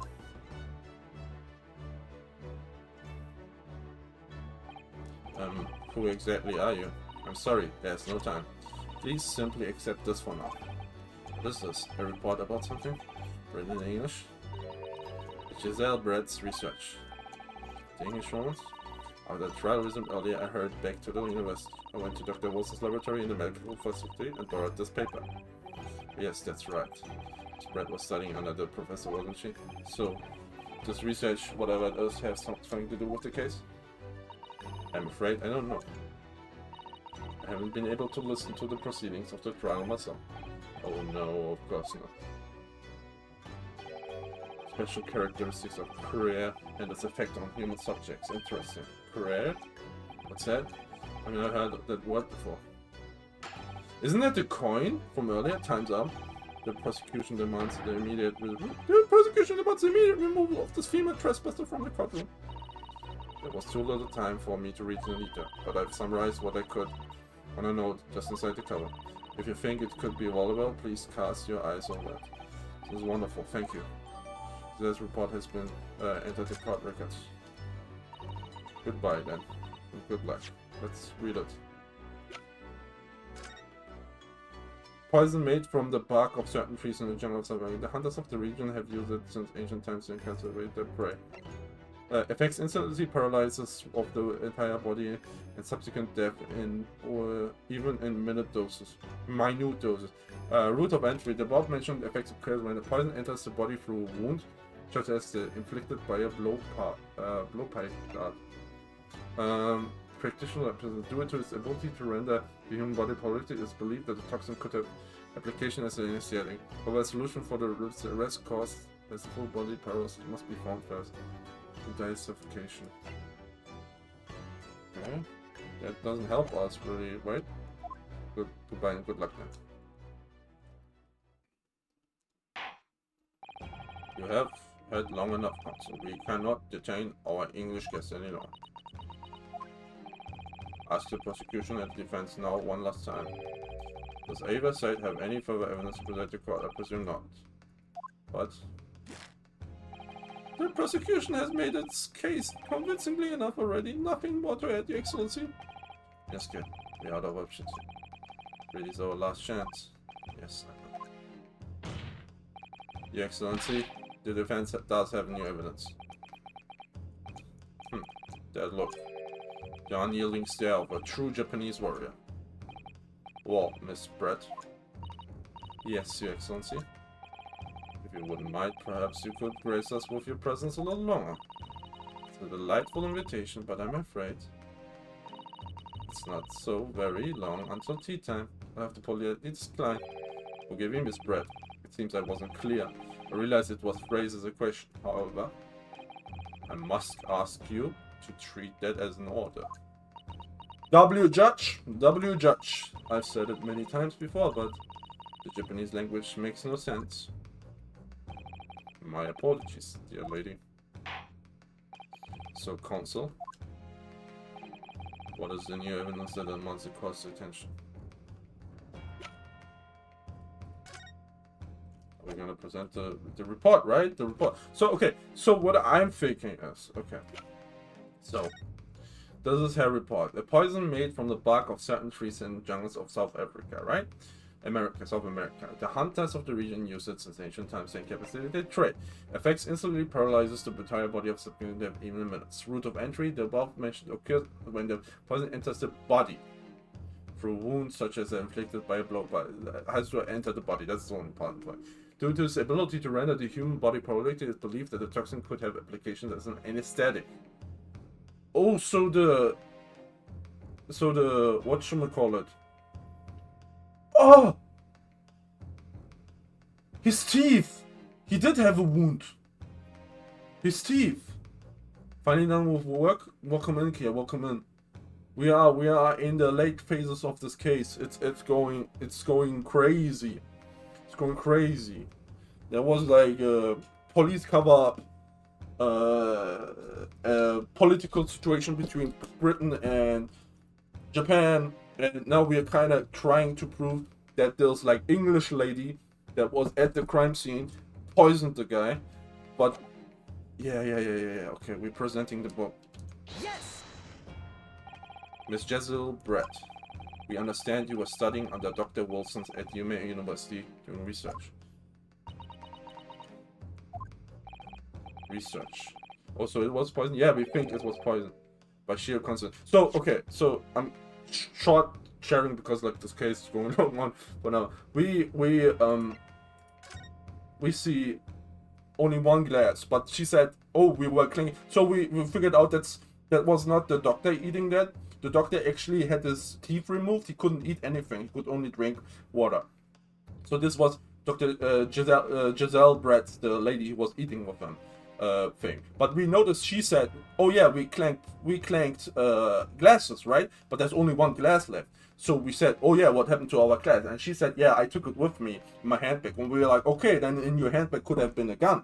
She said, no, my handbag is see-through. And then we showed this photo where she showed like a handbag. She took the glass with her, she said, because she didn't want to be compromised. But we think the poison was in there, right? Like right now I'm thinking the poison is in there. But with this picture, we saw this. That there is like a bull symbol here, right?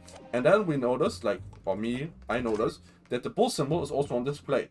And then we asked about this and they said, yeah, for that symbol to appear, the guy had to have like his arm on the thing for 3 whole seconds, and he would have screamed, which he didn't. We were like, okay, maybe he was already dead, right? And she was like making fun of it, saying like, yeah, but there was like no wound. How would you be able to tell if there was anything? Like your country can't even, like, she's pretty racist, by the way. Then we said it's poison, but she said that, but then the police officer said, I checked the bottle, there was no poison, right? But now I'm thinking, the glass has the poison, right? And the report she has says the route of entry. The above mentioned effects occur when the poison enters the body through a wound. The professor had his tooth pulled out. That's a wound. So we are there. That's where we are right now. Research by sheer coincidence perhaps into a deadly poison. What? Poison? Where are you going with this, Counsel? A toxin known as curare, Your Excellency. You got an ass? Let's go. I hope we got an ass. Because this rodeo has been going for long enough. They're dancing around us. Even the slightest amount of this poison entering the body leads to an instant death. What complete and utter nonsense? Curare, you say? I never even heard of it. You wouldn't have done. What do you mean? I mean that you wouldn't have heard of curare before, for one very simple reason. It doesn't exist in our country. It doesn't exist. Correct? Which means, no matter what tests the police can do for toxins, they'd never identify curare. Why? Because there is no test available here that can identify the presence of this highly deadly poison. I don't think that's it, but yeah, okay, sure, let's go that route. Okay. What? I just think she put it in a glass, right? Order. Let him move. Counsel, does this deadly poison truly exist? According to this report offered by the visiting research student from England, curare has long been used by the tribes people of South America as a poison to lace arrows. It seems that it's reasonably well known among European doctors and scientists. To lace their errors? The report states that it's produced from the extract of a tree that grows deep in the Amazonian jungle. So she worked with Wada? No, the way. So, okay. The Wada. I don't think you were there for that thing. So, we had this map. Where is it? I think. Did we give it up? Oh, I think the evidence is gone. Oh no, it's here. It's here. So, when we turned this around, we actually learned the way there is Chief Inspector Satoru Hosokunaga, Primary Criminal Investigation Division, Imperial Police Bureau. So he's actually a police officer, like a high police officer. And he got orders from the Japanese police to hide the woman. The Japanese state was like, hey, this will lead to an international disaster if she gets arrested. So just get her out of the scene. She probably didn't kill him anyway. And she pretended to not even know Japanese, right? She was like, I can't speak Japanese, I can only speak English. So the officer went into court with her to translate. But after we exposed the lie, she started speaking Japanese suddenly. And then we asked her, wait, you can speak Japanese? And she was like, yeah, but I don't like speaking vulgar languages and debasing myself. She's like super racist. She hates Japan, right? Like, and now we're trying to get her ass. What states it produced? Yeah, from Amazon. And it was first brought back to Europe at the turn of the century by explorers. It claims that animals shot by arrows laced with Corella suffer instant death. Doesn't that about sum it up, Miss Barrett? And the police officer is with her in the stand because he entered the stand with her. Right. Objection! Rose. Trumpery! These aspirations are utter trumpery! I don't know what that means as well. I guess like bogus. To start with, if the victim had been administered some of this so-called deadly poison, he would have been squirming and writhing in pain, and the other diners would have surely noticed. No, it works as an anesthetic. That's true.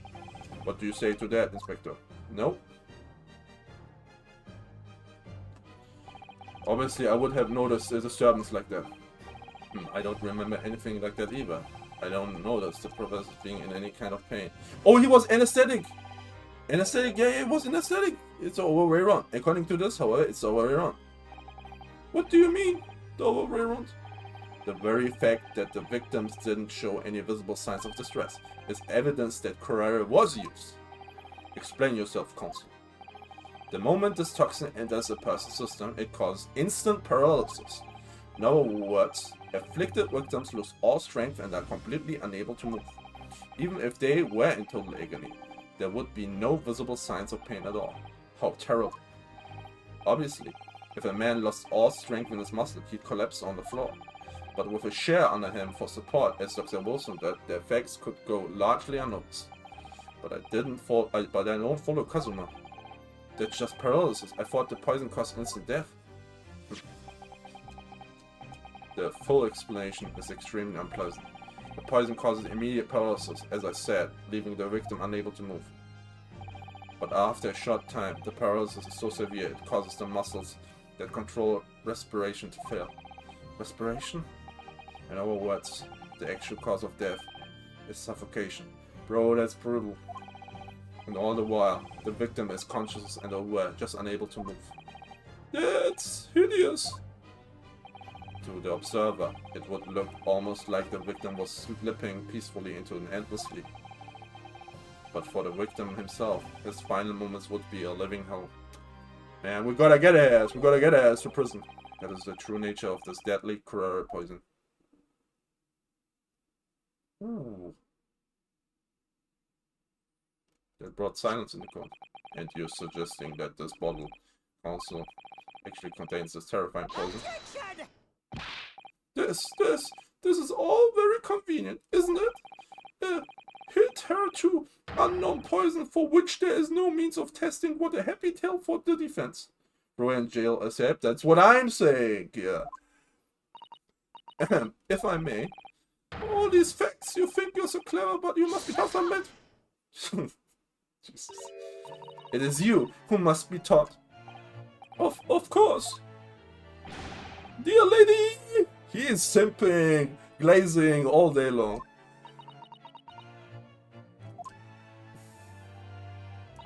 So, this is how you Japanese behave, is it? What? You steal another honest hard work, and then announce the results as if you discovered them? I'm appalled. What a loathsome act. Well, Miss Brett, the feeling is mutual. Whatever do you mean? Capitalizing on the unfortunate circumstances of an innocent man to frame him for a heinous crime? That really is a loathsome act. Wouldn't you agree? Objection! Bro, stop glazing! Enough of this! I, for one, refuse to accept it. The idea of some poison that doesn't even exist in the great empire of Japan is breaking the rules. What's so funny? Excuse me, Your Excellency? Yes, Miss Brett? May I borrow that bottle for a moment, please? She's gonna drink from it. She's gonna drink from the bottle and it's gonna be like, oh yeah, there was no poison in the bottle. The poison is not in the bottle. The poison is in the bag. I'm saying it right now. I'm calling it. She's gonna try that. Well, yes, I don't see, why not? She's gonna drink it. Watch here.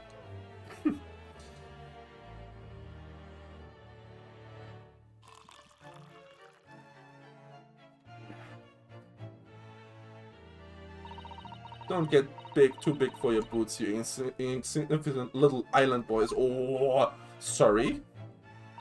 To an Englishwoman such as myself, this whole affair is a partial comedy.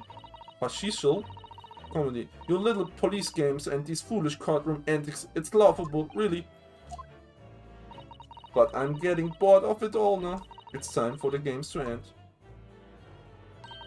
Cheers.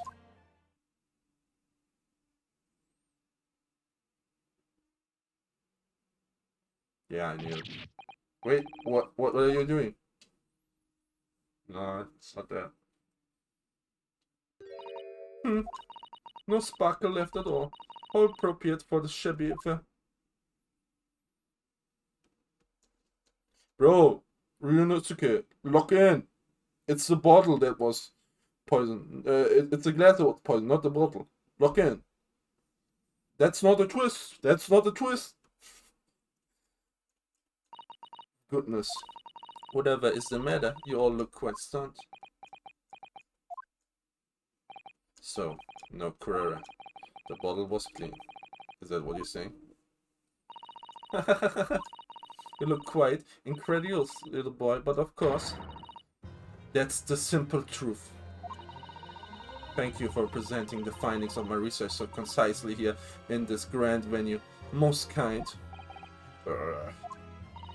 Thank you, waiter. Now then, Your Excellency. Oh, yes, Miss Brett. I should like to be excused now, please. I think I've given more than enough of my time for the furtherance of friendship between our countries. Yes, dear lady. We are most gratified with all the assistance you have given. Judge, you have been so cool right now. Bro, don't mess up. Don't do it. Ryunosuke, come on, lock in. This doesn't make sense. There had to have some poison in the bottle. So how did she? It's the glass. How did she swallow a whole glass and live to tell? I don't understand it. Well, I suppose, if nothing else, this little Far Eastern charade will make for an interesting conversation at the next party I attend in London. There has to have been poison in that bottle. No, in the glass, doesn't there? But there can't have been, because otherwise she would have kneeled over that. Keeled over that. Come on, Ryunosuke. We have to... all the clues now. The bottle of water. Contains poison. Contains no poison. As I thought. There's no poison in that bottle. What? Why? Ryunosuke. Isn't it obvious? If there was poison in there, she'd be dead by now. Did you get it? Sometimes your unadulterated naivety really astounds me. But sometimes it's in need of a good staining until it's as dark as a uniform in the ways of the war. Or is that what this color is supposed to represent? There was a goalless ending of a promising line of inquiry, Counsel. What do you mean? Ugh. This whole trial is poison. There has to be... But they could have killed over. Did we do an error? Come on, risk it. That bottle of water contains poison? Does the poison only activate with something else? Okay, sorry. I have to research the research again.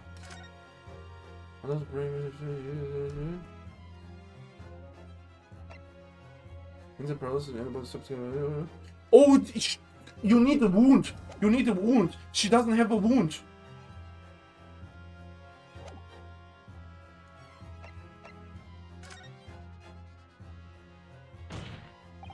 The culprit did put Carrera poison into Dr. Wood's carbonated water. Alright, the defense refuses to change its position. You serious? Objection! Fool! Are you blind? There's no possible way that bottle could contain poison. I mean, we just saw the spread drinking the water from it. That's right. Which rather complicates your argument, I think. And I believe that complication can be explained. The guy had the teeth wound. She doesn't. I need to think through all the things that don't quite add up here, one by one. I'm sure the answer is the evidence we have in the courtroom somewhere. So it has to be. Very well. If the events truly intends to assert this claim, then I must ask you to support the assertion with evidence. We have. What explains how the witness was able to consume this supposedly unscathed. The report, yeah, the report. Yes! The answer to this riddle is right here in Miss Brett's own research report. That's not a valid explanation. No. After all, you don't speak English. That reports are the gibberish. The impotent young scribe is trying to ridicule your card, Your Excellency. I'm not trying to ridicule anyone. Honest, I'm just reading Society Stone's notes. I concur. This report is too extensive to be considered in its entirety by the court. Will direct us to the pertinent section, Counsel. Which section of this report reveals the alleged answer to the riddle? Special characteristics, practical applications. Can I open, please? Okay. I wanna just know where the synopsis. Special characteristics. Special characters. Special characters.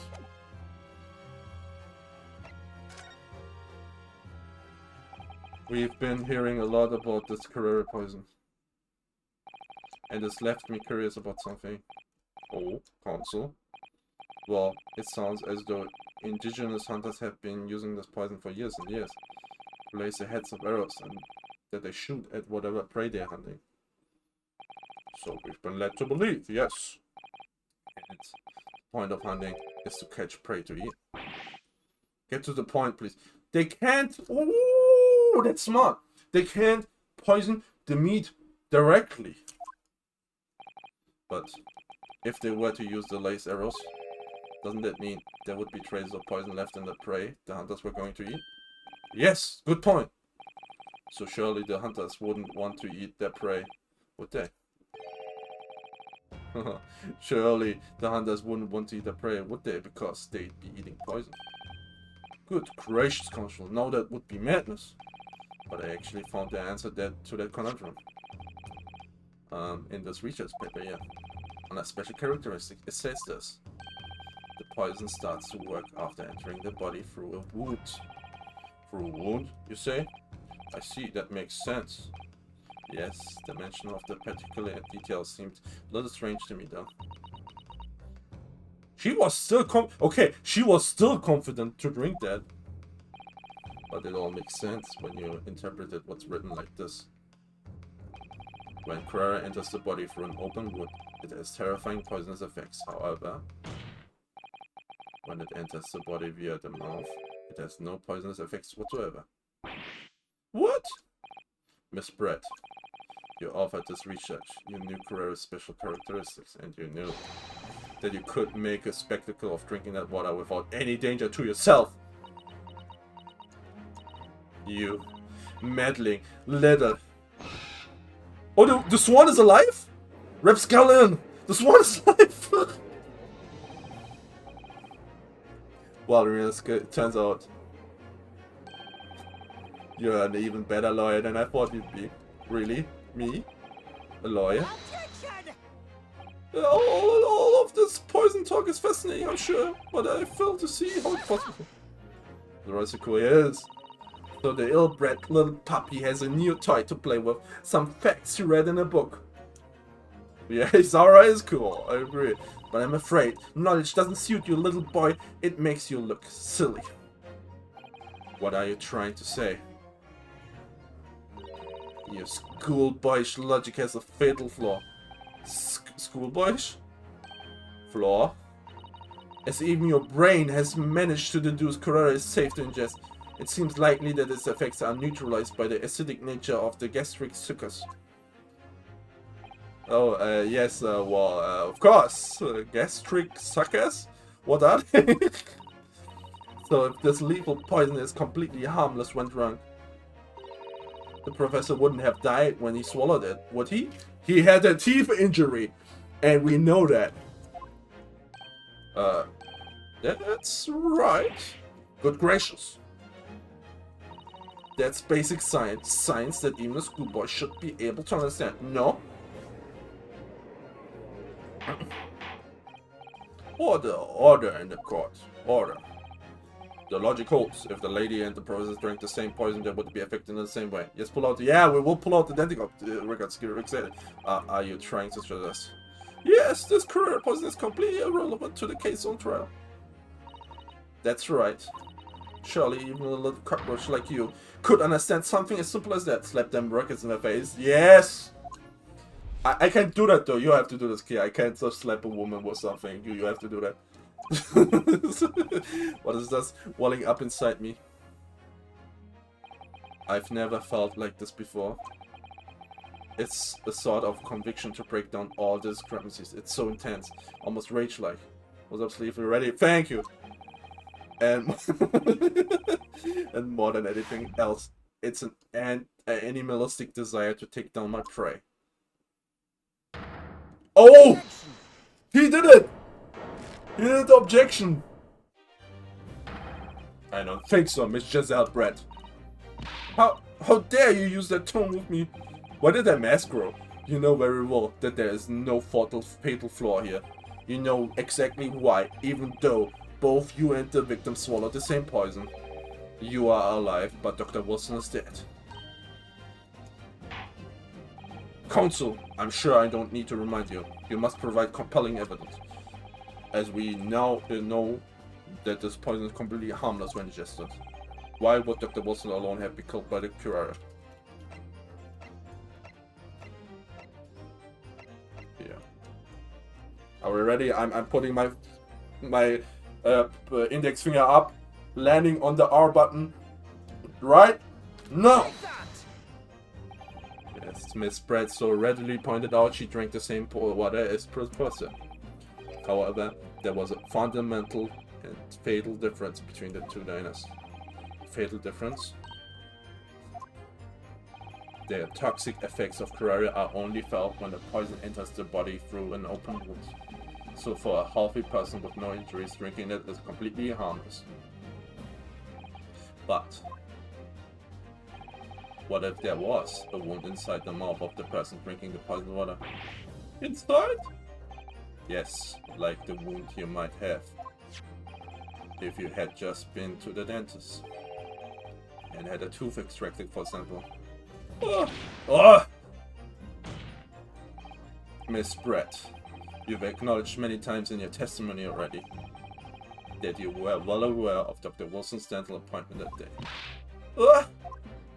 So that's it. You use that knowledge to orchestrate this. She's gonna crash out, is she? Laughing? I don't like to repeat myself, but honestly I can't resist. These childish courtroom games and your half-baked arguments are also puerile. What? What do you mean? Don't worry, little schoolboy. You'll find out soon enough. What's she doing? You see, when you leave vital evidence lying around, you never know what might happen to it.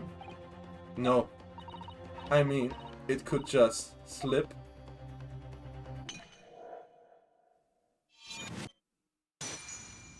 And that police guy is just leaving that. Oh dear, how careless of me. I'm afraid some crucial evidence may have just been tragically destroyed. No! That trace is on the glass. We got the glass. It's the English woman. She just smashed that bottle. And in the Supreme Court. What a terrible blunder.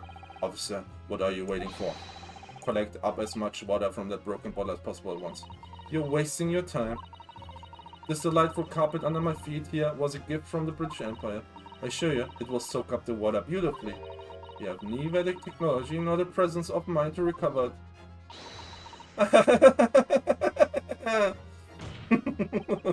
How could you? You won't get away with this. You can thump the bench and shout as much as you like, little boy. But I'm afraid we'll never know, will we? No, will we? Is there really if there really was poison in the bottle or not? You. And let us not forget, we still have some very compelling evidence left intact. Isn't that right, counsel for the prosecution? Oh, of course! You're referring to this photographic print, I presume, dear lady? The shot. That's right, and really looking at this photograph, it's as clear as day, isn't it? The poor professor was sitting with his back to me. So, of course, the only person who could have shot him from the front is the little schoolboy. Objection! No, you killed the victim that day, using Kurare, and then in order to frame Ryosuke for the crime, you waited until he picked up the pistol you arranged for him to find on the floor, while you shot the professor dead, body in the chest, with your own hidden gun. Then, in the confusion that follows, all you had to do was turn the dead professor on his chair around. See, you had every opportunity to commit this crime. What a wonderful imagination you have, young man. A hidden gun, you say? And I shot the professor's dead body, did I? Well, I'm terribly sorry, but you don't have a shred of evidence. Exactly! And as you have nothing to support your wild claims, the prosecution says to remain unshaked. Bro, you saw her destroy evidence! Why are you still crazy? Oh, this guy. I wish he's angering me. The victim, Dr. John H. Wilson, was killed by gunshots to the chest. Delivered in cold blood by the accused Ryosuke Naruhodo. This is unbelievable. How can this be happening? We had her, but now, is she really going to get away with it? No. The way she destroyed that evidence was obscene. Ryosuke, yes, we've come this far, but now you're the only one who can finish it. What? What do you mean? We've lost a vital piece of evidence, it's true. So if there's any clues left for us to use now, there must be in your head. In my head? You told me before that your pulse of observation were the one thing you could only depend upon. Well, yes, that's true. But I didn't manage to notice that this woman was a foreigner with a swan on her head. So think back again. Try to remember every last detail of the scene that day. Everything you saw, everything you felt, every color, every smell. What I saw.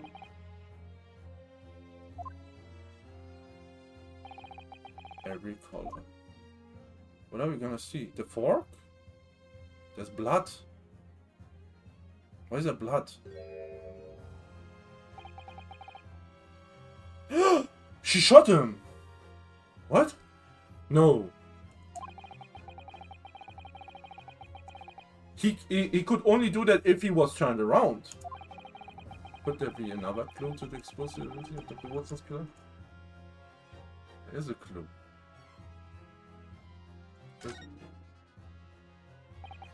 Actually, because I think I might have something. Think back of everything I saw, I think I might have uncovered another clue. Haha, you always have something up your sleeve. Don't you, Ryosuke? Come on then, let's wipe the smug smile off that English woman's face with some evidence. Alright, I can't wait.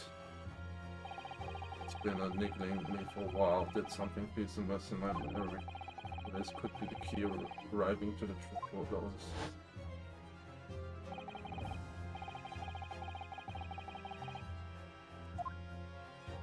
It's this, right? It's the blood? Take that!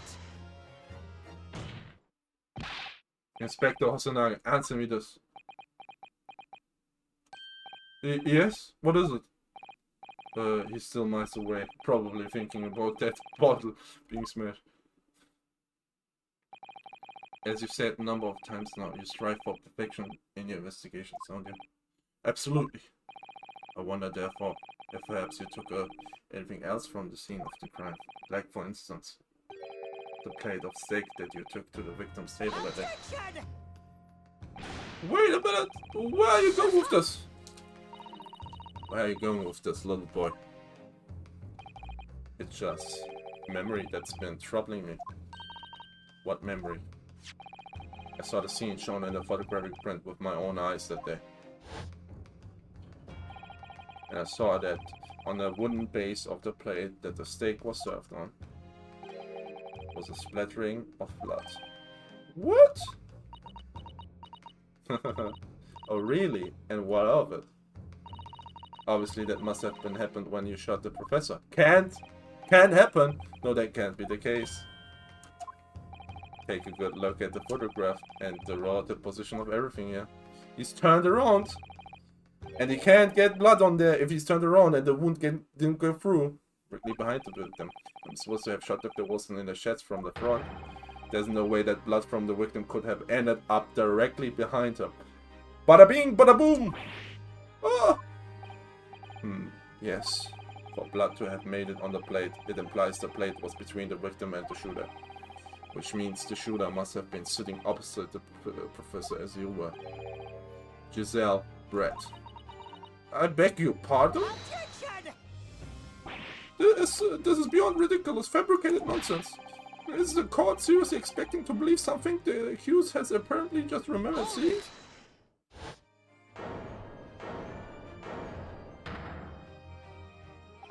This could be the moment that my entire career in the police force has been leading to. Inspector, you mean? Yes, I took the plate. In the interest of preserving evidence from the scenes of the crime. I took it, meat and all, and I don't care if they call me a crime scene thief because of it. You did what? I took the steak that you had been eating, Miss Brett. I took the steak that the sergeant had been eating. You took all the steaks, and I did it all in the name of justice. You lovable son of a gun. Then we can find out for sure whether or not there's a blood stain on Miss Brett's plate. We must examine it now. Inspector, the court wishes to examine the plate from the victim's table immediately. Yes, sir! Okay. There it is. With the steak on it. 3-day-old steak. Sorry for the delay. Here's what you ordered. The steak. Well, what about the blood? Is there blood on it? Of course there isn't. Quickly, Inspector. The blood, man. Show the court. Of course. Examine the plate at your leisure. Is there no blood? Is there no blood? I don't see blood. I don't see blood. Shit. Shit. There's no blood. No blood. No blood anywhere. But no, that's impossible. I know I saw it. I'm sure of it. It was right down the tail behind the professor. There was blood on the side of the plate. What an unbecoming expression, little boy. The swan is killing me. You see, this is why I always say you can't trust what the Japanese tell you. Bro, we have to get her. She's racist. We have to get this racist person in. Just, I couldn't agree more. In the case of disgrace of the, and you're ashamed to your career. What are you doing, man? I believe we may have finally reached the conclusion of this trial. Let's hope so. This let's pretend attempt at courtroom proceedings is painful to watch. But I do promise to do my best to forget all about it when it's over. She destroyed evidence in front of everyone and the judge.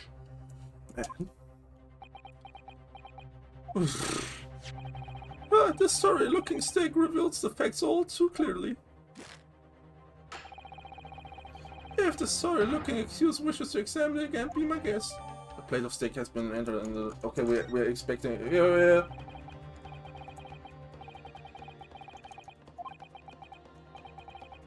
No, let's see the... No.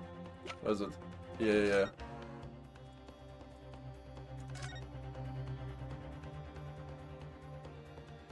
What the? The coin! The coin! The coin from the merchant! Huh? What is this? I think it's a coupon coin. And the Hallmark, the horror era, I believe. No. I don't mean what is this? I mean, what is it doing here? This is not his thing. Wait. Did you say it was Hui coupon? Yes. And apart from the meat juices, it looks like to be in good condition. I imagine it's very valuable. This is the first time today there has been talk of Hui coupon. I've heard of pearls before swine, but I never heard of bullion in a bullion. I don't think you ever will again. This is extraordinary though. This means this is not the thing. This is not the thing we've been searching for. What do you mean I can't find anything else in place? The coin. Apparently never expected to find the precious coin underneath this thick cut of meat. And it's from the Hui era too. That would make it really valuable. It's well marinated and juiced as well. Look. What? Are you thinking of eating it? No. But the next time I order a steak in an expensive restaurant, one thing's for sure. My heart's going to be racing as I lift up the meat peel underneath for bread. I think you might have the wrong end of the stick about this reality here. Come on, underneath the steak. There's only one logical explanation. Yes. This is not the thing that we've been searching for. Okay. It was removed from the victim's table after the incident. This is not the victim's table. You're not scared. It's not over yet. Not until the final correct level. Never stop believing in yourself. Keep looking forward, no matter what. We have it. The coin, bro. Believe in myself. Really. Maybe I should at least examine the evidence. Yeah, we did it! The evidence requested for the defense has not been shown by the government anyway. I presume any further examination of this evidence would be unnecessary. Does the defense have any objections? We have! The bloodstain was going to clench right for me. Can this plate of steak reveal any other clues at all? We have! There is another clue. Oh, thank you for the crown. Let me get rid of the head for a second. Here is the crown, so we can see the crown. Thank you for the crown already. Excellent, please wait. This plate of beef is hiding another clue. Another clue that will reveal the shocking truth. The only thing that's shocking you is your unhealthy fascination with beefsteak. Your Excellency, I think I've made myself clear, haven't I? Will not be able to turn a blind eye to any more unnecessary procrastination, Nostra. I'm sorry, Miss Brett, but we must ensure a thorough examination of the evidence. Thank you, Judge. Do not give a ruling until McCarthy is satisfied that all reasonable doubt has been dispelled. Actually, good Judge. I see. As a newly affirmed ally of my country, that's still your position, is it? Thank you, Your Excellency. Counsel for the defense. You will now clearly show the court what you are alluding to. Price plate of the steak that's near clue found. Here. What in the world is this? I think it's a coupon card. And the hallmark is from the Hui era. Yeah. No. What is this? Okay, we have the dialogue.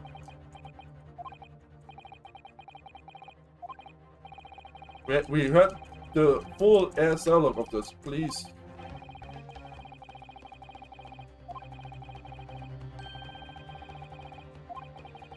Okay, please dialogue.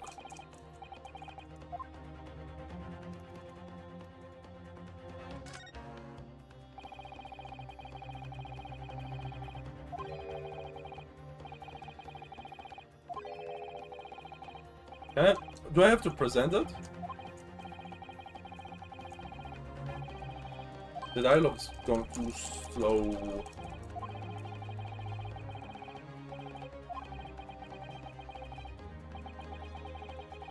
The same dialogue. Oh yeah, I have to present it. Got it. Good gracious, that's a Kobold? What on earth? Hoei Era wanted that? Miss Brett, this is in fact the beefsteak that you ordered at the restaurant on the day in question, is it? Tell me. Tell me, why is there an old coin surprising hidden underneath the meat? What a ridiculous question. How should I know? I've never seen this thing in my life. I don't know what this is, but I want no part of it. I fail to see how this is relevant. A coin under the meat? That could simply have been a careless mistake by the chef in a moment of distraction. Objection! Don't be absurd. You're supposedly to believe that this happened by accident in the kitchen? A rare Hoei Koban just happens to be hidden underneath that piece of steak? If this turns out to be irrelevant to the case, I rip up my ticket to Great Britain right now. Love the voice acting. I try my best, I'm using all my D&D powers. He's right. It can't be a coincidence. Your Excellency. Yes, Consul. A rare Hoei Koban just happens to be hidden underneath that piece of steak. If this turns out to be irrelevant to the case, I give up my lawyer job right now. You are not a lawyer, my boy. Objection! By all means, don't let us stop you. No one invited you anyway. Shut up! Perhaps, my little boy, you should realize that this is you who is irrelevant. I kinda wanna give her a French accent, she's British though. Even though I'm the one on trial, yeah.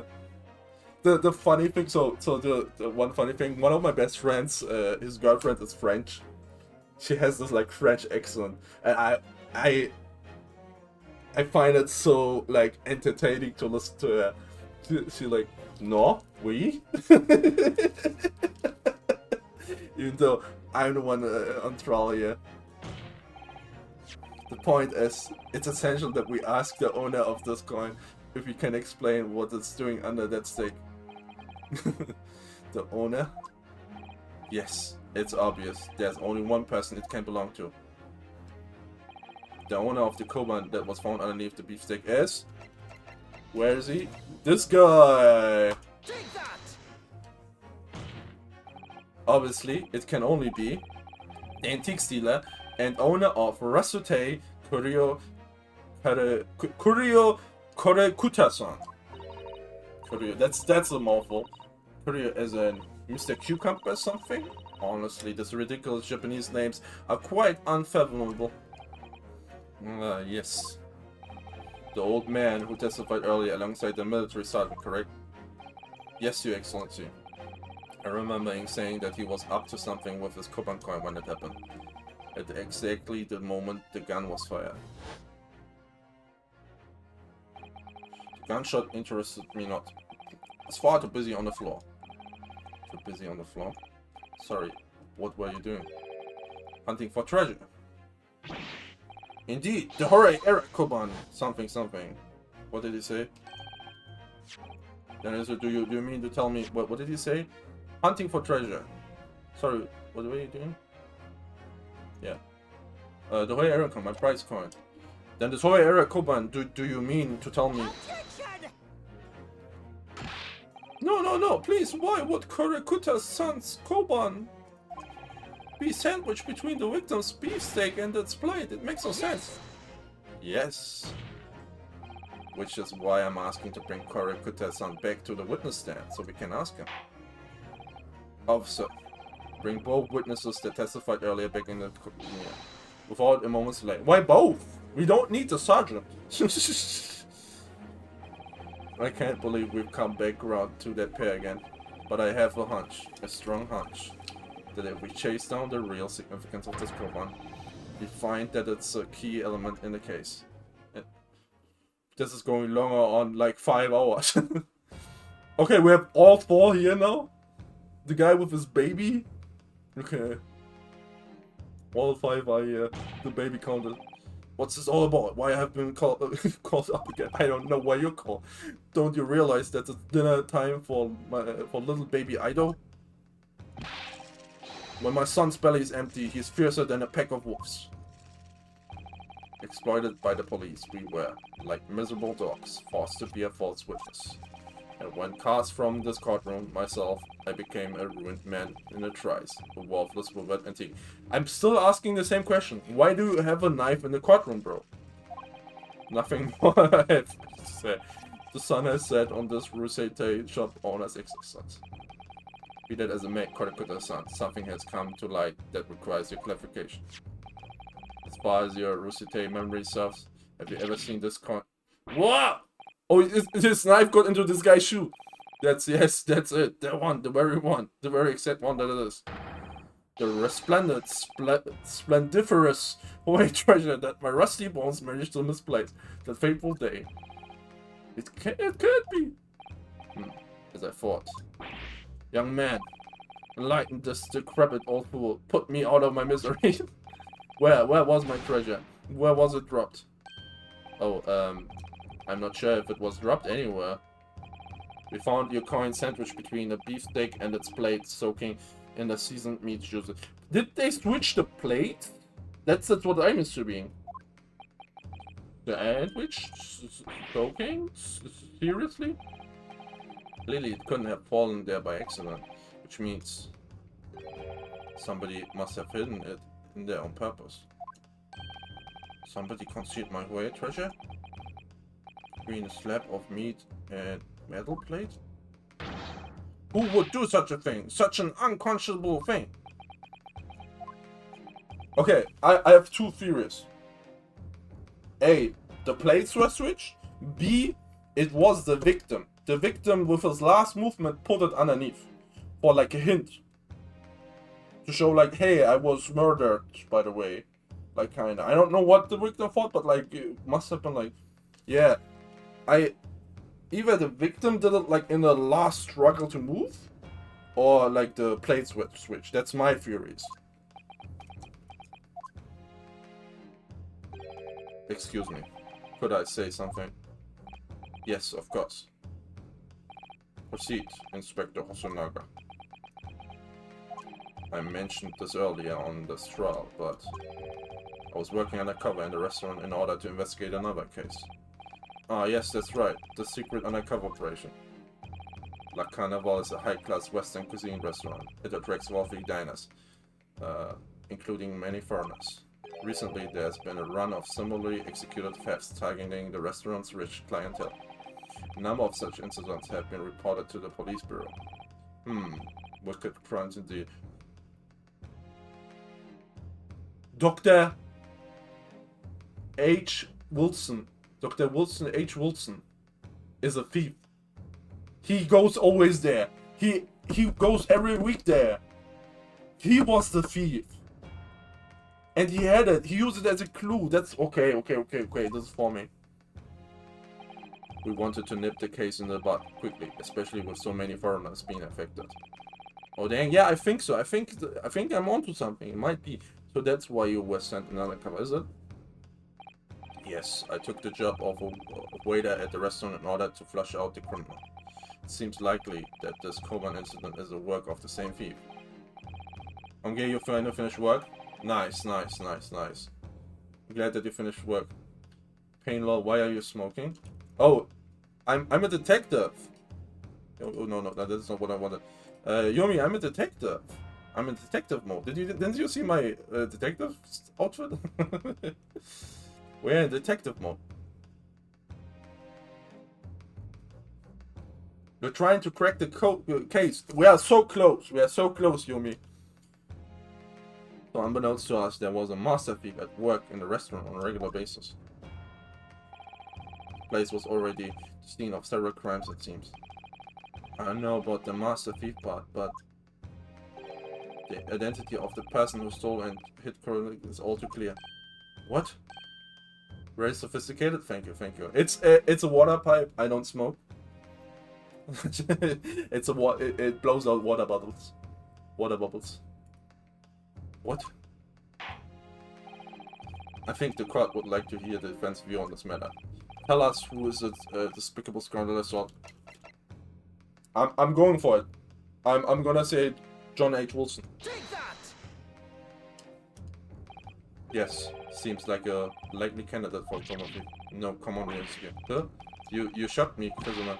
No, that's what tricked you. No one could have approached the table unnoticed. If you're crazy, you couldn't miss that. I'm not sure you should be calling Kurikuta-san a crazy fool, Kazuma.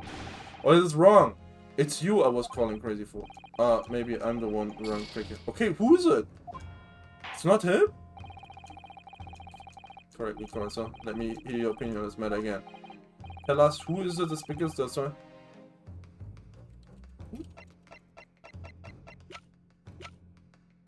Not her. Not her. I don't think it's her.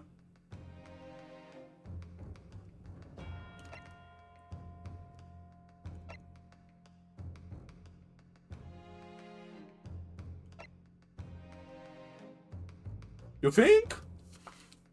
I don't think he was it. He seems like okay, other than having to listen to the police and being a bit weird, he seems like a good guy.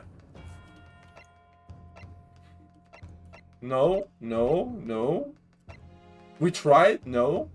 I don't think he is it. I don't think he will steal it because it's going. I don't think she is it. I don't think he. My only guy is this because he's poor.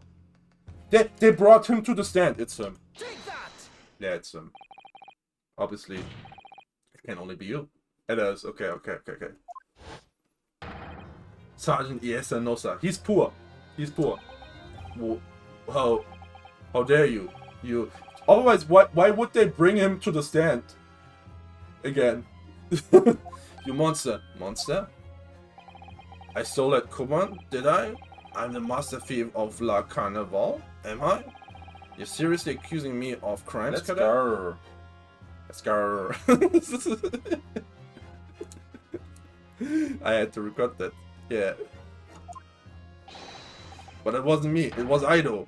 Aido is the mastermind behind this. Oh, it was a baby?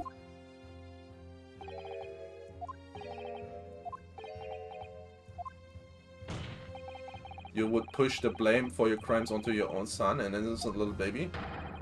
It is you who is the monster. Sergeant Nosa.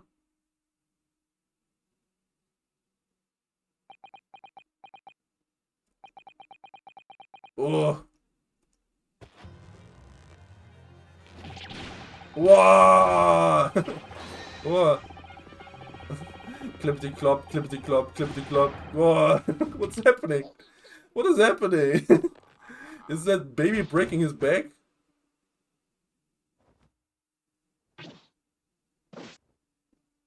What the hell? Nippon Imperial Army Sergeant Iesa Nosa, preparing to stand down in the Supreme Court, sir.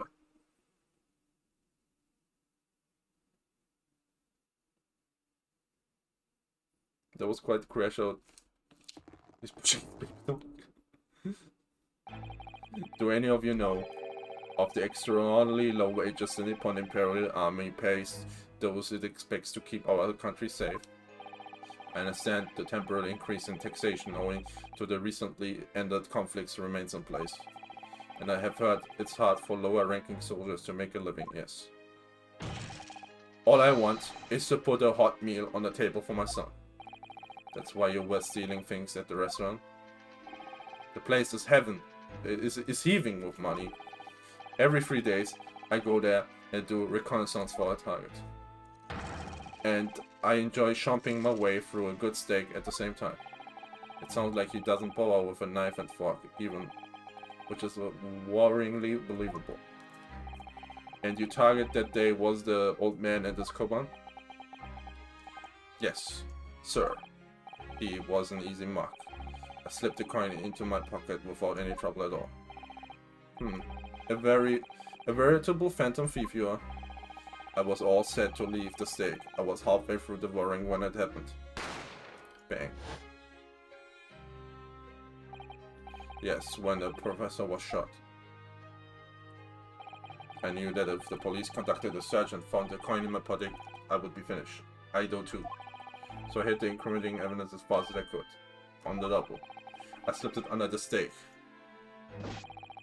Hoping that I'd be able to rendezvous with it again at a later date. Under which steak? Under which steak though?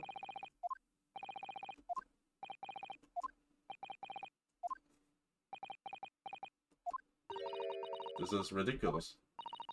Perhaps you could carry on with this absurd prattling in your own time? Well, Miss Brett. Oh, of course, dear lady, of course, how rude of us. I'm quite sure there's no need to detain you any longer at all. May the esteemed gentlewoman please be excused, Your Excellency? Indeed. The theft of the Koban was clearly perpetrated by this baby saddle todd. It would be certainly appear to be unrelated, Dr. Wilson. Wait, what are we waiting for? Of course it is. Hiding a coin under a lump of meat. The sheer nonsense of such an idea astounds me. Everything okay? We have Let's Go now? Yeah, we have Let's Go and Nar. These are redeemed. I recorded them. Yeah. Let's Go. There's also Nar. Don't you remember, Yomi?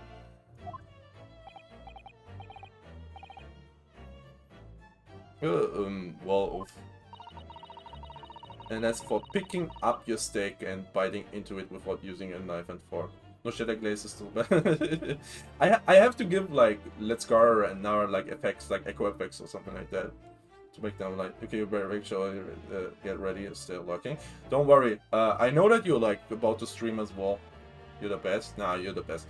Yomi is about to stream, I think, in like 45 minutes. So anyone like staying here, like, get ready for like another stream in a bit. I hope I can like finish this. Wow, it's beyond nonsense. It's poor man. I kind of want to give her a French accent. It's beyond. Very well. Now that all questions concerning this witness's testimony have been answered, I see no further justification for detaining her.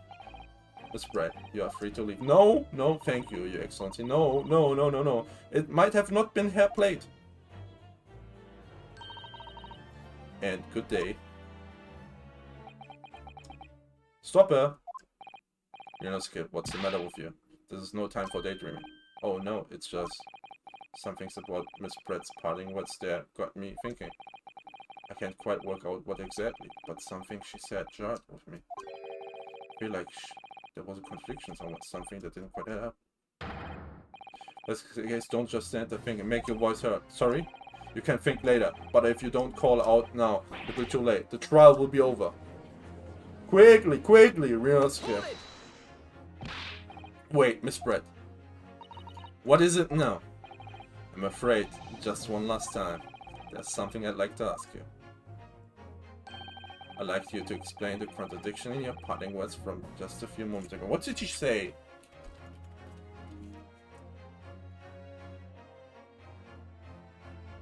And good day. Okay, let's look at this.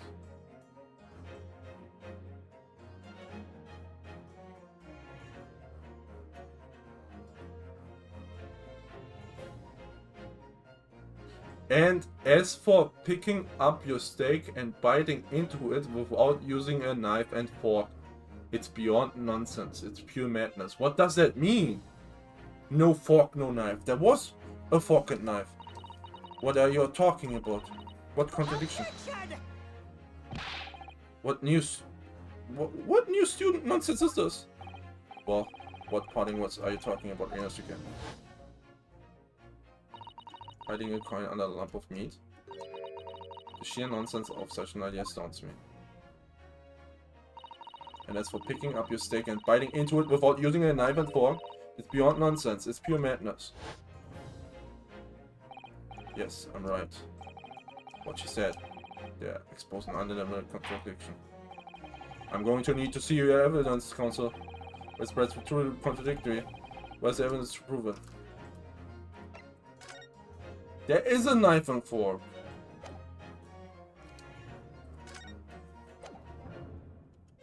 Take that! The photographic print of the scene taken immediately after the incident occurred.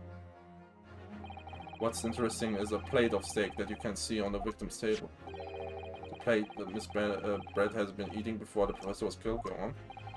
More accurately, Your Excellency, the steak that was on the victim's table just before the professor was killed. It's a different steak, I'm telling you guys. Now you're just splitting hairs. Now you're just splitting hairs. No, true. Doesn't something about the stakes strike you as very unnatural? Very unnatural? What are you saying? They're teeth marks. There are teeth marks on the thing. Yeah. It's extremely obvious. I'm talking about the shape of the edge where it has been eating. Its teeth marks is not cut off. I see you have noticed too, Miss Brett. Notice what exactly, Counsel? Just a few moments ago, Miss Brett claimed no Englishman could have even contemplate picking up a steak and biting into it without using a knife and fork. Of course she did. She's a refined English gentlewoman herself. And then take a good look at the steak, in particular the edges where it's been eaten. Bite marks! As you can see, there are clearly defined barbaric teeth marks there. Oh. Gotcha! Ah! It looks like Miss Brett has realized something. So, if the witness, as she claims, wouldn't contemplate eating anything without using a knife or fork, there shouldn't be teeth marks in the steak at all. Objection! But what is the actual point? Perhaps the delightful Miss Brett was ravishingly hungry and could... Oh, whatever you say, dear lady. As I said, I really must be leaving now. Afternoon tea with the Minister of Justice cannot possibly wait any longer. Of course. This will all be over in a blink of an eye. Rest assured, I'm about to put this rookie in his place. Heard enough. You irritating little spectacled samurai relic. Oh, of course. Dear lady! What's the matter, Miss Brett? Have you ruffled your feathers? Clearly, the witness knows what this means. She realized the catastrophic implications these teeth marks in the steak have for her. Ryunosuke, do you know where you're going with this? It's not hair. It's not hairs. Yes. Now at last, it's all come together. The mysterious teeth marks in the steak that had alleged me eaten with the cutlery. The reason why the bloodstains I know saw something being disappeared. It's not the same plate. Most importantly, the evidence that proves once and for all who shot Dr. Wilson that day. I accept that these teeth marks in the state are a little unnatural, as you put it, Counsel. But what exactly are you suggesting that tells us? Everything, Your Excellency. Everything? Yes, I believe that these barbaric teeth marks in the steak here amount to conclusive evidence in this case. Evidence that will prove beyond any doubt who shot Dr. Wilson. Conclusive evidence? How many times have I heard that today?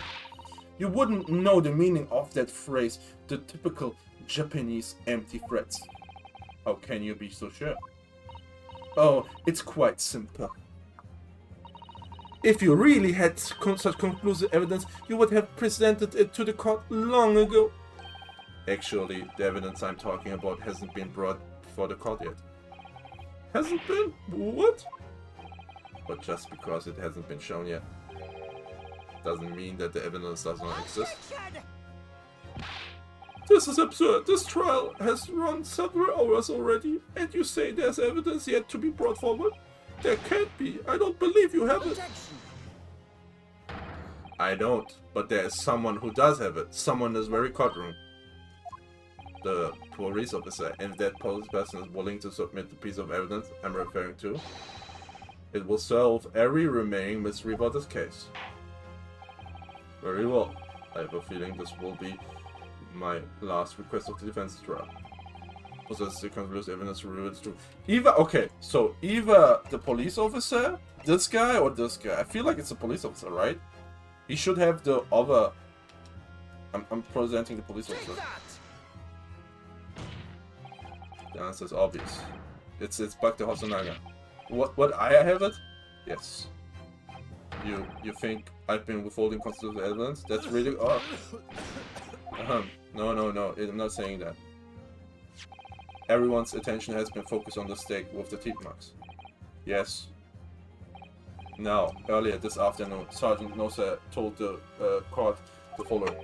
I enjoy chomping my way through the good steak. And as well as admitting stealing the Kuta-san's coin, he told us that he slipped it under the steak. You watch it, Cadet. I'm a superior officer. Sergeant Nosa, could you please confirm something for me? Was the steak that put on the coin under, in fact, your own steak? Tishon! Affirmative, of course. I might be a soldier in the Imperial Nippon Army, but still. I'm not brave enough to ask a foreign gentle lady if she'd mind me manhandling her meal while something in it. In other words, the steak that the detectives admitted as evidence earlier was in fact Sergeant Nosa's meal. But that does make no sense. That plate was taken from the victim's table. Yet the gentlewoman doesn't take bites out of her steak, nor did she have any opportunity to steal a coin. Of course I didn't steal it. To even suggest such a thing would be an affront to the entire British Empire. Well then, how do you explain this paradox? Exactly. Surely you're not going to suggest that the sergeant switched the two steaks over. Who switched the steaks? Who did it? You did switch the plates? He did. Well, after it happened, well, I saw that civilian had been murdered right in front of my eyes like that. I panicked, as I said, immediately lifted my stick and hit the coin underneath it. But then when the waiter announced that he was an undercover policeman, I thought I had it. If he decided to investigate my slab of meat, that'd be it. I'd be getting my marching orders. So when the cadet here was arrested and taken off the kitchen, I seized my chance. He switched the steaks. So his steaks has a blood stain on it. With military precision and timing, I switched my steaks with the one on the foreign lady's table. What? You can't have... I never saw you do such a thing. It was called Operation Lightning Bolt. There was no time for strategic planning. It was do or die, I tell you. So yes, I did what had to be done. Unbelievable! However, fear not, Prosecutor-san. What now? I swear on the brass buttons of my uniform. That's all I did, sir. All you did? That's plenty, Sergeant.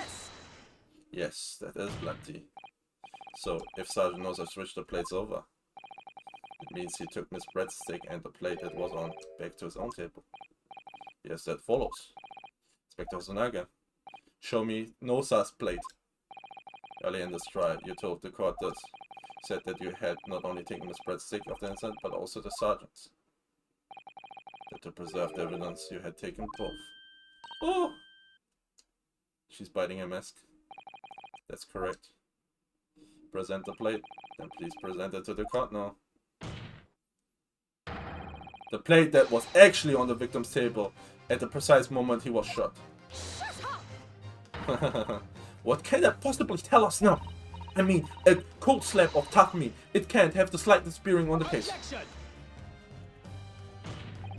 No, you're not wriggling your way out of this time, lady. I beg your pardon? Surely you're not that forgetful. Surely you remember the reason why the steak pan promises to prove such a problem for you, no? You're the ones who decided it was a problem, not me. The reason the defense asked to see the plate was to confirm something the defense remembers seeing. Thinks he remembers? I'm quite sure of what I saw, Miss Brett. On the side of the plate that was on the table directly behind Dr. Wilson, there was a clear splattering of blood from the gunshot wound onto the victim's chest.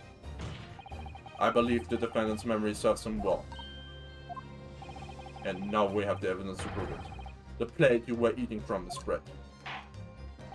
Let us not prolong this any further. Inspector, you will show the evidence to the court. Present the beefsteak on the plate that was originally on the victim's table at the time of the incident.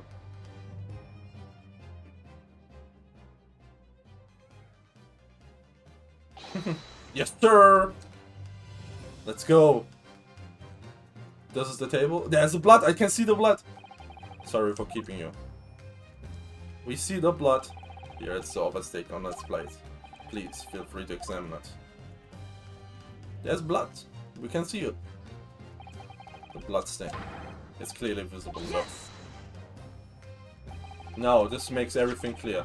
The blood you can see on the side of the plate shows that the moment the victim was shot, he was facing the table with his back to me. In our words, it's impossible for Naruhodo-san to have shot the victim. Ah! It can't be! In fact, there's only one person who could possibly have shot Dr. Wilson from the front. I'm sure everyone knows by now who that person is.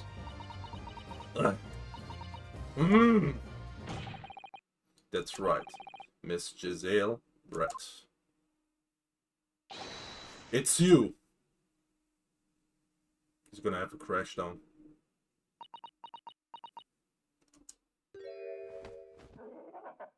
The swan died!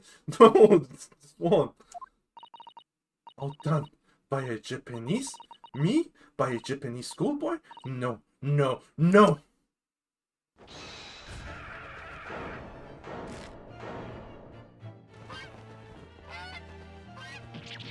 Yeah! That chick's coming out of the thing.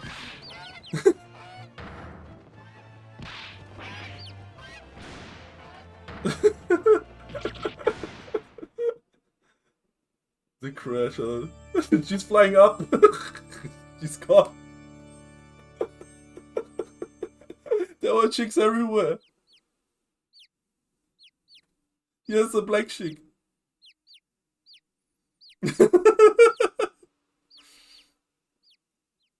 We got ass. Please excuse my little outbursts. I briefly lost my composure. Most unbecoming behavior for an English gentleman. Forgive me. Well, Miss Brett, I think it's time you told the court what actually happened that day. The truth, this time. Gladly, Your Excellency. Oh, will she actually say it? It was I who took the professor's life using Kurare. Okay, she's admitting it. Okay. As you summarize, I chose the particular day for one very important reason. Because I had a dental appointment for the extraction of one of his teeth in the morning. So you planned to kill the professor, knowing that no trace of poison would be found in his water, because Kurare is unheard of here in Japan. Yes. Of course, I never intended to remain at the restaurant for as long as I did. I only needed to see the professor take one tiny sip of his water and it would all be over. I would place the steak I had ordered in front of him to make it appear as though he had been dining alone, and leave immediately. However, before any of that happened, there was an unexpected visitor of the professor's table. That would be me, I suppose. Yes, you. Who else? Such a trifling matter. But the fact that you decided to come over, greet the professor, meant that I had lost my chance to slip away unnoticed. In due course, the professor took a sip of his water and was paralyzed. On a chair he was sitting in his chair, such that it wouldn't fall. There was no going back at that point, so I concocted a plan on the spur of the moment. A plan to pin Dr. Wilson's murder on this innocent man. I happened to know that the professor always carried a gun. I decided to use that fact to my advantage. I had the bottle of Kurare in my handbag. And my own pistol concealed under my skirt. Yeah, no one checked that skirt. Under your skirt? So I was right. There were two guns. Yes. And then I finished my coffee and got up to leave. That's when I noticed the professor's gun, which you had presumably placed on the floor. A place where you were sure that I would notice it. And everything went according to plan. You noticed the gun as I intended. And then, just as you bent down to pick it up, bang. That's when you shot the professor with your own gun, even though at that point he was already dead. Naturally, the gunshot caused a commotion, at which point the waiter appeared. obviously, I assume Naruto-san was the purple and the predator. I took him to the pantry. Then I joined the kitchen and locked him inside. That's when I took the opportunity to turn the professor and the chair around. Because, of course, we needed to make it look like the vent that shot Dr. Watson from where he picked up the gun.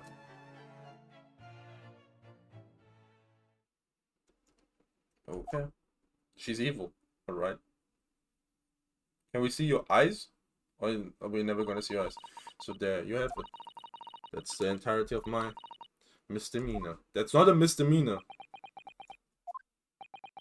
Straight up criminal act. Huge one. Your Excellency? Yes. I wonder. Might I speak with you in private later? I shall call on you. Bro, if they're gonna let her leave, I'm gonna get angry. Thank you. Good day then, everyone. I hope you can forgive me, Naruto-san. No. No. What the hell? How did you disappear?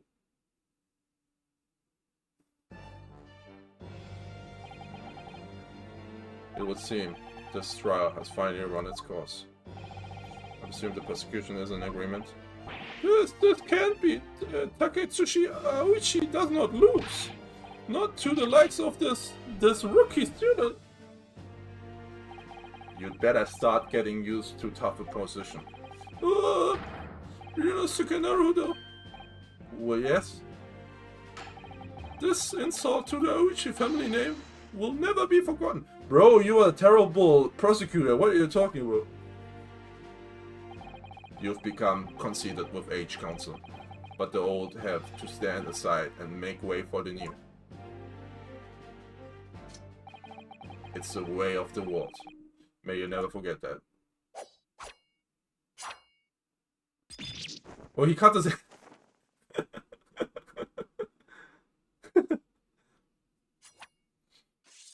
He cut his hair.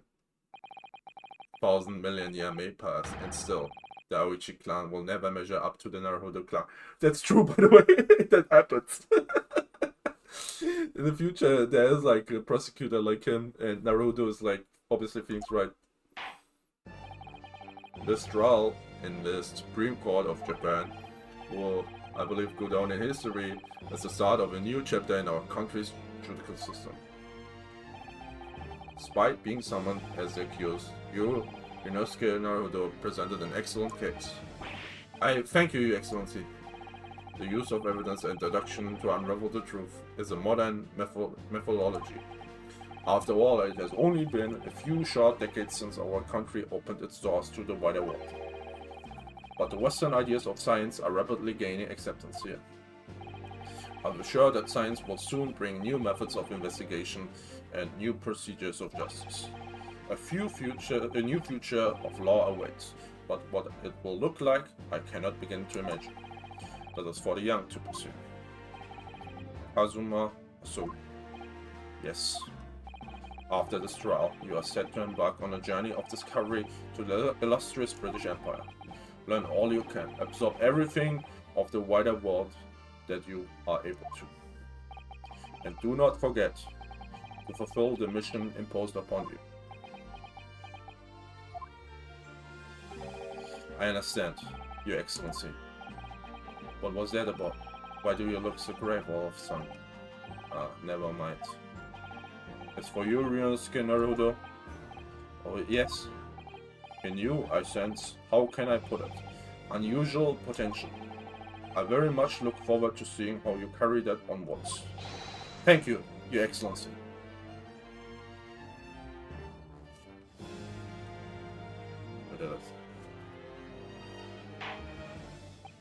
It is time to deliver the final verdict. I hereby find the defendant Ryunosuke Naruto not guilty.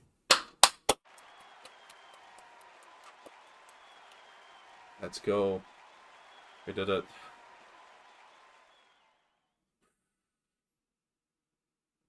Our first not guilty verdict. This court is now adjourned.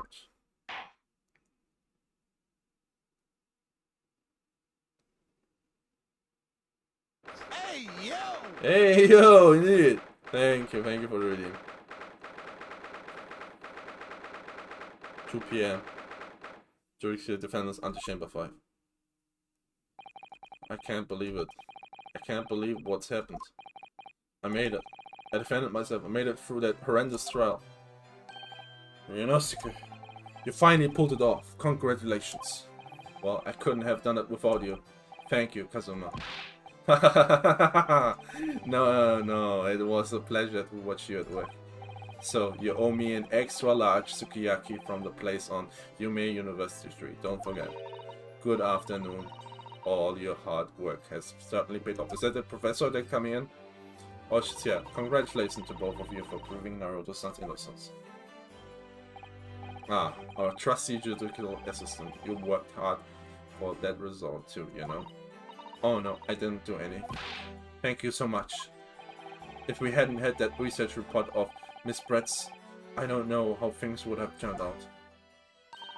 Your kind words should really be for my father. Simply doing as he asked was his idea for me to go to the university and investigate. Your father? Ah yes, of course. The professor. Who gave me for my training? Yeah, she's saying her name. Yeah, Mikotoba. Yeah. Her father is I know. Thank you for the claps. Mikotoba. Ah, there you are. I believe congratulations are in order. There he is! Naruhodo, you did an excellent job. Thank you, Professor. Oh no, it is I who should be thanking you. After all, your efforts exposed the true criminal that took the life of my good friend. Good friend? Oh yes, you mentioned that before. It was you who actually invited Dr. Wilson to Yume University, wasn't it? Yes, that's right. Professor Mikotoba studied overseas himself. He went to study forensic medicine in Great Britain. Presumably that's when you met Dr. Wilson. Exactly.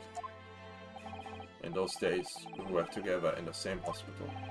We worked together? Never heard you mention that before. Well, it was a long time ago now. Besides, it's your turn, Asogi. Great Britain is a magnificent country. What did it say? It leads to war, did you say? It leads to what? Okay. In science, medicine, engineering, culture, and of course in law. Watch and learn, my boy. So what's happening in the world's largest melting pot? I will. I'll learn all that I can. I swear on this, the spirit of the Asogi clan. You're not taking that sword to Great Britain, are you? Of course I am.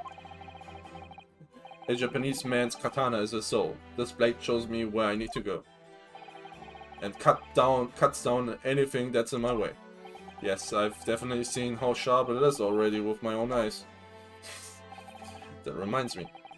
What happened to the woman? To Giselle Brett, I mean. After all, she's guilty of murder. Ah yes, her. She left. She probably left without any case. It's not easy to tell you this, but... What do you mean? Surely she's going to face trial herself? No, she's the true culprit. No, they're gonna let her go. She will be leaving Japan in the very near future. For Shanghai. What? Shanghai? I knew this was coming. I'm still angry. Giselle Brett will not appear in court again in this country, I'm certain. Yeah, she sounded like she had like a plan way out of this. She was too composed. Appear in this court again in this country, I'm certain of that. What? But why not? It's a matter of consular jurisdiction. Who are you? Who are you? Inspector Hosonoya. It was a hard-fought battle in the courtroom today. Very impressive to watch. Must congratulate. But, what's all of this about consular jurisdiction? We cannot try this particular foreigner for her crimes here in Japan. Sounds bullshit. What? We can't try her? But then, who's going to bring her to justice? British consular court will hear a case somewhere far away, where our voices can't be heard. But why a consular court? Professor, I simply don't understand. But the consular court were a thing of the past, now that we have signed the friendship treaty. Yes, in normal circumstances, you're right. Then so long as this is not a serious incident of a highly political nature to our respective governments, they can't invoke a consular court just like that. Oh, can't they? Yes, she is a student, but it doesn't justify our governments making a secret arrangement about her fate, does it? Something strange is going on. So Miss Brett can't be held accountable for her actions here in Japan. Afraid that for the young student, today's trial was nothing more than a game all along. There was never any danger of comeuppance for her. That's so messed up! I don't believe it. The British government's Foreign Affairs Ministry has demanded that we hand over custody of Miss Brett. They are obviously taking this case of a foreign student committing murder very seriously. Are they? Are they? It's all going to change from now on. We can make it change. This is a time of great help. This is a new era heralded by the start of the 20th century. One day, I have no doubt, that woman will receive the judgment she deserves. Yes, change is coming. We are the ones driving it. Well, I think that's enough seriousness for now. This evening calls for a celebratory drink. But Professor, you're right. This is no time for gloomy faces. We should be celebrating Ryunosuke's not guilty verdict. Let's start having some fun. In that case, might I suggest La Carnival? As a head waiter, I should be delighted to provide you with ample food and drink. You're a detective, Hosonaga-san, aren't you? Let's not worry about details for now. To La Carnival, will you accompany us, Professor? Of course, La Carnival's food is second to none. I shall go and attend to the paperwork for Naruto-san's release. Oh, yes, thank you. Then we just coughing a yeah, he seems to have like some kind of thing. Maybe it's like his conscience or something that's like acting so Giselle Brett won't be tried here. I suppose that means I'll never know. I never find out why she killed Dr. Wilson. Kazuma. Yes, Ryunosuke. Just wanted to say thanks again, that's all. Really saved my skin today. What? Yeah. Yeah, they leave her. She's a political target and they said like, yeah, not being tried in this country. The British Empire is invoking their right to try her. Yeah, it's really frustrating. And yeah, Kazuma and Ryunosuke are like, hey, we have to be the change that changes this skewed system. I didn't do this thing. You were the lawyer in there, weren't you? The defense was all your own work. Skills made the difference, though. One day I bet you'll be the best lawyer in the world.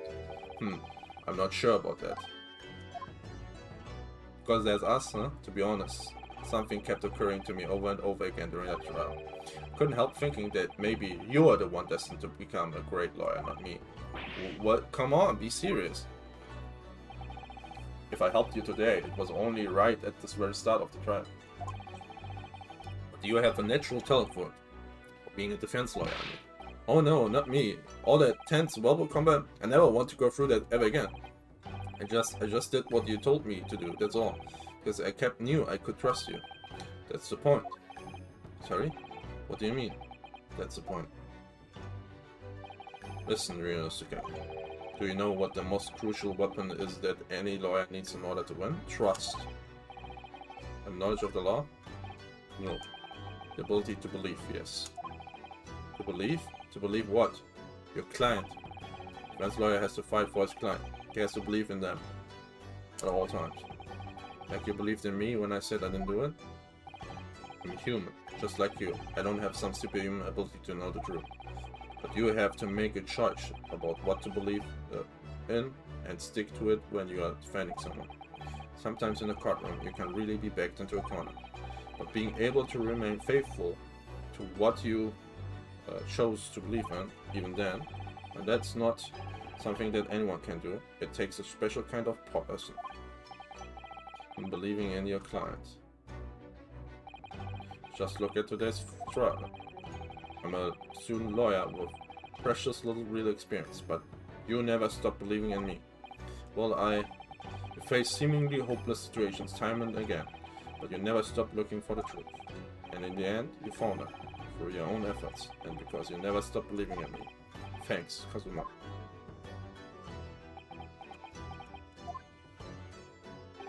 There's something I want to ask you, actually, Ryunosuke. Well, it's a favor, really. Something very important to me. It sounds serious. What is it? Ah, you're still here, are you? Bro, you don't interrupt. Oh, Inspector Hosonaga, I've arranged some rickshaws for us. Let's go. Thank you. We'll be right there. Finish your thought. Let's pick up this conversation again. No. We should be celebrating our man. Your first court victory. And your study tour to Great Britain. Don't forget. Ah yes, that's true. I feel like this is where the episode ends. So my very first trial came to an end. Kazuma. Professor Mikotoba. Susato-san, who acted as my assistant. Inspector Hosonaga, who didn't really play much of a part, but still. It was because of the help and support of all these people that I managed to get through that trial. But more important, we did it! We did it! We did it! We did it! We did it! Thank you for the redeem. We indeed did it! Kazuma hadn't yet managed to ask his favor of me. Little did I realize just how much it would change my life. The favor? And this is the first episode. There are several episodes actually in this, but I will end with this episode because we have been going for 6 hours. Yeah, save. Yeah. We have been going for 6 hours. Okay, we will pick up this maybe sometime over time. We'll see. I know who you should call to be a defense lawyer now. Ryunosuke, not me, probably. Fun fact here, I actually studied law for a time. For a little while, I indeed studied law.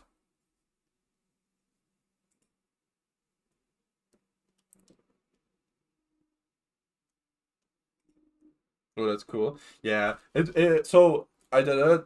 I kind of liked it, right? Like I was pretty good at it. Like we had like also, like small like within clubs that we had like mock trials, and I was like also in the debate club and stuff like that. I was really good at like the writing parts, like writing in like law language. I don't know the English words for it. But what I noticed like while studying it, I changed my major, by the way, because I noticed kind of I started becoming a different person, so I stopped like doing it. I was like, oh, that's not me. Guess the terminology. The law writing, no, the mock trial I know, but I meant there's like a certain word for like the language you're writing when you like writing reports and stuff like that. I was pretty good at that. Yeah. The German one is like writing like in a judicial language in a way, you know, like in a way where like everyone can understand it, but at the same time you're keeping it professional. Because we had to write a bunch of those things. But yeah, I kind of started like becoming someone else, so I switched my major, which was honestly one of the best decisions. Anyway, we're gonna end streaming. I know she's not online yet, but I know she will be streaming, so we just as well can go over there. Let's go over to Yomi's stream and lurk in the chat. till she starts. So she will have no stress. Be like, oh, hooray, during the stream, but like, we're there. What do you mean? It's saying, okay. W stream. W cheddar out there. W cheddar. For sure, W cheddar. Is it not working? It is working, okay. Appreciate all of you. I know that Christian was here, Chardop was here, Bankai, Kai was here, Yomi was here. I appreciate all of you. Be it here, be it lurking, be it saying hello. I appreciate that. Let's just go there. And we don't need a really long raid message, just dogs. How about dogs? Can't wait for your next stream. That one might, I don't know, we could like play offline tomorrow, or like stream it, like I don't know. Tomorrow I might stream something else too, like earlier, because I know like you are late, right? I will text you. I will text you, Kia. That's I might text you. Wish you guys a wonderful day, wonderful evening, a wonderful time zone. It's been real. It's been good. It's been real good. See you guys around. Bye-bye.